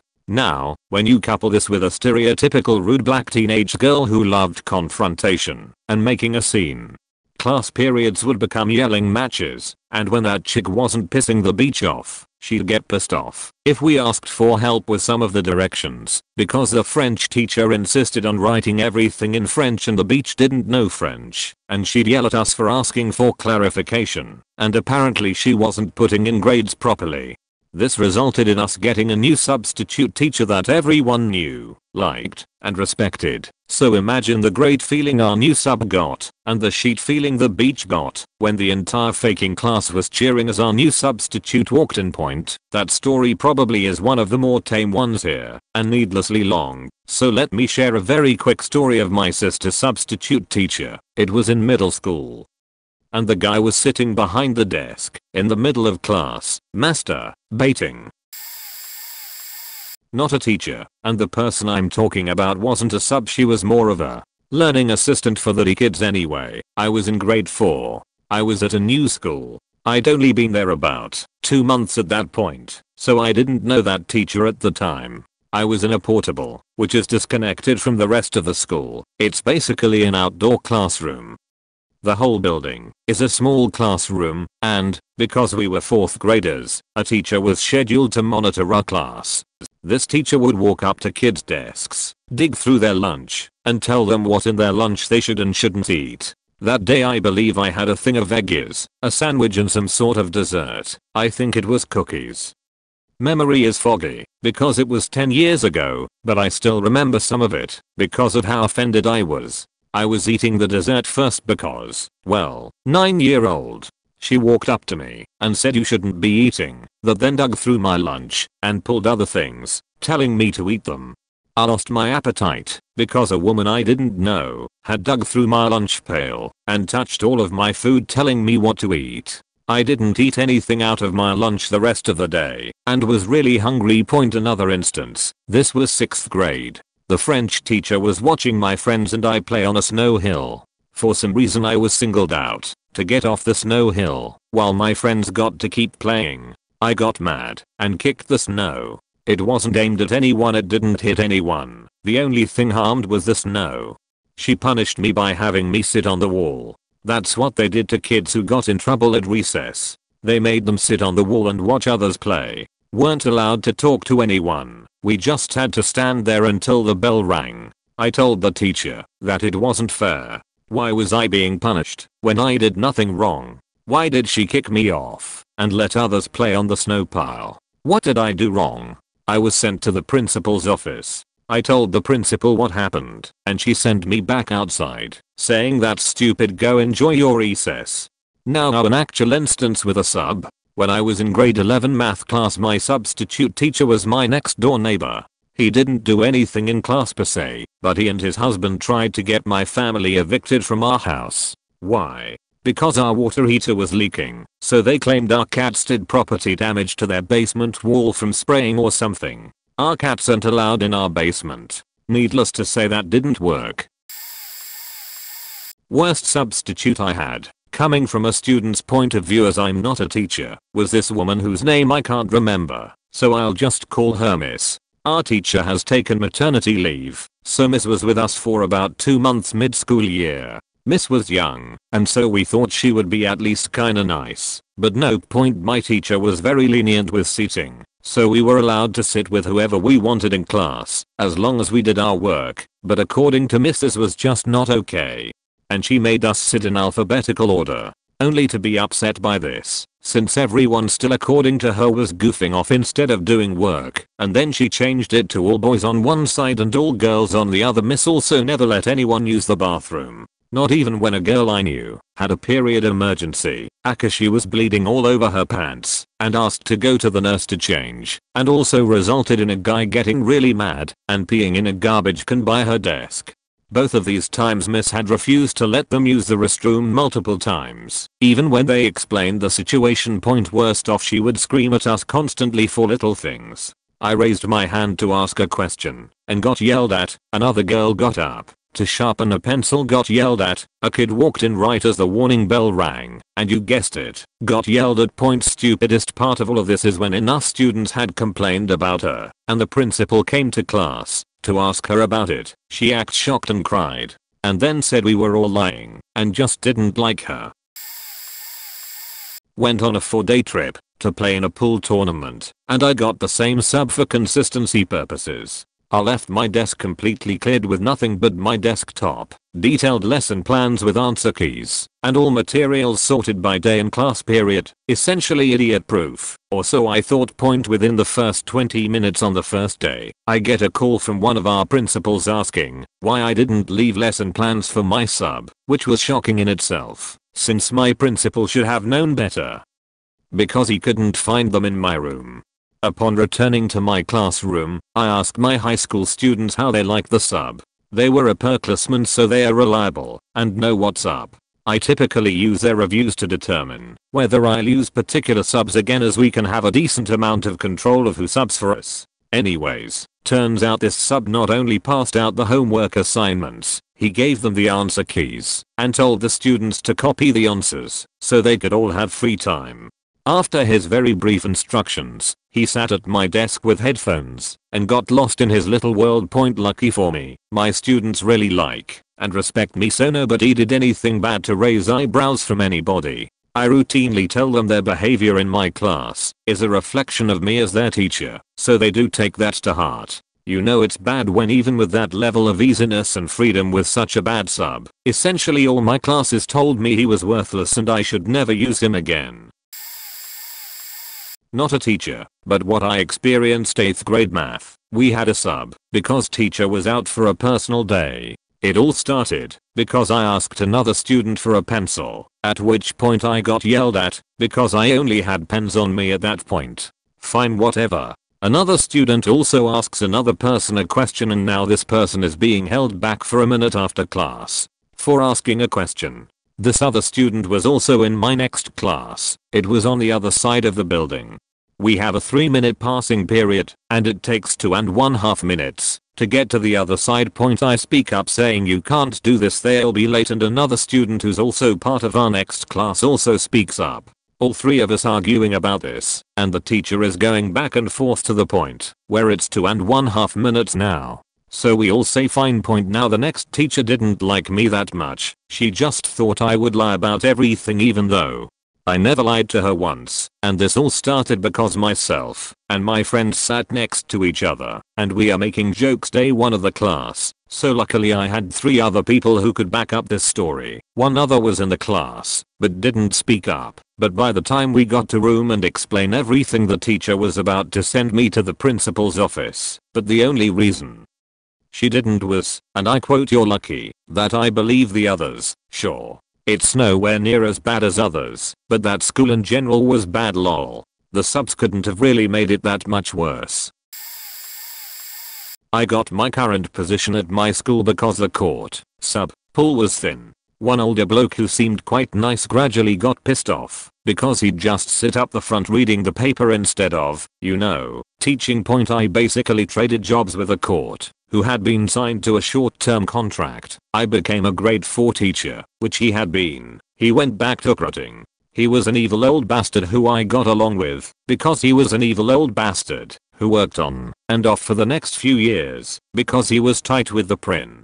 The old prin retired, a new one came in. The evil old bastard didn't last much longer. Final straw was when he ripped up a kid's work in front of them, telling them it wasn't good enough. He wasn't allowed back after that point. I taught a grade 3 class, a pack of weirdos, but basically nice kids. Was out of the classroom for planning. The next day every single kid, including all my reliables who put up with everything I threw at them, came up to complain about how strict, mean and awful the previous day's court was. I never got told exactly how or why, but they were united, and my little Spectrum boy was really incensed, so I knew she'd really pissed them off. I got a full picture, how badly next term, when the same court wound up being booked for my room and my class full on mutinied in my absence. The prin had to come up and talk them into even letting her take the role. They were very glad to see me the next day and thrilled when I told them the prin had assured me they wouldn't haver her again. Edit, not a teacher, sorry. This was meant to be in response to another comment, but I apparently didn't click the thread or something. I'll leave it up anyway. I had this absolutely crazy marching band sub. Absolutely abhor marching band. Overly crazy megabyte teacher should be arrested honestly. That made us run like 8 laps around a concrete parking lot in 108-degree weather and would only give us 30 seconds to run to gulp down water once per 6-hour block. And then we had to be back in position by the end of her timer or we did push-ups on concrete with no shade around. That's bad enough, but during the next day's morning warm-up of 3 measly laps, she yelled at a pit percussionist for not running and asked what makes you so special, when everyone else can do it? The girl pulled up her jeans to reveal a prosthetic leg. Turns out she'd had it amputated due to cancer in middle school. Oh my god, insane marching band sub had us marching in a severe thunderstorm, rip woodwind instruments, that got so bad we had to take cover.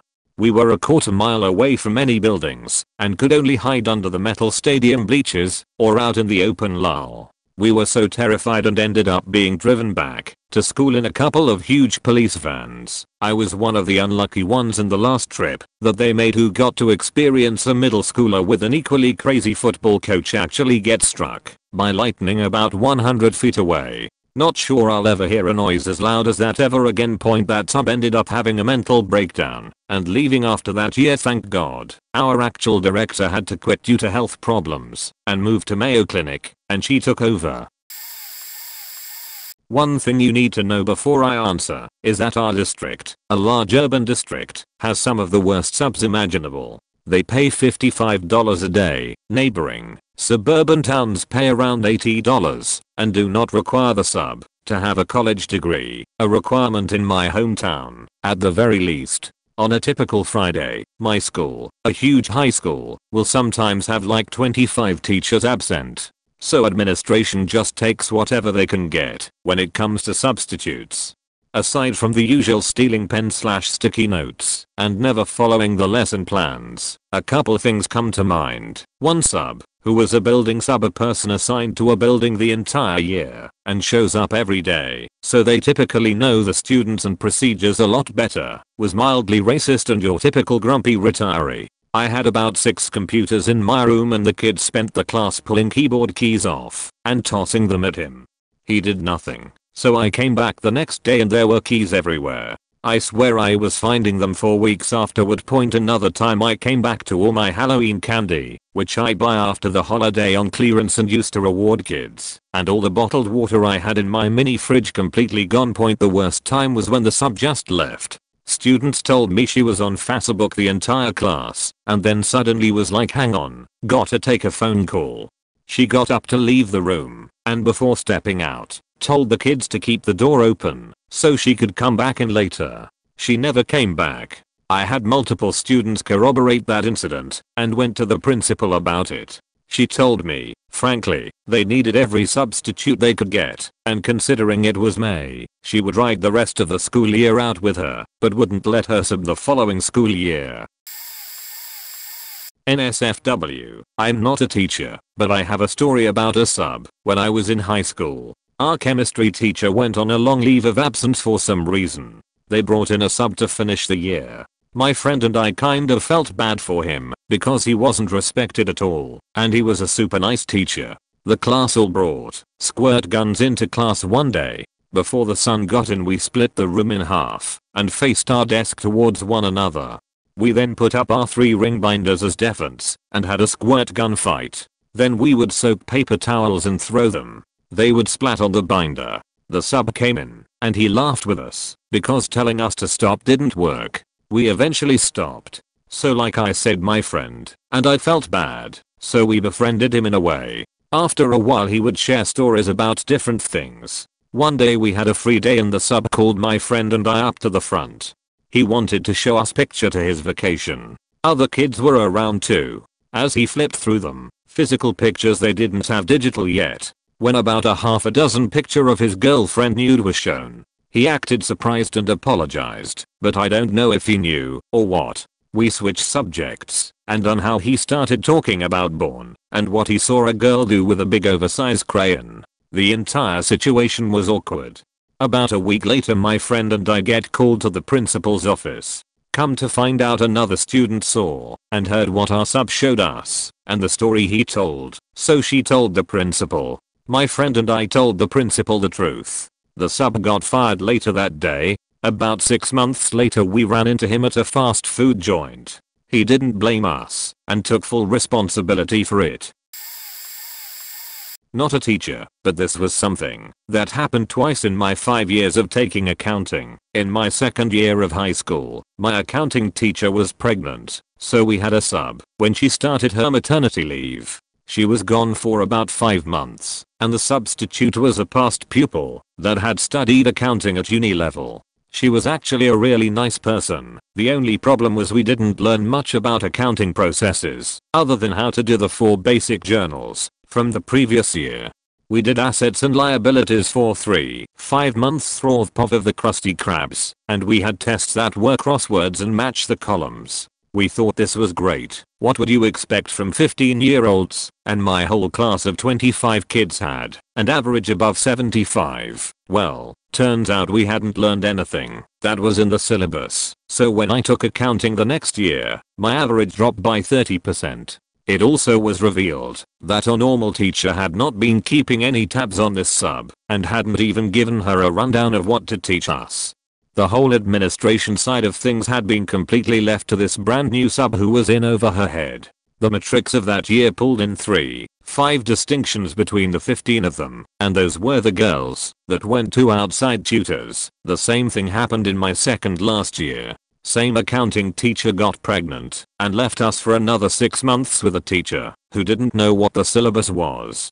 This new sub even tried finding out what else she could cover with us from our principal, but they didn't get helped because some of the younger grades had been complaining about her shouting at them. There were parents that had come to the school and complained that she'd been disrespecting their kids, which was only half true. This sub had completely lost control of the younger grades because she didn't know how to keep them in line, and she genuinely was trying her best. She even broke down a few times too.